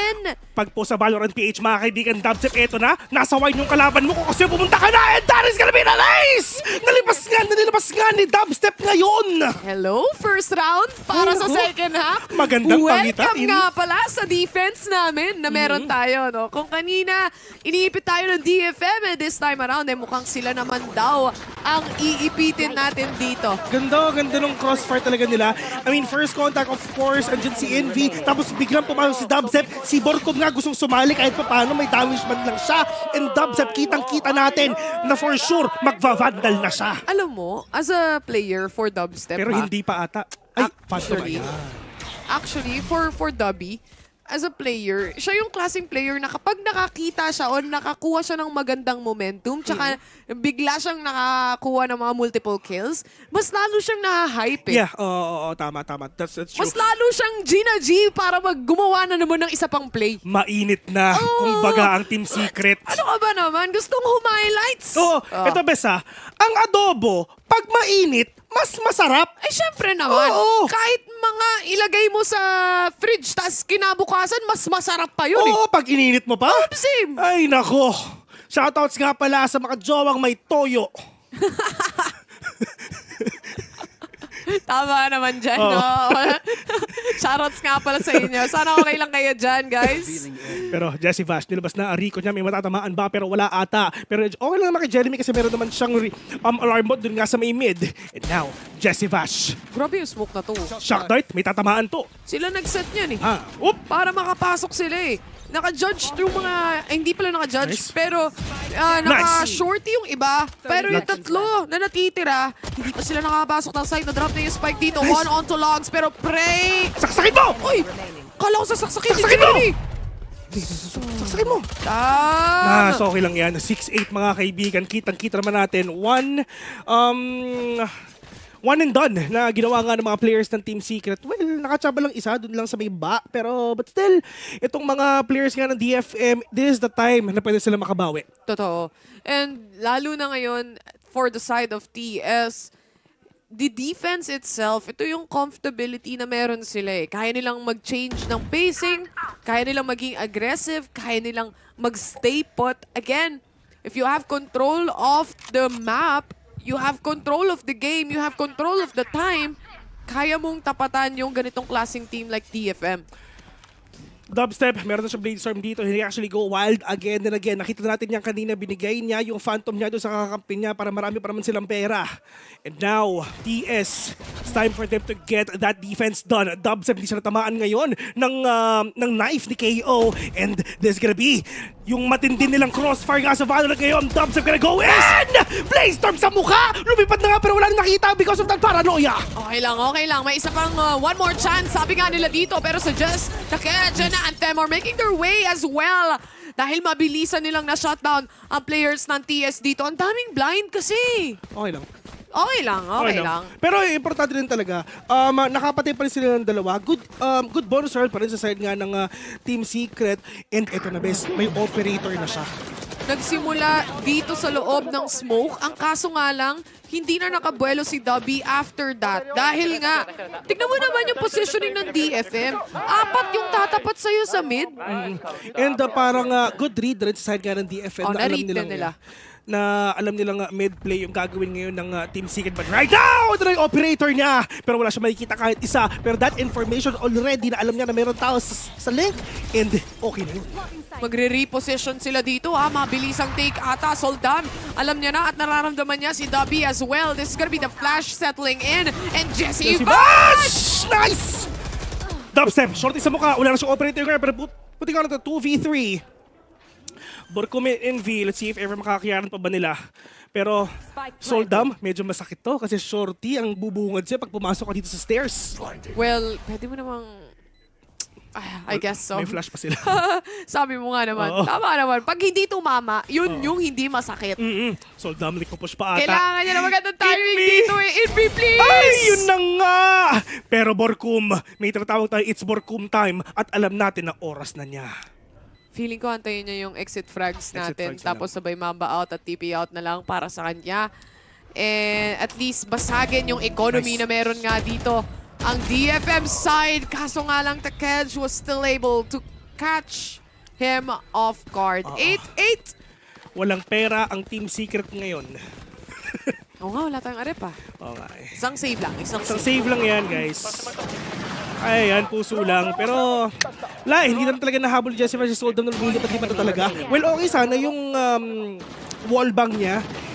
And, problema wala talaga follow-up na ginawa dito ang Team Secret. And it's not yet over till it's over. Tsaka may Mahaba pa nakaabang naman. na shorty eh.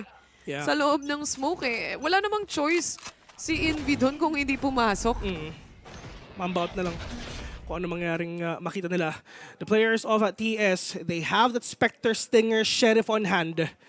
Winnable pa rin to, kahit walang pera ang TS, malay nyo, kaya pa. One tap lang ang kailangan nila makuha dito, papaalis sa DFM ngayon. All they need to do is wait. Hindi naman sila dito pwedeng magpaka-aggressive nga. Kasi nag-aantay lang sila. Kung kanina yung hyper-aggressiveness na yan from TS, hindi na gumagana. Again, they're changing the pace this time around. Mag-aantay nga lang sila and knowing na wala nga sa kanila yung advantage as well pagdating sa barrel. Alam to ng DFM, kaya nga nagpe-play for picks sila eh.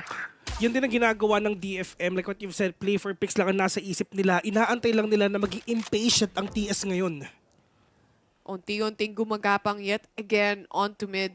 And I think para sa mapa na to, napaka-importante rin naman talaga ng mid control. But this alarm bot would actually detect some of the players. Kahit pa paano, aware pa rin dito ang TS kung ano ang nangyayari. Nandiyan naman si Jeremy as well. Pwedeng joke lang yun. First contact kay Omen at biglang magsiswing si Jesse Vash ngayon. Tignan natin kung ano mangyayari. Dahil sa pop flash already at yun na nga sila.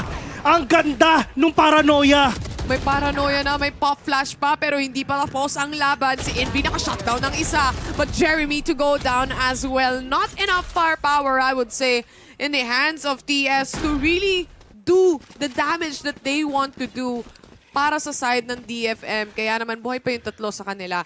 Isa Again, lang yan. Isa lang yan. Isa lang yan, mga kaibigan. Puso lang para maramdaman naman ng DFM kung anong feeling ng may score. Pero shoutout nga pala kay Sam Ibes F na Pueto. Kanina pa to eh. Taylor pa shoutout, watching from Catwalk. Oo. Wow. Shoutouts din kay Mr. Raf. Tama, watching from A-Short. Asan yung watch party ng Pilipinas? Andito! Oh, diba? Ito na, pinapanood nyo na. Welcome nga tayo. pala sa watch party. Yung TS may watch party, guys. Silipin nyo rin yung pwede din. Anyway, denied yung ang Blade Storm ni Soldam. About siya. Alis ka muna. Ang dami oh. Daming napipicturean oh. Ngiti muna kayo?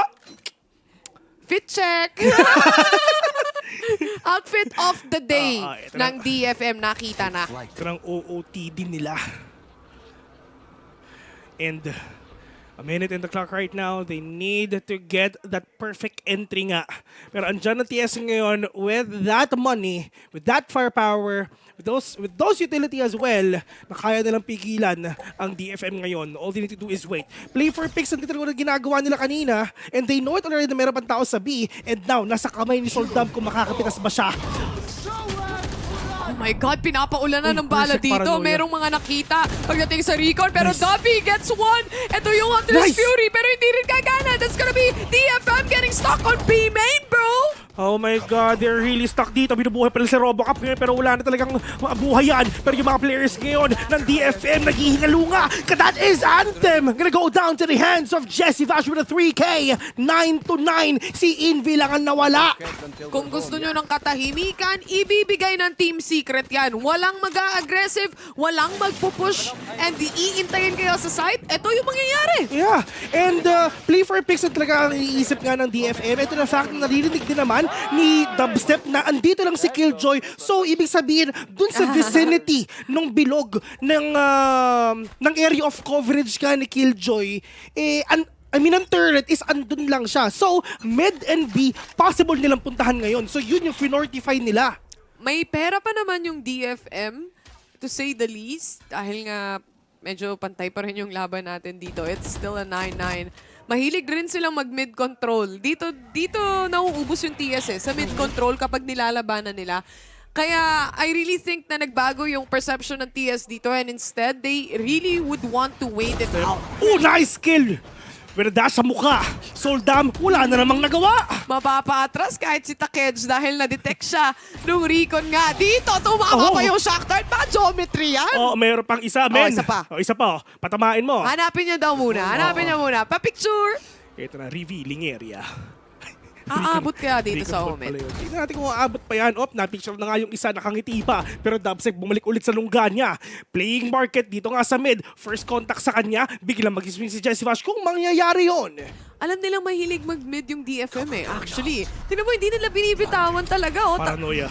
Tatlo yung malapit dyan, oh. And a short it is para sa kanila. Pero pag pumasok sila ng site, good luck. Oo, good luck na talaga kasi si Borko muna mga katapat nyo. Turret, so alam nila kung nasan sila. Paranoia lang, connect onto these players nga. Pero ang problema si Jeremy, natamaan na recon ball. Ito na ang long katong na nilalabas niya. All the way from the Philippines with love, mga kaibigan. Tandaan nyo, mas masarap ang kwek-kwek kaysa sa takoyaki nyo. Diyos ko!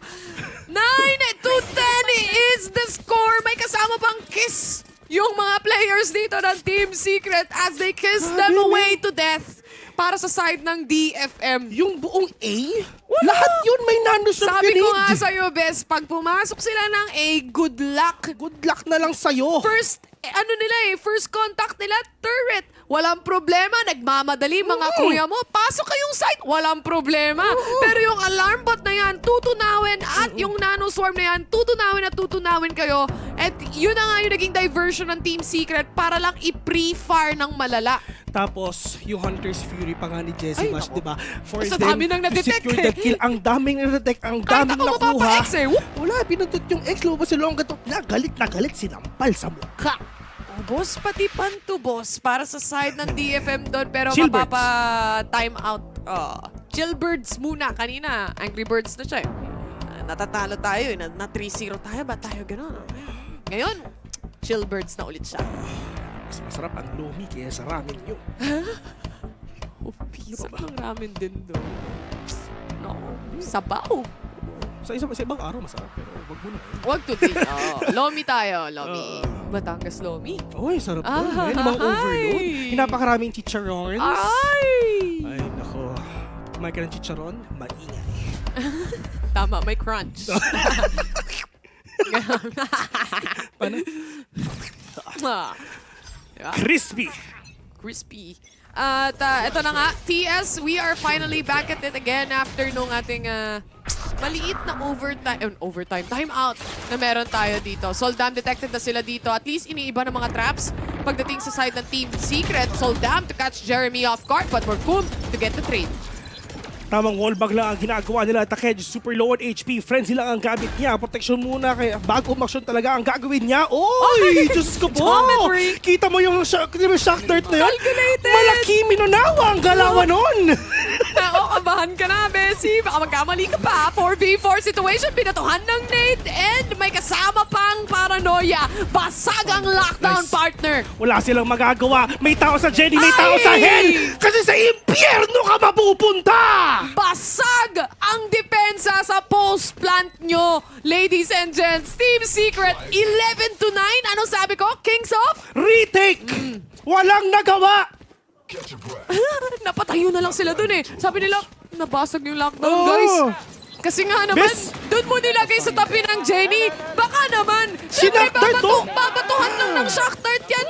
Napakadali lang i-micro ng shock dart doon, men. Walang nagawa. Calculated. Hindi lang shock dart, pati yung nade ni Envy, napakadali lang ibato doon eh.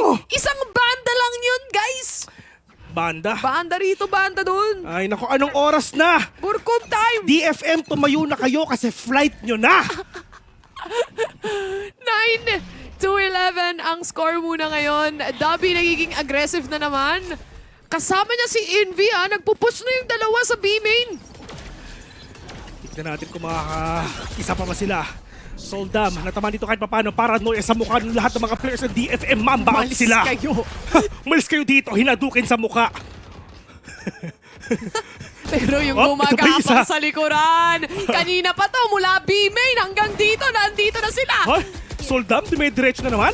Tapos sa kamatayan, ganun ba ang mangyayari sa kanya? Isang minuto ng dash sa bomba sa Ay, granada nako. ni Envy. 5v3 situation na ngayon. Sabi ng TS, bawas naman kahit armor lang. Ay, nako. Galaw-galaw. Diyos ko, ang dami nilang pera. Baka naman. Sinfree, sinasabi ko sa'yo, kung finisbapan mo lang si Envy, baka nakapatay ka pa ng mas marami. Ay, naku, kung ako sa inyo, mag-altab na lang kayo. May knife pa na pwedeng gamitin dito si Envy nga. Alice and Anal command. Hindi nyo ako finish bump. Ito ang gagawin ko sa inyo. Ginalit eh. Ay, imbes na sin-free. Kung ako sa inyo, sorry na lang yung pangalan mo. Palitan na lang natin yan. Ang daming utility doon ng TS dito. May lockdown sila, may knife sila, meron silang null command as well. And Burkum is just one orb away. 10 seconds, best! Best! 10 seconds! Dadaan ka sa harapan ni Dobby. Na-recon bolt yung tatlo, walang nakita kahit isa. Ay, nako! Na-picturean yung tatlo, men! Na-picturean yung tatlo eh! Ay, nako! Lahat sila kawaii! Kawaii! Nag-picture sila! Nasabi nila eh! Pagka gano'n na kawaii! Kawaii! Nag-design sila doon! Wala silang nagawa! Tira mo! Pati si Angry Birds natawa! Diyos ko! Ay, nako! Ay ko! Sakit na dyan ko! Hindi nyo kasi nakikita si Phil, guys. Hindi nyo kasi kami nakikita. Ginagawa din namin yung action eh. Ay, nako. Ay, nako! Eto, isang round na lang. Sino pumili na mapa? Si DFM. Si Defamation pa nga. Defamation! Ay, nako. Sin-free! Nakachamba ka na naman! Nakachamba ng isa. Sige, okay lang yan. Jesse Vash naman ang nag-aabang sa Gedli dito. Soldam yet again to get a kill here. Pero meron tayong mga utility for retake. Oh. Sin-free, 5 HP. Soldam, 5 HP. Isang ubo na lang kayo. Pero eto na sila, papasok na. May pupunta sa heaven at sa baba. Takej, sumuswing ba? Nakaubos ng isa? Pero okay lang yan. Dubstep mag-isa, 1v4. 1v4 expect the 4 kills. Ito na. Op. Isang ubo na. May knife, best. May knife. Kahit hipan mo yan, patay na yan. Na ano tayo, na natamaan ng ligaw na bala sa ulo. Masakit. Si Dobby. 10-12 ang scoreline natin. Ta-timeout muna ang TS kasi sure sila. Sure last round daw. Kasi hindi pa kasi sila tapos tumawa. Yan kasi, pagtawa kayo ng tawa, tapusin nila right after the round, tapos reset na. Sila kasi hindi pa tapos tumawa. Hindi ba kasi sila tapos tumawa, kaya timeout muna daw. Ginawa nila photo booth yung market, men. Nag-picture sila doon. Mahilig naman kasi sila mag-picture taking. Mahilig mag-picture ang Pinoy, di ba? Wala na-picturean silang tatlo. Na-picturean, selfie muna daw. Sakto, delikado yung isa nasa gitna pa. Patay yung nasa gitna. Ay, nako. At least a timeout here from TS. Wala tayong boses neto pagtapos. Yan ang dahilan kung bakit hindi nagpipicture yung tatlong tao. Selfie lang. Yeah, puro selfie lang. Oo. Ano gusto mo, Wendell? Sige. Tinuturo sa amin si Wendell eh. Ay, nako mga kaibigan, time out sila. Okay lang. Kailangan nila pag-usapan eh. Nag-time out sila para mangamot. Tsaka, itong last round na to kung sakali for TS, ang dami nilang ult eh. Kung hindi ako nagkakamali, may lockdown sila dito. Meron. May TP sila from Borkum. Meron din. 4. Actually, yung Hunter's Fury lang yung nawawala. Oo, hindi na kailangan ng long katong Jesse Bass na yan. Ang bilis na makuha yung ano, no? Ang Hunter's Fury. Laging every other round. 18 kills pa naman.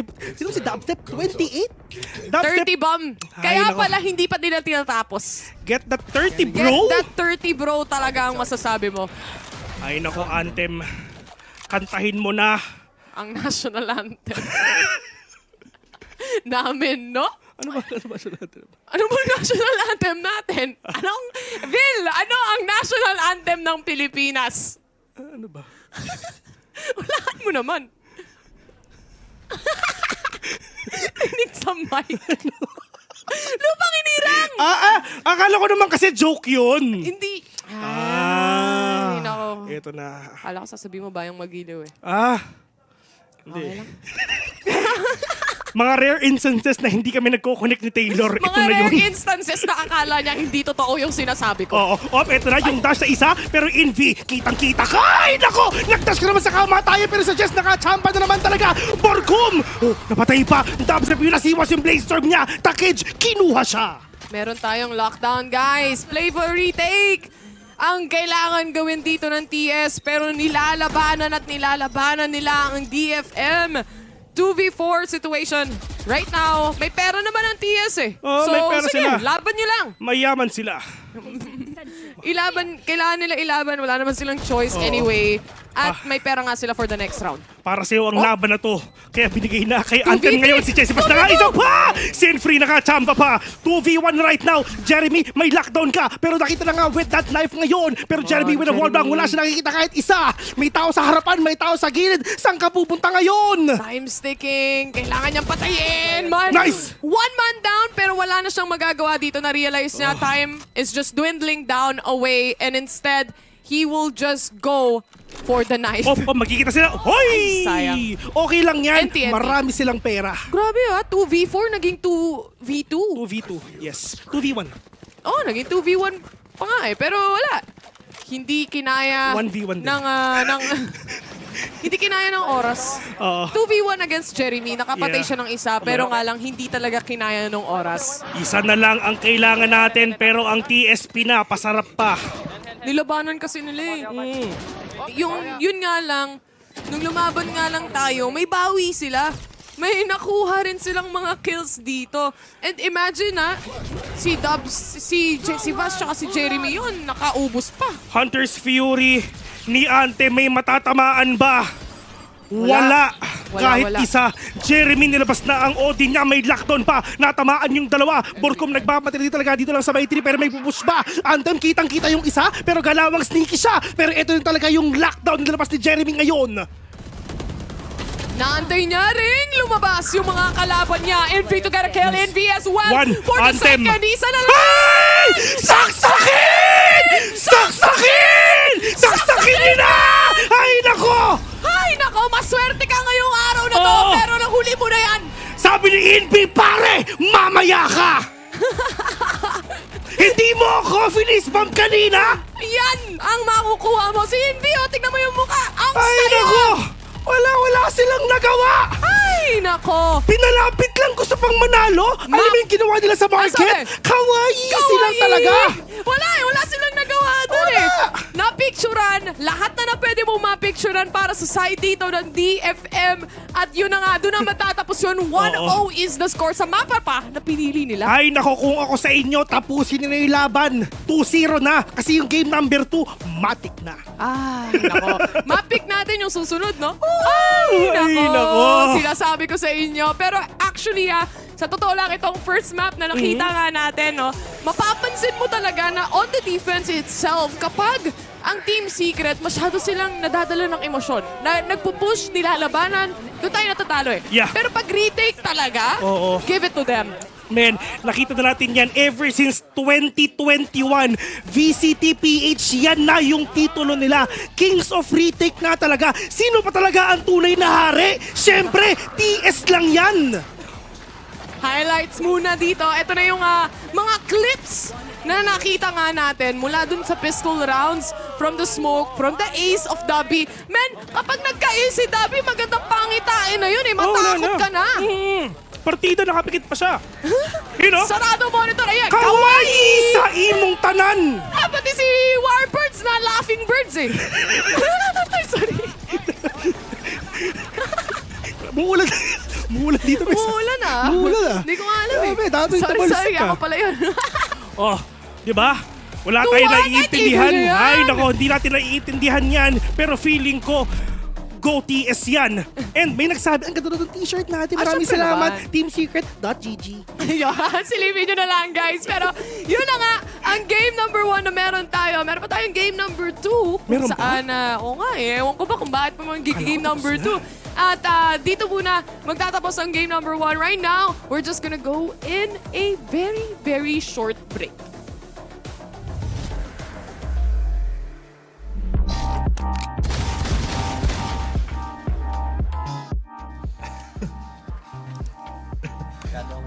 Earthquake challenge.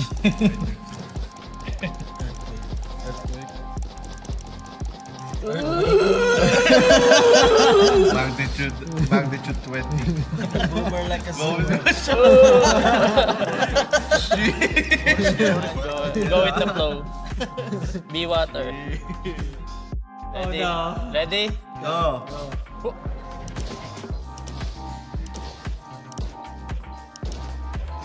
Oi!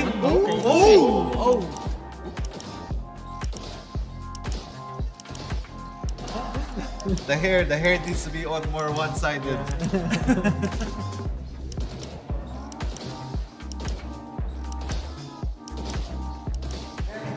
High score, high score. Break the high score.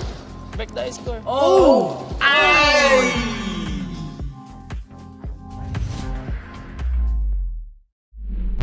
Dominate the game like we supposed to. Dodging all lanes like we supposed to. I just run the play like we supposed to. Gotta run it all like we supposed to. Hey, it's light work. Just looking at the wrist of that ice work. All this shit on me like bust down.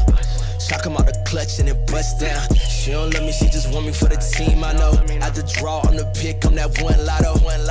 Got that rocket and that power auto. You want air, break the draw, gotta stay on auto. Mad it, all the wins at it. Need a new patty. It's a time cost. Then the bag ain't free like it's MK. I got that new kick gang, got that sensei since day. Don't believe us, we just gotta show 'em. Got a whole game prepped up, got 'em like it's loaded. Ooh, they got it backwards like it's Yoda. On track, got speed, it's a locomotive.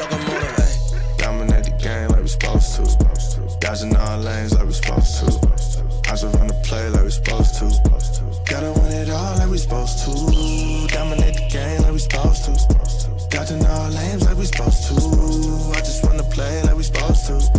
Gotta win it all like we supposed to. Dominate the game like we supposed to. I'm just staying in my lane and I'm supposed to. Be 100 ain't a thing, I ain't checking for no lames. Only gang with the dudes that I'm close to. I don't ride a wave, I just float through. Drawing up the plays like a coach do. Come against the team, better pray like the Pope do. Cause we'll turn your little beef into tofu. We tryna rise to the top. Real recognize you ain't squad, you the op. Drip on wall paint, feeling like the greats. Appetite jumping and you looking like a plate. Team on 3, no fail when we break. Lombardi is the only L's that we take. Tap the pylon, then we all celebrate. Then it's back to the huddle, time to cook another play. Dominate the game like we supposed to. Dodging all lanes like we supposed to. I just run the play like we supposed to. Gotta win it all like we supposed to. Dominate the game like we supposed to. Dodging all lanes like we supposed to. I just run the play like we supposed to. Gotta win it all like we supposed to. Dominate the game like we supposed to. Dodging all lanes like we supposed to. I just run the play like we supposed to. Gotta win it all like we supposed to.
Papabaya sa VCT Pacific League 2023 Filipino broadcast. We're back here. First game taken by Team Secret. It was a very, very close match. Pero, you know, Team Secret pulled through in the end. Ako nga pala ang inyong host for today. I'm Rebixco, and together with me on the panel is Wolf and Raph. So, medyo close yung game natin. Rough start for Team Secret. I think 3-0 on the side of DFM. What do we think went wrong here? I guess it's not about yung nangyari sa Team Secret kung ba't sila natalo sa mga rounds. It's more about yung preparation ng DFM. This time, may mga off-angle and hindi naman off-metal, parang kakaibang mga curveballs na binabato nila even when they don't have the Phoenix na nagugulat yung Team Secret nun. Totoo naman. I mean, we were talking about na kahit sobrang lakas ng volume ng kills ni Dubstep, napigilan pa din ng DFM yung mga set play ng Secret. Pero, it was still a good watch because it was pretty much signature Secret. You know, Secret has never been a good starting team. I still remember there was a time where if that version of Secret, again, formerly, it was a meme if they won a pistol round. It's like, what's going on? Pero, yun nga, it's just a testament to how slow sometimes Secret can be, but again, it's always leading up to success. You know what they say, slow is smooth and smooth is fast. Well, I mean, slow and steady also wins the race, and just like we saw here, the race to 13 rounds. Perfect. Diba? Ang galing. Galing. Pero speaking of pistol rounds, we actually, you know, just as we went to second half, we actually got an ace from Dubstep. So it was a really nice momentum pickup then. I think Team Secret definitely needed that going into the second half. But again, as always, they are the kings of retake here. I think defense, it was no question that this would definitely be Team Secret sided. Yeah, to connect yung dalawa mong sinabi, tingin ko sobrang crucial nun nung paggawa kay Dubstep. Kasi parang nung past losses na nakita natin from Team Secret, walang ganong klaseng momentum boost na parang war cry na parang talaga mapapa-pump talaga yung adrenaline nyo. And that war cry was... daw. Yeah. Sample nga. Mamaya. Sige. But yeah, kidding aside, I think yun yung missing piece dun sa mga previous losses ng Team Secret. They don't have that big pop-off na talaga mabibuild yung momentum ng buong team. And Dubstep was so super-duper critical with that. Especially in a game where it went very close na goals na halos dun sa first half. Parang may sumilip pa dito. Pero, kanina pa tayo binabati ni Vil, batiin din natin siya. Binabati kita, Vil. Shout out kay Vil. Oo nga. Okay. Pero to the original point, right? Because I feel like maraming experiments din ginawa yung Team Secret kung saan ba talaga yung position ni Dubstep. Siyempre, malakas naman din yung Sentinel niya. But Jet is home for Dubstep. We talked about how, despite the volume of kills he had, impact was somewhat mitigated on the side of, again, DFM, because that's a testament to their preparation. Again, this is a league. Everybody has been preparing upon so many layers just to deal with each other, but that is DFM's map pick out of the way. So... I don't know about this one. If W drops almost 30 on your head on your map, I feel like you should be pretty worried too. Yeah, but at the same time, hindi ka pwede maging careless against the DFM. Especially this kind of form ng DFM. Ito na yata yung closest na makikita natin. Siyempre, meron silang naipanalo against Genji. So, that's a different story altogether. Pero so far, in the last 3 series na nakita natin mula sa DFM, ito na yung pinaka magandang, or at least mapapa-hopeful ka talaga. Especially with how Suggest performs. Tingin ko, at if they rally behind Suggest and eventually Soldam, if he finally gets back in that form, di ba yung matagal na natin hinahanap, maybe, pwede na ma-first yung game 3, but unfortunately, odds are stacked against them. Well, if may hinahanap ka, I think, you know, we're all here watching VCT. It's very late at night, and I think it's also time for dinner for most of us dito sa Pinas. So, if you need some food right now, I think I can recommend to you Grab Unlimited, where you can get free delivery every day from every single store.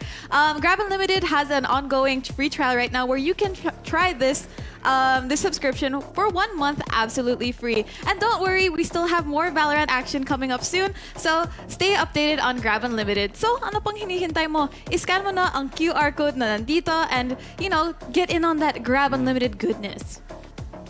Alright, and by the way, to all of the viewers out there, para din sama-sama tayo mag-enjoy sa laban ng Team Secret, remember to share the stream on Facebook, YouTube, and Twitch. To support the VCT Pacific and your favorite teams, it's Valorant_PH para sa Twitch at Valorant Esports PH naman sa Facebook at YouTube. Special thanks to our sponsors Logitech, Red Bull, Polo by Ralph Lauren, Grab Unlimited, HP Victus, and Zowie for making VCT Pacific League possible. So again, guys, big thank you for making everything work and everything turned out the way it's turning out. Team Secret too. Let's go. Woo, Team Secret. Ayan, maraming salamat po ulit, especially to our viewers out there. Sana you're enjoying this really exciting match between, again, a team that really needs two teams that are trying to prove themselves again here in Week 5 of VCT Pacific. It's been a really exciting back and forth dito. But again, moving on to our next map, it's Haven.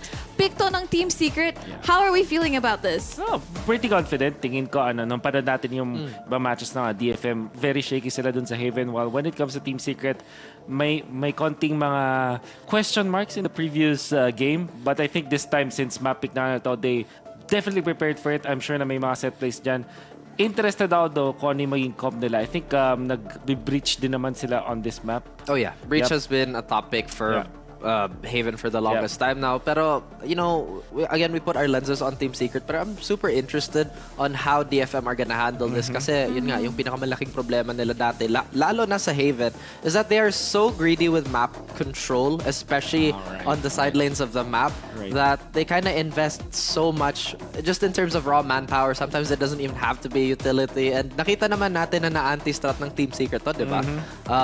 Even in the latter rounds of that first map, you saw that Recon Dart super early on A main just to respect the aggression. Parang hindi, like they're losing the value of their utilities because again they're expending their resources way too early in the round, and again they're checking such short angles and they're forgetting about they still have to take the site. That's true. And again, when the game slows down like that, you are really playing into the hand of Team Secret. Pero tingin ko yung pinakamalaking concern ko din para sa Secret is if Envy is gonna have a bit of a slow half again, because again Dubstep did so well all throughout the game and everybody else, but really, as you mentioned in the pregame, uncharacteristic of Envy to kind of perform that way too.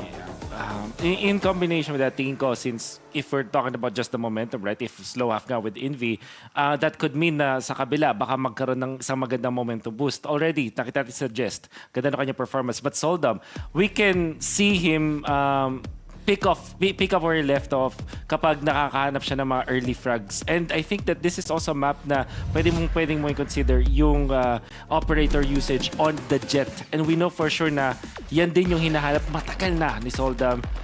And we can see some flares of that in their previous games. This time, kailangan talaga nilang i-unleash si Soldam. Exactly, and you know, we just saw that from both of our Jets. They really utilize that offing power, but you know, focusing the lens on DFM again, I think that DFM had some really good predictions here, or in terms of reading Team Secret, it feels na nag-aral talaga sila kung anong yung movements ng Team Secret, because you saw that mid-take that they had on Ascent just now, and it feels like they just had every corner covered pretty much, and Team Secret couldn't do anything about it. And thinking about Haven, and you know, yung sinabi mo, Raf, na they spread themselves too thin, kumbaga, across the map, I feel like seeing their different approach on Ascent might be seeing na, you know, they've adapted and will probably employ this same strategy on Haven.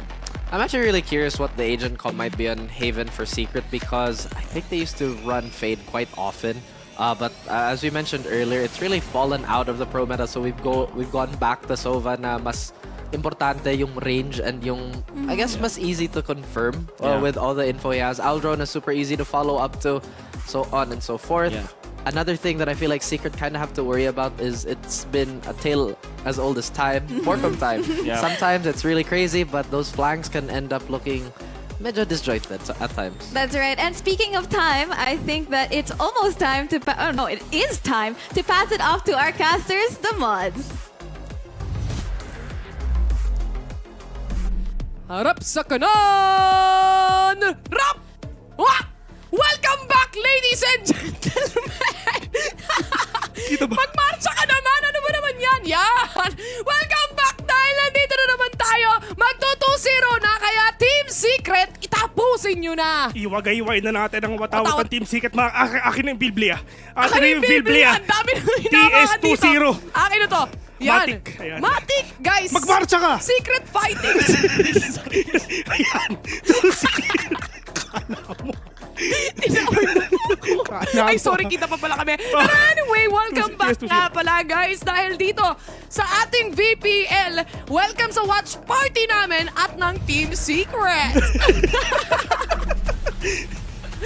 DFM, Detonation, Focusme, o Defamation versus Team Secret ang maglalaban ngayon, guys. Kung kakatune in nyo lang, 1-0 na ang score. At syempre, at the moment, TS has 0% win rates on their two most confident maps, Haven and Icebox. Magbabago na yan. Ay, baguhin nyo na yan. Stats na yan. Ito na ang araw ng pagbabago. Pag may pagbabago, may change. Tama. And change is inevitable. Ayan. Totoong sayings na yan. Ibig sabihin yan, hindi mo papapalitan, hindi mo masasabi kung kailan pa talaga may change. Parang yung Facebook ko. Yun ang URL. Just that inevitable. Just that inevitable. Naban. Kaso naban no? Pero ito na nga, simulan na natin on the pistol. Dash into the face ang gagawin nila dito. Pero si Burkum, sinusubukan niya sanang ma-headshot yung mga players dito. Envy, he's spotted out by the Recon as well. So many shock darts flying around across the map, 4v3. Pero mas maganda ata kung meron tayo narinig kahit isa. 3v4 right now onto this game. Ito na sila. Low si Takej, low si Sinfree ngayon. Nasa kanya yung spike pero kaya pa ba? Pero yung TS, pumupush pa, sumisilip-silip pa, nagulat sila. Hala, may A pa pala. On the defense pa.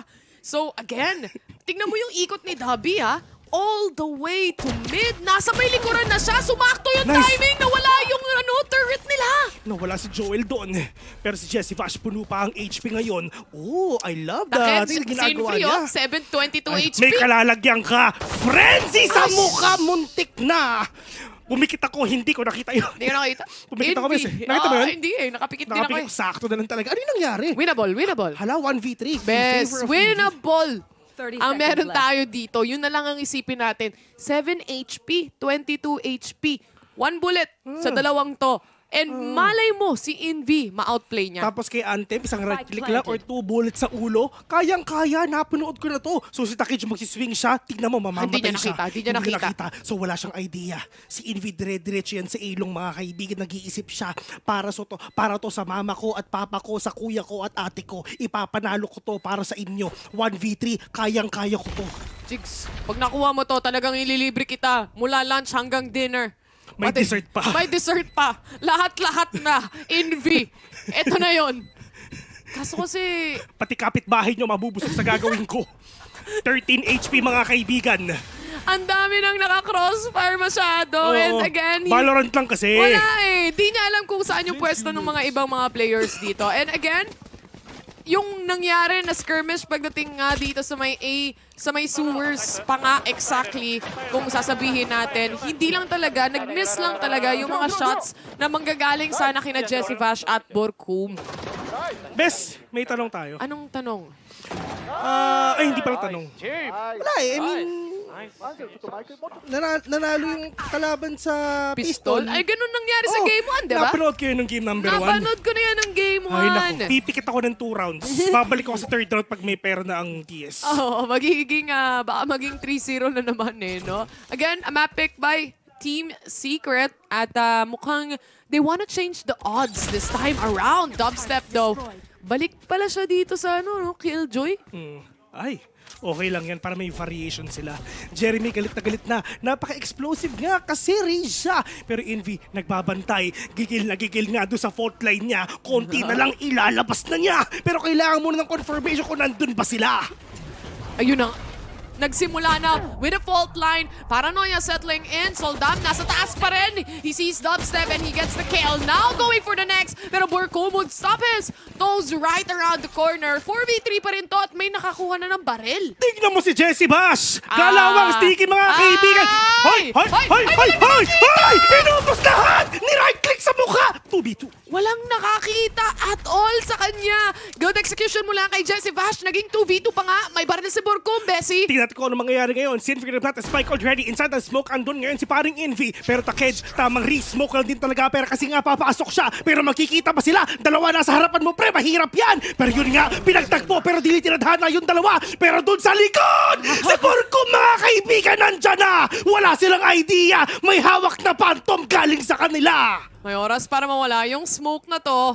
Yung players ng DFM, they're holding CT this time around. Alam ata nila na hindi manggagaling sa main, pero mukhang mababaliktad yung post-plant na posisyon na gusto nila. Hindi na half dito yung spike. Pero Zinfree will go down. One more try para kay Borcom. Takej on the corner against the May oras ba? Defuse mo! May oras ba? Walang oras. Walang oras. May oras ba? Wala eh. Walang oras guys eh. Napatagal eh kasi dahil dun sa smoke na yun eh. Pero Good eco! Good eco! Yun na nga eh. Good eco, best. Patay lahat! Patay lahat. Tingnan mo si Jesse Bash galawang sneaky. Muntik niya na nga mahuli yung pangatlo dun eh. Oh. Eto yun oh.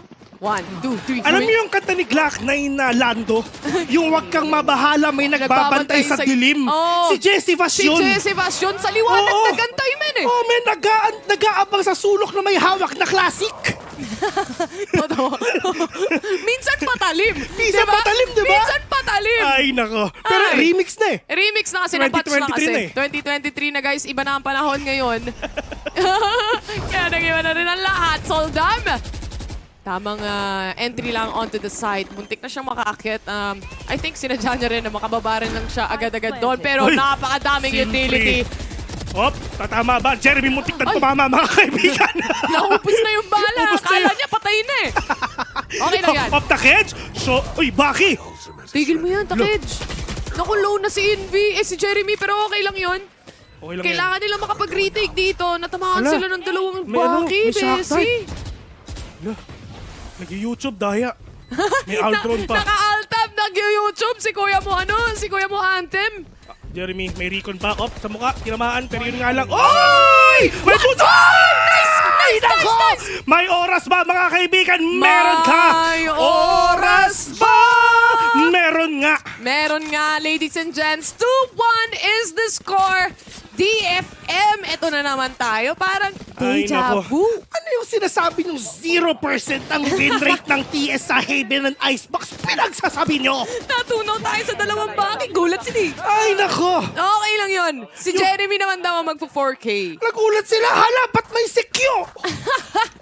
Nakahanap ng ID. Akala nila SM na pasukan nila eh. Kaya nga eh. SM Korea eh, no? Bakit naghahanap ng ID? Ay, nako. We got it all For you. Ha! Soldam with the knives. Pero alam niyang nasa tapat si Jeremy. Jesse Vash nasa loob ng smoke. And they want to take the guns that they have right now, DFM. At least nakalamang sila dito ng isa pero hanggang dun na lang yun. Hanggang doon na lang yun, mga kaibigan, para makabawi siya. Sabi ni Carlos Lola, easy DFM win. VALORANT Esports Philippines, i-ban nyo na to. 1 bash, 1 point sa kalaban. Tingnan mo, dalawa na tuloy. Dalawa yan, diba? Kung hindi dahil sa'yo, walang punto sa Kasalanan ni DFM Carlos ngayon. to. Kaya ako sa'yo, mag-deactivate siya. Hindi na may bupe, no? Joke lang. Wala nang Facebook. Wala na rin siyang Facebook. Joke lang, Lola. 5v4 to. And Team Secret, again, they're just waiting kung kailan nga ba itong DFM makakapasok sa site. Dahil nga, they're better on the defense anyway. At saka, defense sila eh. Kaya nga, defense.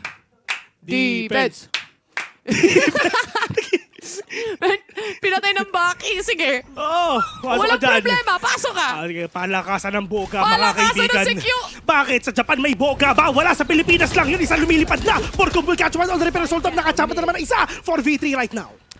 May dadaan sa smoke! Sa Sultan mamatay! That's gonna be NB getting the kill and Jesse Vash for the next trade-off naman. 2v2 situation. Low na si Takej dito. Oh! Jesse Vash nakapatay ng isa pero si Dobby nga dahil nakajudge siya doon. Jesse Vash versus Anthem. Mas malakas ang Sova ng Pinoy. Baka Jesse Vash yan! Ay, nako, Anthem. Nilabanan yung tito eh. Wala siyang nagawa. Kinrono sa mukha. 2-2 is the score and parang mas matagal tong mga rounds na nakikita natin ngayon compared dun sa Ascent kanina. 0%. Nagsasabi mo, walang ganon. 100% win rate lang ang meron tayo dito. Si Soldam no? Na-detect pala siya nung recon. Good recon din mula kay Jesse Vash kasi nakakapag-trade off siya nang walang nakikita or nakasmoke. Well, actually, si Soldam, di ba, nag-dash in siya, pumasok siya, nakikita si NV, pero buti na lang nag-whiff siya. Kahit bulldog lang ang gamit ni NV, imbes si Soldam yung nakapatay, siya pa talaga.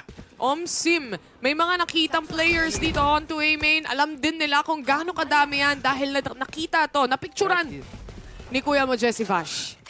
Saksain mo. Tubuhan mo. Ganun. Tunog eh. Oo, ang bilis eh. Ganun, men. Alam mo yun? Yung bigla lang natubuhan sa gilid.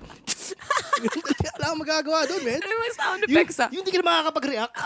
Hindi ka na makakagalaw eh. Amit doon, men. Dati kasi naganoon ako eh. Kaya alam ko yung feeling, pare. Uy, low na dito si Jess at si Sinfree. Pero may utility play pang kayang ibigay ang DFM dito. Not quite sure kung gagamitin nila though, pero ito. SM, walang problema! Bam! 1, 2, 3! Bam! Isa pa, labas! Binoga sa mukha, isa-isa! Valorant Got Talent! Dubstep, keep me the ace na naman! Pangalawang beses mo na yan! Men, binuhat ang sariling upuan! Wala! Ganon ang ginawa ni Vil. Soldama ang natitira dito. Nag-iisa na lang siya. Onto A site, yung spike. Isa-isa! Na maalam, nandun sa gitna. Nag-audition, mga kaibigan! Ay, akala BCT to BTC real quick eh. Wala, magkaiba lang. Nagulat sila eh. Oo nga eh. Wala sila nagawa, man. Kung ako sa inyo, anong oras na ba? Kasi nga, flight niya, mag-aalas 8 na. Ay, nako. 8 p.m. mukhang red flight ata ang sasakyan nila mamaya. Wala, bear market din pare. Wala tayo dyan. Pero yun nga, Dubstep, isip, magkano ba ang bulldog ngayon? 2050. 2050 ba? Ay, tama, hindi. Sorry, judge pala. 1.8. Yan, di ba 1.8, 1.8, di ba? Ilan na ito patay niya? 4, di ba? So, 800. Times 800. 800 times 800, di ba? Oo. Na-detect pa siya ng Rico. Ito, Bash, yung 1K. ROI ka na. ROI kung ROI talaga. Yan Pati kasi. yung round na kuha pa. Tignan mo. Tignan mo yung Marshall sa likod, nakatitig kay Dubstep. Ganun pala mag-killjoy. Bakit hindi? Ganun pala mag-Valorant. Ikaw ba ni Baki kanina? Oo, di ba? Yan yung ROI, 800 plus lang yun eh. Mababa yan, men. Wala. Judge talaga. Sabi ko naman sa'yo, welcome to SM Pansol. Pansol. Korea. Ano? Kasi nga pupunta tayo sa LA. Lower Antipolo. Doon ang champions eh, sabi. Oo. Nabalitaan ko lang, LA pala yun, Lower Pwede rin tayo Antipolo. pupunta ng LA. Saan? LA Union. Union pala! Pwede rin naman. Pwede, di ba? Aha. Ay, nako. Alam mo yung LA? Ano? La silang Wala silang makukuha. Makukuha. Ito na, isang susubok na naman. Isip pa ako eh, pero... Susubok na naman ng DFM dito. May baril na sila eh. May full buy nila to eh. Sabi lang 0%. Yun yung chance ng DFM manalo. Tama. Nagkamali lang sila ng paglabas, no? Nagkamali sila ng stats. Burkum! Mga kaisa na nga, bago pa makapasok ang players ng DFM, a little bit of a damage here towards the side of DFM as well, pero TP out ang gagawin niya. Ito na si Dubstep, bro, mga kaibigan. Nag-rolling thunder sila, wala nang follow-up, oh. Oo, yun lang yun. Parang ginamit lang nila. Sabi kasi ni Mama, mag-rolling thunder ako dito eh. Pero ito na yung long kadog na nilalabas nga ni Jesse Bash, mga kaibigan. Hinampas ng long kadog si Taked sa mukha. Soldam, nabawasan pa! Showstopper! Muntik na tumama! Pero okay lang yan. Jeremy, may tutok ka. Dumash out eh, kaya nakaligtas si Soldam doon habang nagpa-plant ng spike pero hindi siya makakaligtas sa gatilyo dito ng barel ni Jeremy pa rin. 5v2 situation, pigil na pigil yung pagpa-plant. Bawas naman kahit armor lang. Ang nararamdaman ng DFM ngayon, outspain, pighati, lumbay, lumbot, lahat na, kirot. Sakit, iyak, awit, time out sila. Mismo. Saan ka tayo flip top? Oo nga, no? Saan ka tayo flip top? Sa bandang kanan. Maingay! Sa bandang kaliwa, maingay pa rin. Ito na pinag-uusapan nila. Bakit nyo naman kasi pinush yun? Pero okay lang yan. Magaling naman kayo. Yung kabila, ano sabi? Ganun lang. Di ba ganun sila? Ano? Pag ano, parang... Iba na yun eh. Pag na-frustrate, di ba? Sorry, kasi nasa isip ko. Pidaya. Mga pidaya tayo mga kaibigan, time out. Kinakabahan na sila. Naman si Dubstep Si Dabi, wala eh, namuti na yung buhok Namuti niya. na yung buhok niya, na-stress siya eh. Naging silver. Pero talaga. Ay, kita mo na si Envy, oh. Alam mo, Bes, ito tandaan mo. Grabe si Envy, oh. Kaya mong bilangin yung banks. Bes, ito tandaan mo. Oh. Japan versus Philippines. Oh. Sinong mas mahirap tamaan? Blurred or Envy? Ay, yung invisible, di ba? O yung blurred? Yun lang yun, men. Di ko rin alam. Ano sa tingin mo sa bilis matamaan ng bala? Alin? Si Envy? Hindi. Paano mo nga makikita? Invisible nga. Oo. At Ano least ba yan, yung blurred Wendell? malabo lang. Pixelated lang. Ay, naku, ewan ko pa sa'yo, Envy. Ay, Wendell pala. Nasama na damay pa si Envy. Ay, ito na. Oh, Ay. Jeremy, sumasabog yung mukha. Huling-huli ka. Pero fault line mo, pero tamang penalty talaga para hindi sila makapag-force out ngayon. Ay, ang daming na-detect. natamaan. Ay, Sin free. nako. Sorry na lang sa'yo. Sin free. Mukhang libreng-libre talaga yung makukuhang kill dito ng side ng TS. Sila na nga yung na-stun, sila na yung napigilan, sila pa yung nakapatay. Ganon ang TS at si Burkum hindi pa nakakapasok. Makakapatay na naman siya using the Bulldog. Wala na siya magagawa ngayon. 5 versus 3. 4-2. 0% ang sabi nila pero mukhang hindi naman ata. DFM, A, B, and C. Tinry na nila. Kahit anong letra sa alphabet, itry nyo. Hindi kayo makakakuha. Kahit balak na nga lagyan ng riot ng letter D para lang baka sakaling manalo sila eh. Oo. Pero sabi nila, easy lang kayo. TS, maganda yung hold nila here on to be kung sakasakali man. The alarm bot already being used up at si NB magre-react nga with the fault line itself. Pero rotations ang makikita natin para sa side ng DFM. 3 na lang sila dito, Bessie. 3 na lang sila. Pero wala sila magagawa. Crossfire sa Valorant. Nandito naman si Jeremy. Pero yun nga, Nag-TP out pero namatay din siya dun. Nag-TP sa wala. Ito na si Suggest. Suggest ko sa'yo. Uy, nakasuggest ka sa'yo. Mag-Alt F4 ka na. Alt F4 nyo na yan. Suggest 13 seconds remaining. He has to save right now and maybe get those exit frags that he needs pero hindi ibibigay ni Envy yan. Ay, best 6 rounds na. Ay, 7 rounds na. 7 na ba? Pwede na silang mag-dash F, Oo. F4, F5. F5. Oo, pwede na. Pwede nang i-click yung surrender at this point. Pinapaalala lang namin. Anyway. Ito yun. Ay, 5 stack nga pala, hindi pwede. Bawal mag-surrender. Sayang. Pero kung may choice sila, ito na yun sana eh, no? Pero hindi eh. Nag-TP sa harap ni Burkum ng ganun. Sa loob ng garage, nang wala pa silang nakukuhang anything or any info. Yun yung mahirap eh. I think right Mga now... Hail Mary pick na yun. Bahala na kung ano mangyari. Try lang natin. Totoo. Para sa DFM, kahit tinatapatan sila dito ng TS, kagaya ng ginagawa ni Jeremy nga dito, sinusubukan nilang sumagot eh. Pero yung utility play ng TS nga. Oo. Si Soldam allows na pera. 150 na lang ang kaya niyang bilhin ngayon. Natamaan pa ba ng shock third pero mukhang hindi ata. Nilipit kay Anthem mga kaibigan. Yung Recon ba sa mapupunta? Anthem, ang dami-daming skin. Libre yan. Ba't ang kinuha mo minima?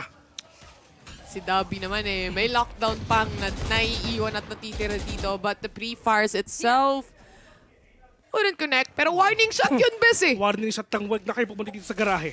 Akin to. House punta sila sa iba, may warning shot din.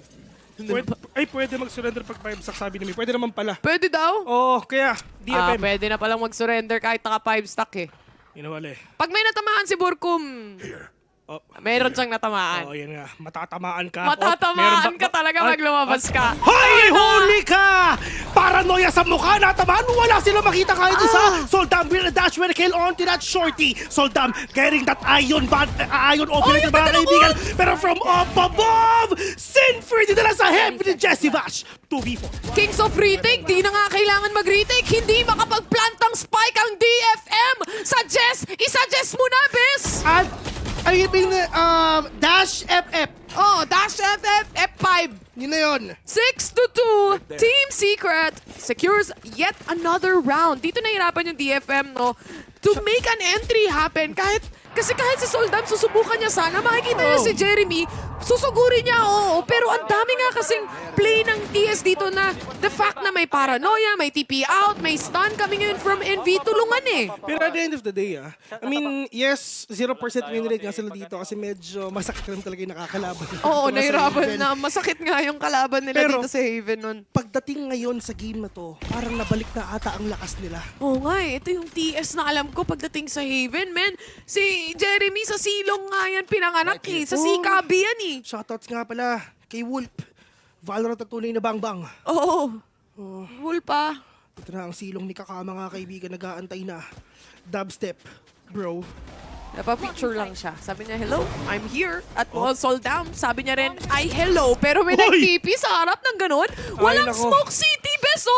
Saan yung smoke mo? Wala, men! Wala kang smoke, wala kang flash. Ewan ko, nawalan na ata sila ng kumpiyansa sa sarili. Wala na silang ginagawang utility ngayon. Bahala na si Batman kumbaga. Pero ito na yung Roomba. Huling-huli na sila. Initiated sa mukha. Hunter's Fury para mapigilan yung lockdown na yon. Double lockdown mga kaibigan. Shoutouts nga pala kay Jalo din sa ina ngayon. Attacker Killjoy. With that lockdown, matatamaan ba? Jesse Ross sinabas ang Odin niya. Pero hindi siya matatamaan ng lockdown ngayon. 4v2. Ubos pati pantubos. Jesse Bass. Ang tigas ng mukha. Mananaksak pa! 2v2 situation pa rin to. Huwag yung bigay. Easy lang ngayon, TS. Mapapatipi si Borkum. Hindi siya nahuli. Pero again, Borkum defusing already. Inaasahan si Dubstep dito. Tigas ng mukha ni Borkum ginagawa. Anong round yun? Ginagawa mo, Borkum. Dapat hindi nangyari yun, ha? Masyadong bigay yung round na yon para sa side ng DFM. TS, kalma. Kalmahan nyo lang. Nagmamadali sila after makapatay ni Davi. Nasa atin na yung lamang eh. Tinan mo yung ginawa Jesse Bash. Tinan mo yun, no? Sasaksak siya eh. Tumatakbo na tumatalon. Pinusuan ni Borkum kasi talagang umasa talaga siya at may tiwala siya eh, na mapapatay nga ni Dabi o yung last remaining player doon kanina yung kalaban pero hindi nangyari yon. Instead, Soldam siya nga makakahanap ng isa. Spray down from NB pero mapa-flash out siya. Soldam 8 HP remaining and finally Dabi just quick on the trigger. May mamamatay sa util at si Zinfree yun. Pinagbigyan namin kayo ng one draw at last nyo na yun. Nilabas ngayon, Jeremy with a showstopper! Anthem, wala ka na! Nabura na naman sa mapa dito ang DFM. Nakuha nila yung spike to say the least. Pagdating dito sa B site, pero re-hit ba ang gagawin ng DFM dito? Wala pa yung plant ng spike mga kaibigan. 1 minute left. Mahaba pa ang oras nila. Pero ito na yung time na mawawala sila. Lalo si Dubstep kasi patayin na siya. 1v1 with a great one and Jeremy will get that kill instead. 7-3 already at TS gigil na. Parang yung napag-usapan natin kanina. 2-0. Mangyayari na ata. Nanggigigil actually yung TS. Kaya nga nangyari yung... nangyari yung round na yun kanina eh. Gusto nilang patayin na agad-agad yung mga players ng DFM eh. Pero kailangan nga nating isihan muna ng kaunti. You have to respect that DFM can still pull off some of those kills na ayaw mong ipa-pull off sa kanila, lalo na kung may man advantage ka na. Shoutout nga pala kay Mr. Dexter and Chet na nanonood ngayon. Ay, nanonood ngayon. si Dex? Nanonood ngayon, man. Yan ang kilabot ng Marikina. The boy next door. Sim. Kasi kapitbahay ko siya. Tama. The neighbor. Dubstep. Kalawang sneaky doon lang sa may platform mga kaibigan. Paranoia. Wala ka na connect. Pero yun nga. Borkum nakapatay. Solar for the DK already. Pero dire-diretso ka. Gustong sumaksak. Ay, nag-overheat ka? Overheat si Kuya mo Soldam. Naka-triple kill lang. Gusto pang maka-isa pa. Pero ito, 100% success rate to, Bessie. Zinfree, baka maburamtin to sa mapa. Pero binatuan ng patience dito ang backside. Wala namang makikita. Dahil walang tao dyan. Zinfree, isang ubo na lang. Takej, mga kaibigan, ang ganda. Ay, Diyos ko na timingan! Ay, nako, Jeremy! With a flick of the wrist! Napakatindi naman talaga mag-flick ang mga Pinoy. Saya ni Jeremy. Nakangiti na naman ang Team Secret. Na-miss ko silang nakangiti. Tino mo yung magtatay. Nakangiti yung magtatay. Tito, proud moments. Tito! Galing ko ng manaksak. Mawala na ang boses. Oo nga eh. Nasabi ni Jeremy kay Vash. Okay ba yun, Jari? Oy, saya ni Happy Birds. Kala mo naman siya naglalaro. Ang hirap kaya maging coach. Pag natatalo naman, wala ka rin magawa, di ba? Oo, di ba? Magsasalita ka lang, pero di mo magawa eh, syempre. Kahit anong gusto mong gawin. Wala talaga. Pero eto na, 8-3 last round for the first half is what we have right here. And so far, for TS, it's been working out in their favor. Okay. Ito na sila, papasok na ata. Last round of the first half, mga kaibigan. So, damn challenge na ang dash ngayon. Tamang smoke ulit talaga. Let's see if ever makakakuha ba siya. Envy, natamaan. Flash sa mukha. So, damn, may nakikita ba? Pero yun nga, oh no, delikado siya. Na-flash na kami. Outload pa. Envy through the smoke. Kahit blurred ka, kitang-kita ka. Outplayed na outplayed. Andun si Jessie Vash. Alam niya, kailangan niya lang itag. Wala siyang pakialam sa smoke dahil nga si Envy, kailangan niya lang i-take down. Dobby, again with 1 kill. Here's si Jess at si Takech na lang. Ay, naku, nakachamba na naman 3v2 right now. May lockdown sila, wala silang idea. Si Borkum nasa likod nila. Napicturean sa mukha. Nag-sniper, bam! Huli kami. Wala silang nagawa doon. 9-3 is the score and TS. Sila ang nakakalamang ngayon. Again, map pick nila to. Alam din natin yung strengths ng Team Secret dito. Especially kung may comfortability na manggagaling kay Jeremy dun sa mga shots niya. Dahil nga, yung synergy nila or yung chemistry nila as a team, buong buo eh. Nagbago na talaga yung 0% win na sinasabi nila dito sa Haven, mga kaibigan. Sobrang haba ng ano nila eh, ng preparation nila eh. So yun yung ginukol nila para makabawi dito sa lahat ng mapang medyo mahina sila. Pero yun nga, pupunta muna tayo sa panel kasi yung casters pagod na. Thank you, Bill and Taylor. Mag-rest muna kayo muna. So, going into our halftime here, we have 9-3 in favor of Team Secret. Things are looking really good. Everyone is very comfortable. We are seeing Soldam come online, but it just looks like Team Secret is just outdoing them everywhere. Parang yung ratio ng pag online ano nakita natin dun sa DFM versus Team Secret, parang 1:10 eh. Parang ganun eh. Ganun kalayo. No, I'm not kidding. I think that we saw that there's so many questionable plays na nakita natin from DFM. May mga astig, may mga amakas na mga highlights na nakita natin.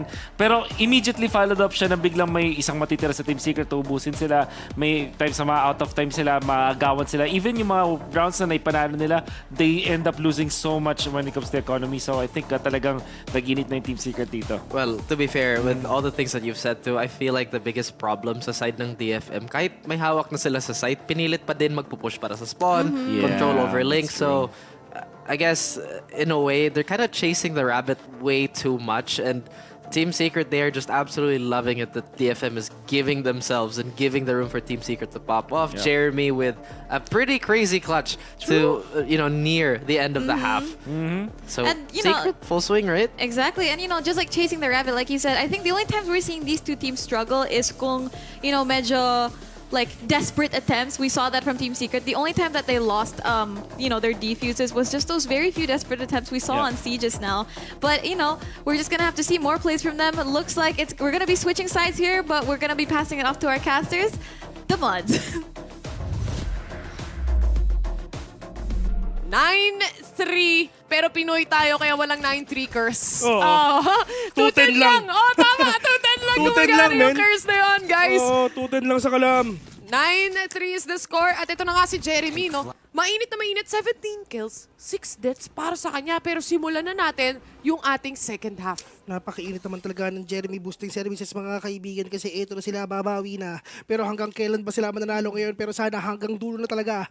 Para syempre, ang score nila, 3-2 na. Soldam, kalawang shorty lang sa mukha pero makakatama ba? Wala siyang idea pero nakakita siya ng isa. Pero asa pa yung follow-up ngayon? Soldam nakachama pa ng dalawa. Yung 150 naging 300, ROI pa. Di pa nila alam na nandito sa taas si Takej. They have to be careful. Kitang-kita yung ulo ni Envy, pati ni Jessie Vash dito. And nawala yung smoke. Nahuli pa nga, na-stun pa nga. And DFM, I think, panalong-panalo sila pagdating sa round na to when it comes to info. Napanood ko na to. Pistol? Ay nako. Ay nako. Yan na naman. Pistol rounds na naman ng TS. Ito yung nakapag-reload na kasi siya bago pa nakasunod eh. Yung isa. At saka, natalo sila sa info game. Yeah. And yung trigger Trigger discipline na talaga na pinapakita ng mga players nga ng DFM dito. Inantay lang nila na mawala nga yung smoke and chinek muna niya, kinonfirm muna niya yung mga corners kung sino ba talaga yung uunahin niya. And pagdating naman dito sa round na to, hopefully ang TS makabawi sila. Rotations mula sa Team Secret side.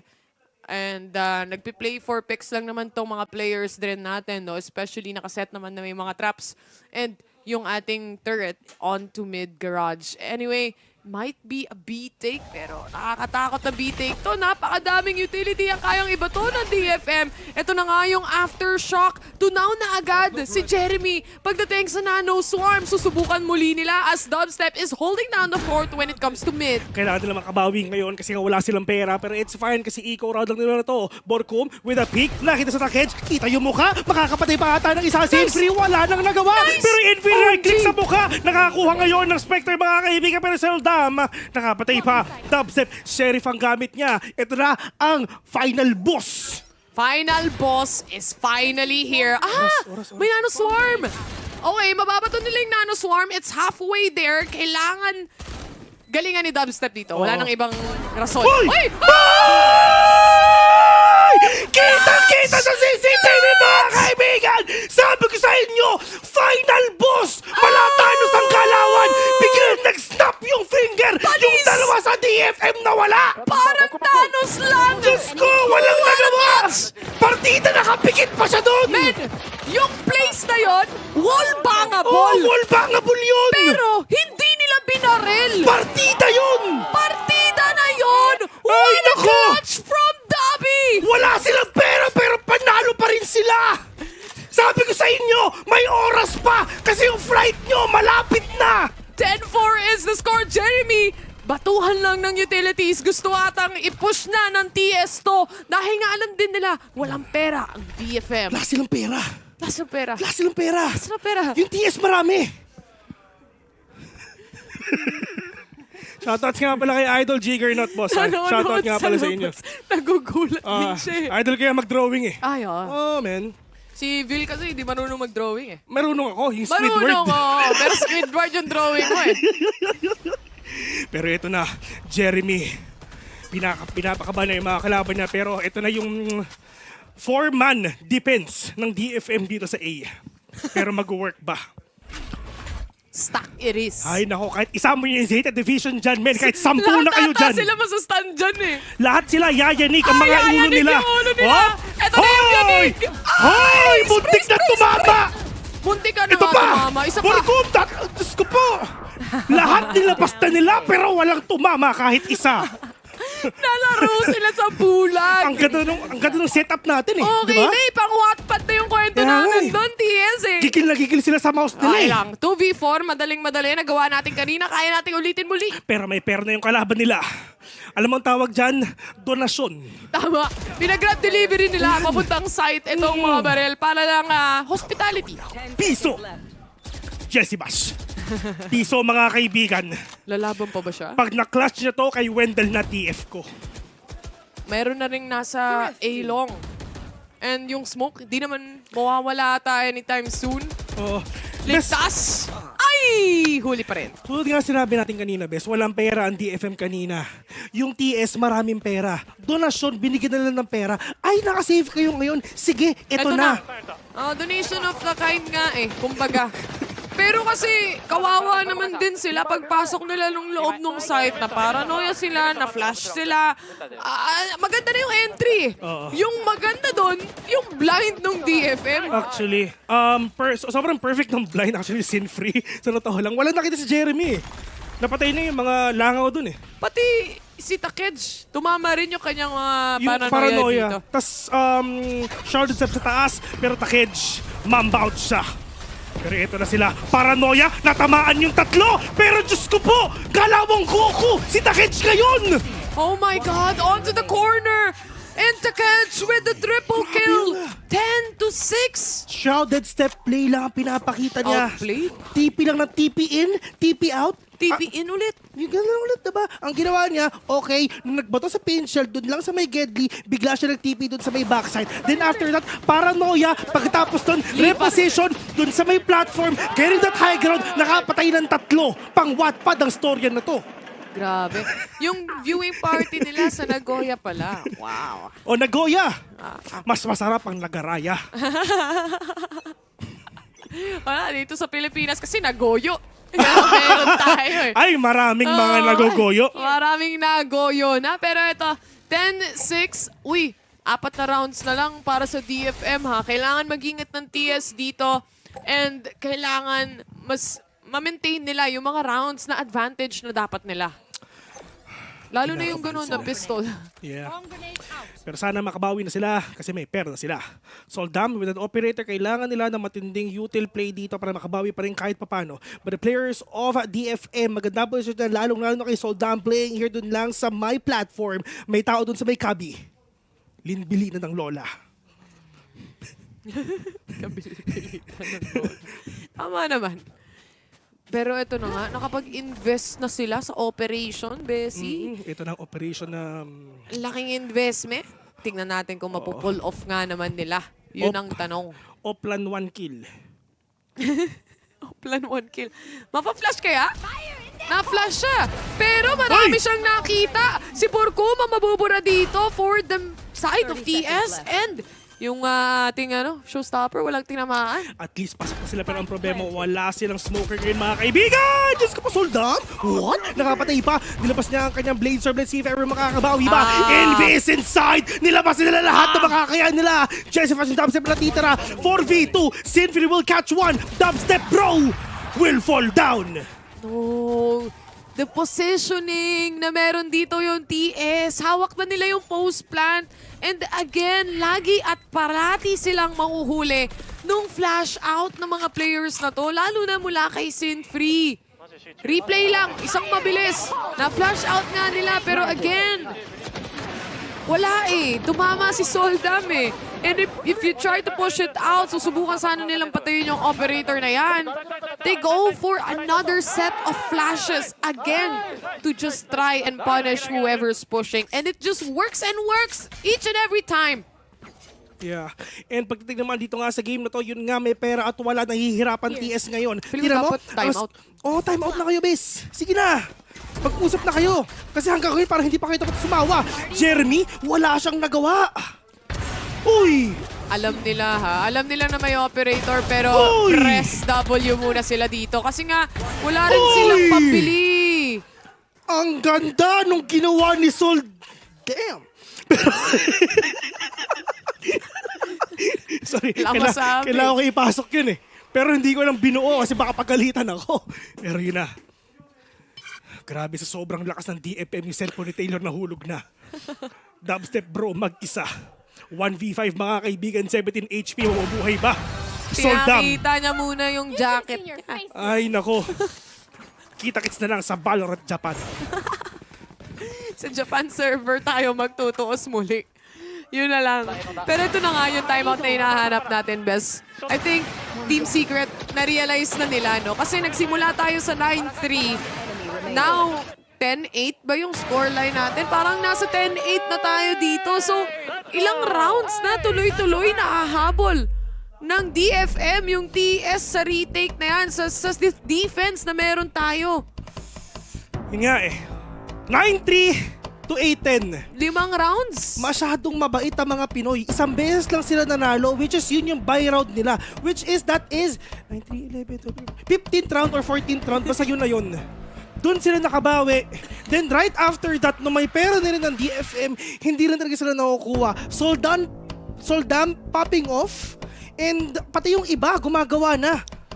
Tsaka sobrang open silang tumatawid dun sa may A kanina. As in, walang lumaban kay Soldam. Wala ngang nag-check ata ng A-long eh. Si Jeremy na nagpo-push ng A-long na namatay agad. And then, wala nang naging follow-up. Masyadong naging busy yung ibang players ng TS dito in trying to puncture and trying to go on to sewers. Saan ba sila papasok ngayon? Meron silang lockdown, meron silang from the shadows. Kailangan nila makabawi ngayon. And 2 or isang orb na lang kay Jesse. Okay, dalawa pa ang kailangan niya para ilabas niya ang long gadog niya. Pero sa totoo lang, napakatindi rin talaga ng crowd control na meron ng DFM kasi nga may Rolling Thunder din sila, may Hunter's Fury pa, magkakaroon sila just na isang lockdown ngayon, so kailangan nilang kumalma. mahirap din naman talaga. Yeah. Eto, nasa taas na nga si Borkum ng Jenny pagdating sa B site. They have to or they want to clear this out as well. And Borkum, ang lalim niya, nasa may gong na siya at nag-aantay lang siya dito. Habang the rest of TS, it might be a garage play for them and Takech is really waiting. Tinamaan yung tatlo for sure doon nga sa may garahe mga kaibigan. Pero kalmado lang siya. Jeremy will catch one already. Takech is right there doon lang sa may back. Subok alam ata nila. Ito na ang kalapag na tamaan yung isa. Dubstep through the smoke will catch one. Sinfree, gonna push in. Pero dalawang tao ang katapat mo. Pero Diyos ko po, tinan mo yung buhay ng TS. Bawas naman daw kahit armor lang. 5v2 mangyayari ngayon. May Hunter's Fury si Andy. Pero ano magagawa niyan sa 5? May lockdown pa siya. Jessifas nakakita ng dalawa. Pero Recon Bot, tamang pasin talaga. Pero that's gonna kill. Coming in from Anthem right now. Anthem, pati na rin Soldam, the last two remaining players. Nasa likuran na si Dobby. Maganda ang pagkakakita niya dito. Again, good flank, good rotations from TS. And this is gonna be the 11th round. Pinatikim lang. Gusto pang manalo eh. Ay, naku. Sabi ko naman sa inyo, time out lang po una ng TS dito. Okay na. Buti na lang talaga na-convert. Totoo. Diba? Kasi kung hindi na-convert Delikado yun, na to eh. Kaya nga eh, Mahirapan. Oo, totoo. Maghihinalo yung economy na meron sila. Maghihinalo lahat. Or basically, kahit yung mentality na meron sila dito. At kahit nagamit nila yung mga utility nga ng kalaban nila, ang ginamit lang nila syempre yung pang-counter nila, which is number 1, smoke, number 2, yung flashes and yung fault lines nga na meron nga si Envy. Kasi nga hindi mo siya nakikita. Kasi Envy siya. Envy siya.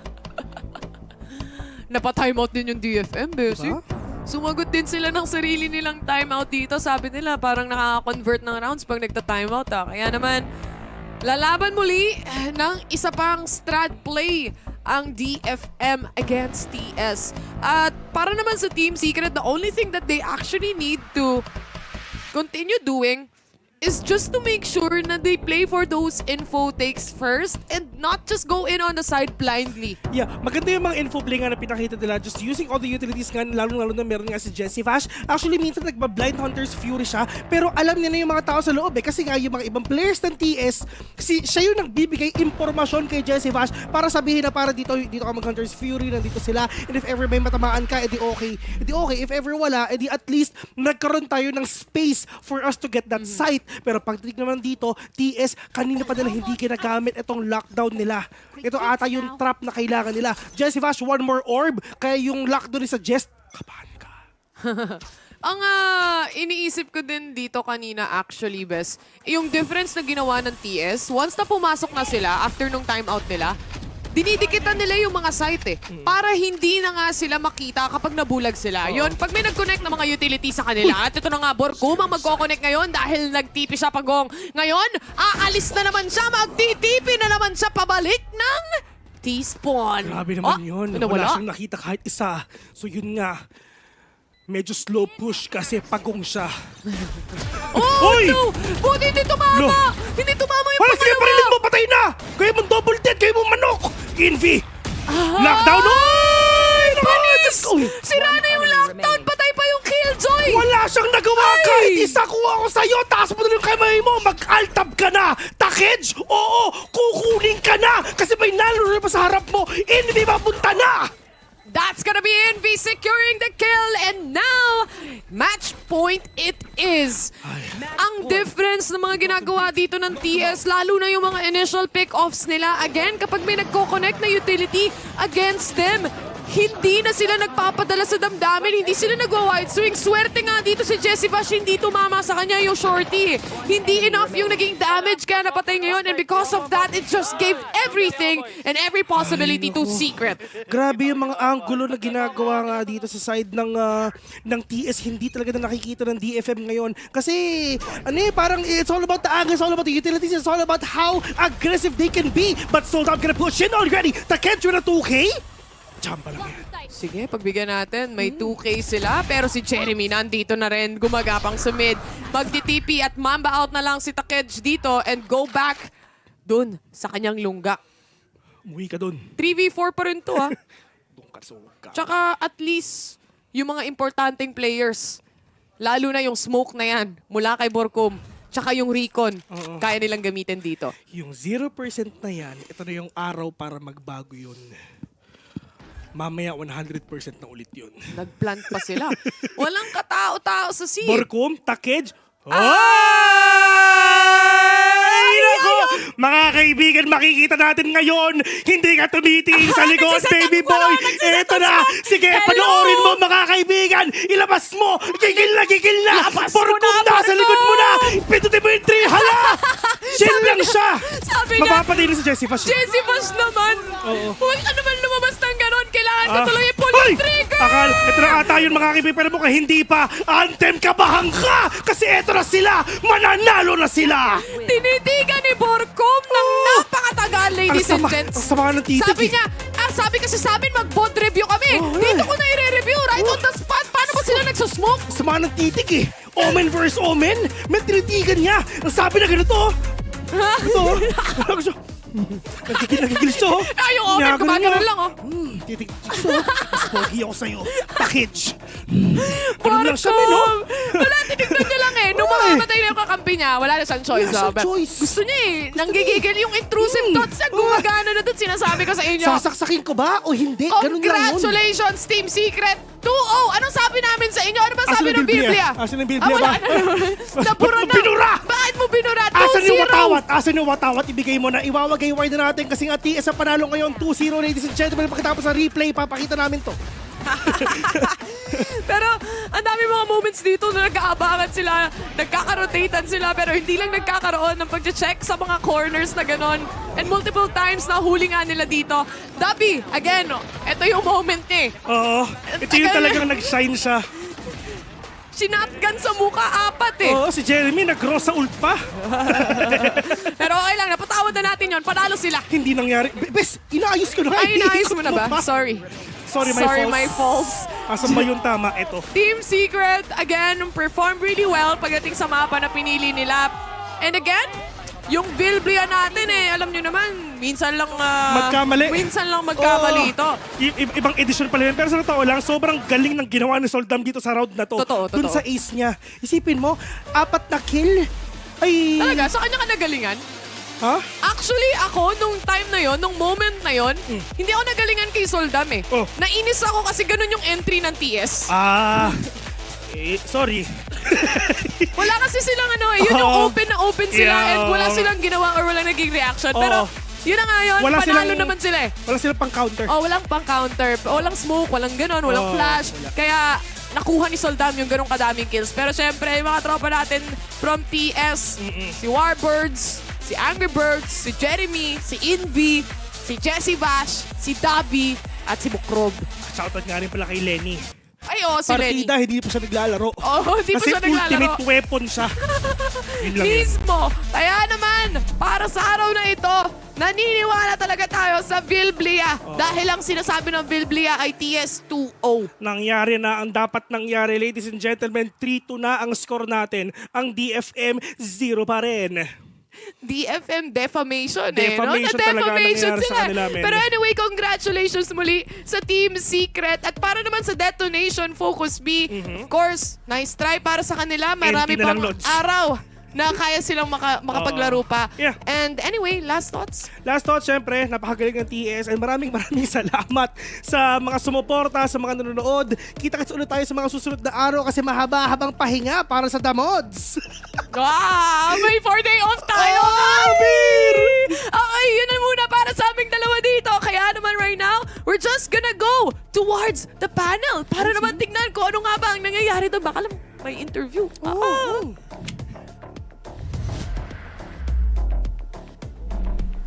Maraming salamat, Vil and Terrar. At ayan, Team Secret finally takes it 2-0. We've been waiting for this for weeks and finally we feel it. It feels good to finally bring home a win. But, NT, to DFM, it was a really good series and we really felt Soldam really came online sa second half na yun. Grabe talaga yung mga multi-kills niya. Well, I think yung tunay na naging online dito all throughout the series, kahit nung Game 1 pa si Dubstep. Siyempre, ang naging top eventually itong si Jeremy tsaka si Soldam. But tingin ko, hindi natin makakalimutan yung pinakita dito ni Dubstep, yung pag-play niya sa garage with that judge. Tapos yung dalawang headshots niya with the sheriff from window to B site. na eco pa nila yun Ganun ka impactful yung nagawa niya dito. Tingin ko, ibang level yung pinakita ni Dubstep all throughout the series. I mean, I feel like this is the antithesis of what he performed in Map 1 na sobrang taas ng volume niya. Pero parang mas naramdam mo yung performance niya sa Killjoy. But at the same time, kahit as a duelist, as the entry, or as the anchor, as the sentinel, he has just been on fire today. It's translated so well to the rest of the team. Parang yung second half lang ng Haven, parang heat check lang for a lot of those rounds, honestly. Exactly. I think, maraming rounds din na medyo nag-overheat ng Team Secret, but it was, still okay in the end. But speaking of things that happened to later rounds, we saw that Borkum didn't go for the knife kill. We saw that he was just watching Takej, just, letting him do his thing. When will he turn around? Pero, he couldn't go for it kasi madadamay yung teammate niya, so he had to do it. But again, Dubstep here, our MVP, well-deserved talaga. You could really feel his impact all throughout the game. Ang dami niyang really good lurks, multi-kills, and, the clutches for his team were just, very impactful.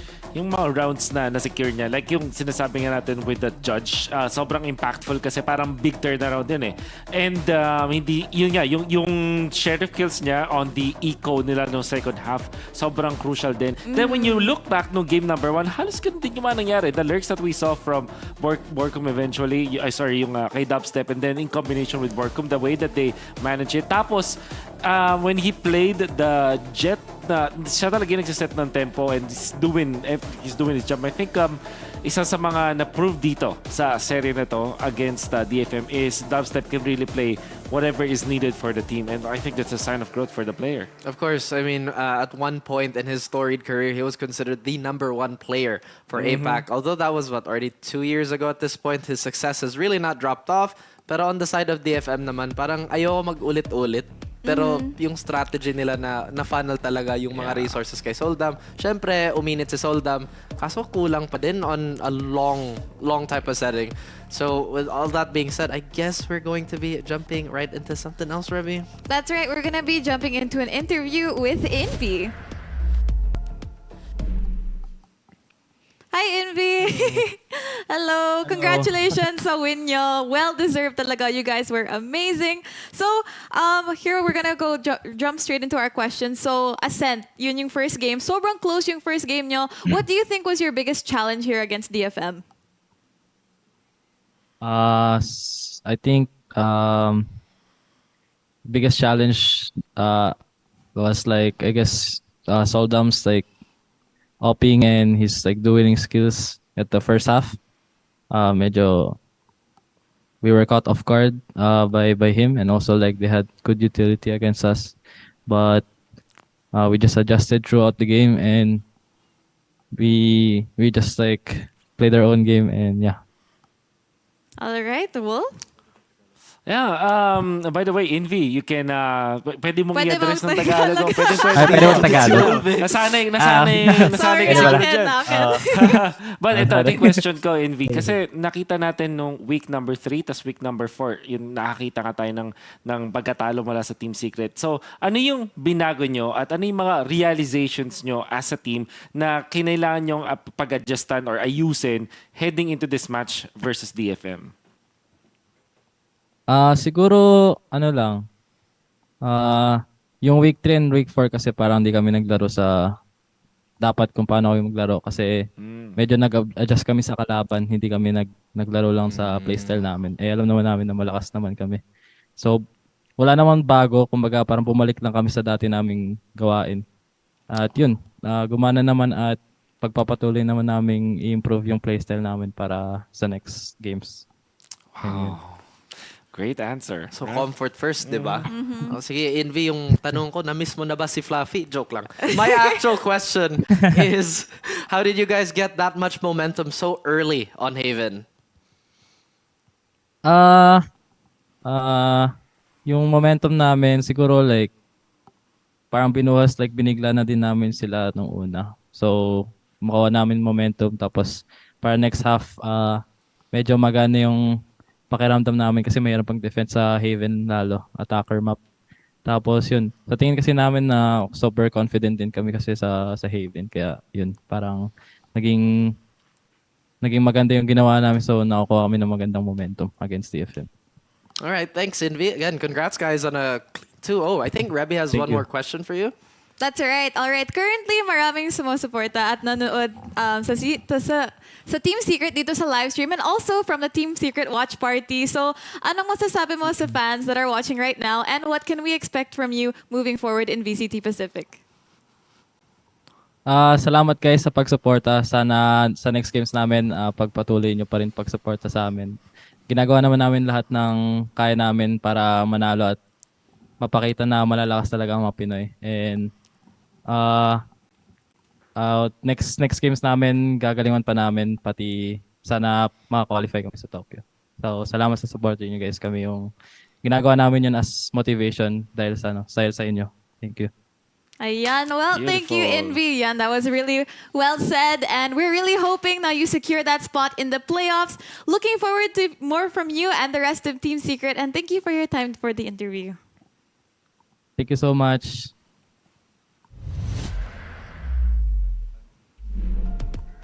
Ayan, I think, very calm and collected. I think they really feel, parang mafe-feel mo talaga yung relief that the game, the series ended the way it did. I think that Team Secret really prepared for this and well-deserved talaga yung win nila dito. Sobrang na-satisfy ako dun sa sagot niya na parang it's not really about over-prep. Yung nangyari kasi nag-over-prepare yata sila dun sa mga dati nilang mga previous na kalaban nila. But this time, they stuck to what made them work. Kasi yun yung term malakas naman sila. So, na-remind ang mga players ng Team Secret nung talagang metal nila when it comes to VALORANT. At dahil dun nakabawi na nga sila. At ngayon, they're at top 4. Top 4. Wow. That's a huge leap, from where they've been. Again, we still have a lot of ties here. I think tatlo yung nasa top 4 right now. It's Team Secret, Paper X, and T1. But again, Team Secret, I think we have a lot to still expect moving forward kasi they haven't really fought most of the, I'd say, the people on the higher tier of the standings at the moment. Pero it really shows a shift. Nakita natin a big shift in our standings today. Unfortunately, sa side ng DFM, they are still at the bottom, 0-5. Oh man, I hate to see it, but again, so many ties, you talked about it, and it's just a testament to how competitive it can be within the Pacific League. And tama yung sinabi ni Wolf kanina, tama naman yung na-highlight mo kay Invi, diba? Minsan malakas talaga mag-overthink, lalo na yung players that have a lot on the line. I mean, Invi said it himself that they're really using, I guess, the support of our fans as their fans as motivation, and again, that's very admirable. But sometimes you just gotta remember we're also really, really good at the game, and let's just smooth sailing from there.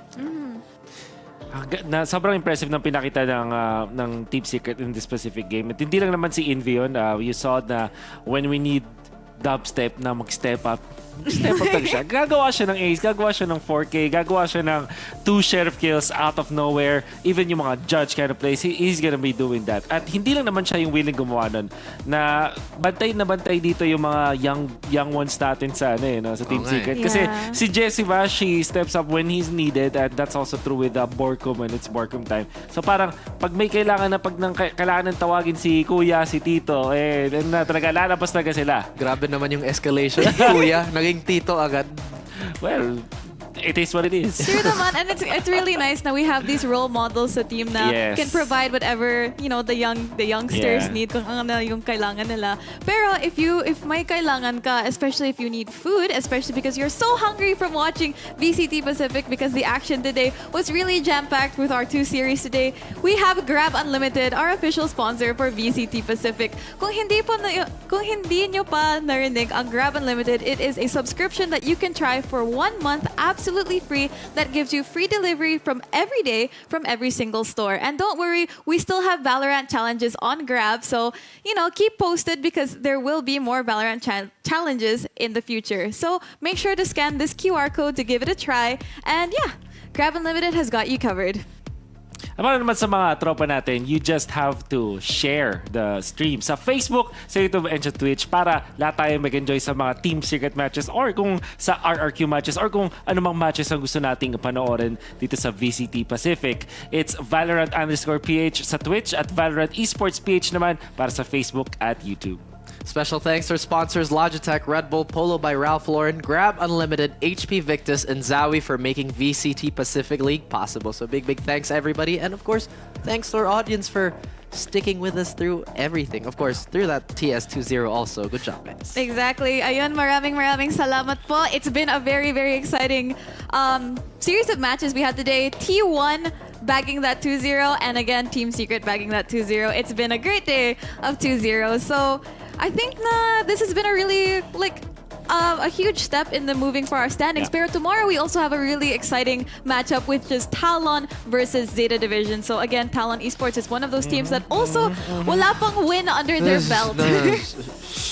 No, not real. yet. In my Ayan. mind's eye, they've already won. It's okay. In denial stage pa ngayon si Raph. Don't worry. I mean, nakita natin, this was the comeback week for a lot of teams, and I think maybe this is the chance for Talon Esports to finally come back. Hindi natin alam yung future, but I guess we'll have to find out tomorrow because it's time to end our live stream today. Pero thank you again for everyone watching the stream. Salamat sa supportan nyo, and we'll be seeing you tomorrow for more VCT Pacific Valorant action.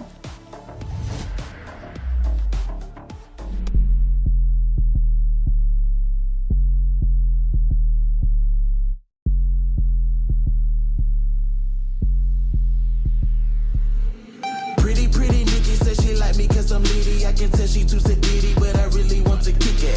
Pretty Nikki says she like me cause I'm needy. I can tell she too sedity, but I really want to kick it. Pretty Nikki says she like me cause I'm needy. I can tell she too sedity, but I really want to kick it. Pretty Nikki says she like me cause I'm needy. I can tell she too sedity, but I really want to kick it. Nikki, look at her, she too sedity. I don't want no pity, I really just want to kick her. She litty, I can tell that she witty, and I wonder if she did me cause she finna get out. And Shawty said that I be doing the most. Say she love the diamonds in the chain when it glow. I be doing the bop on these lames on the low. See the rush just insane, change the climate, let it snow. Whoa, pit the gear and drive, then I go. Hop in out the wheel with my guys, that's my bros.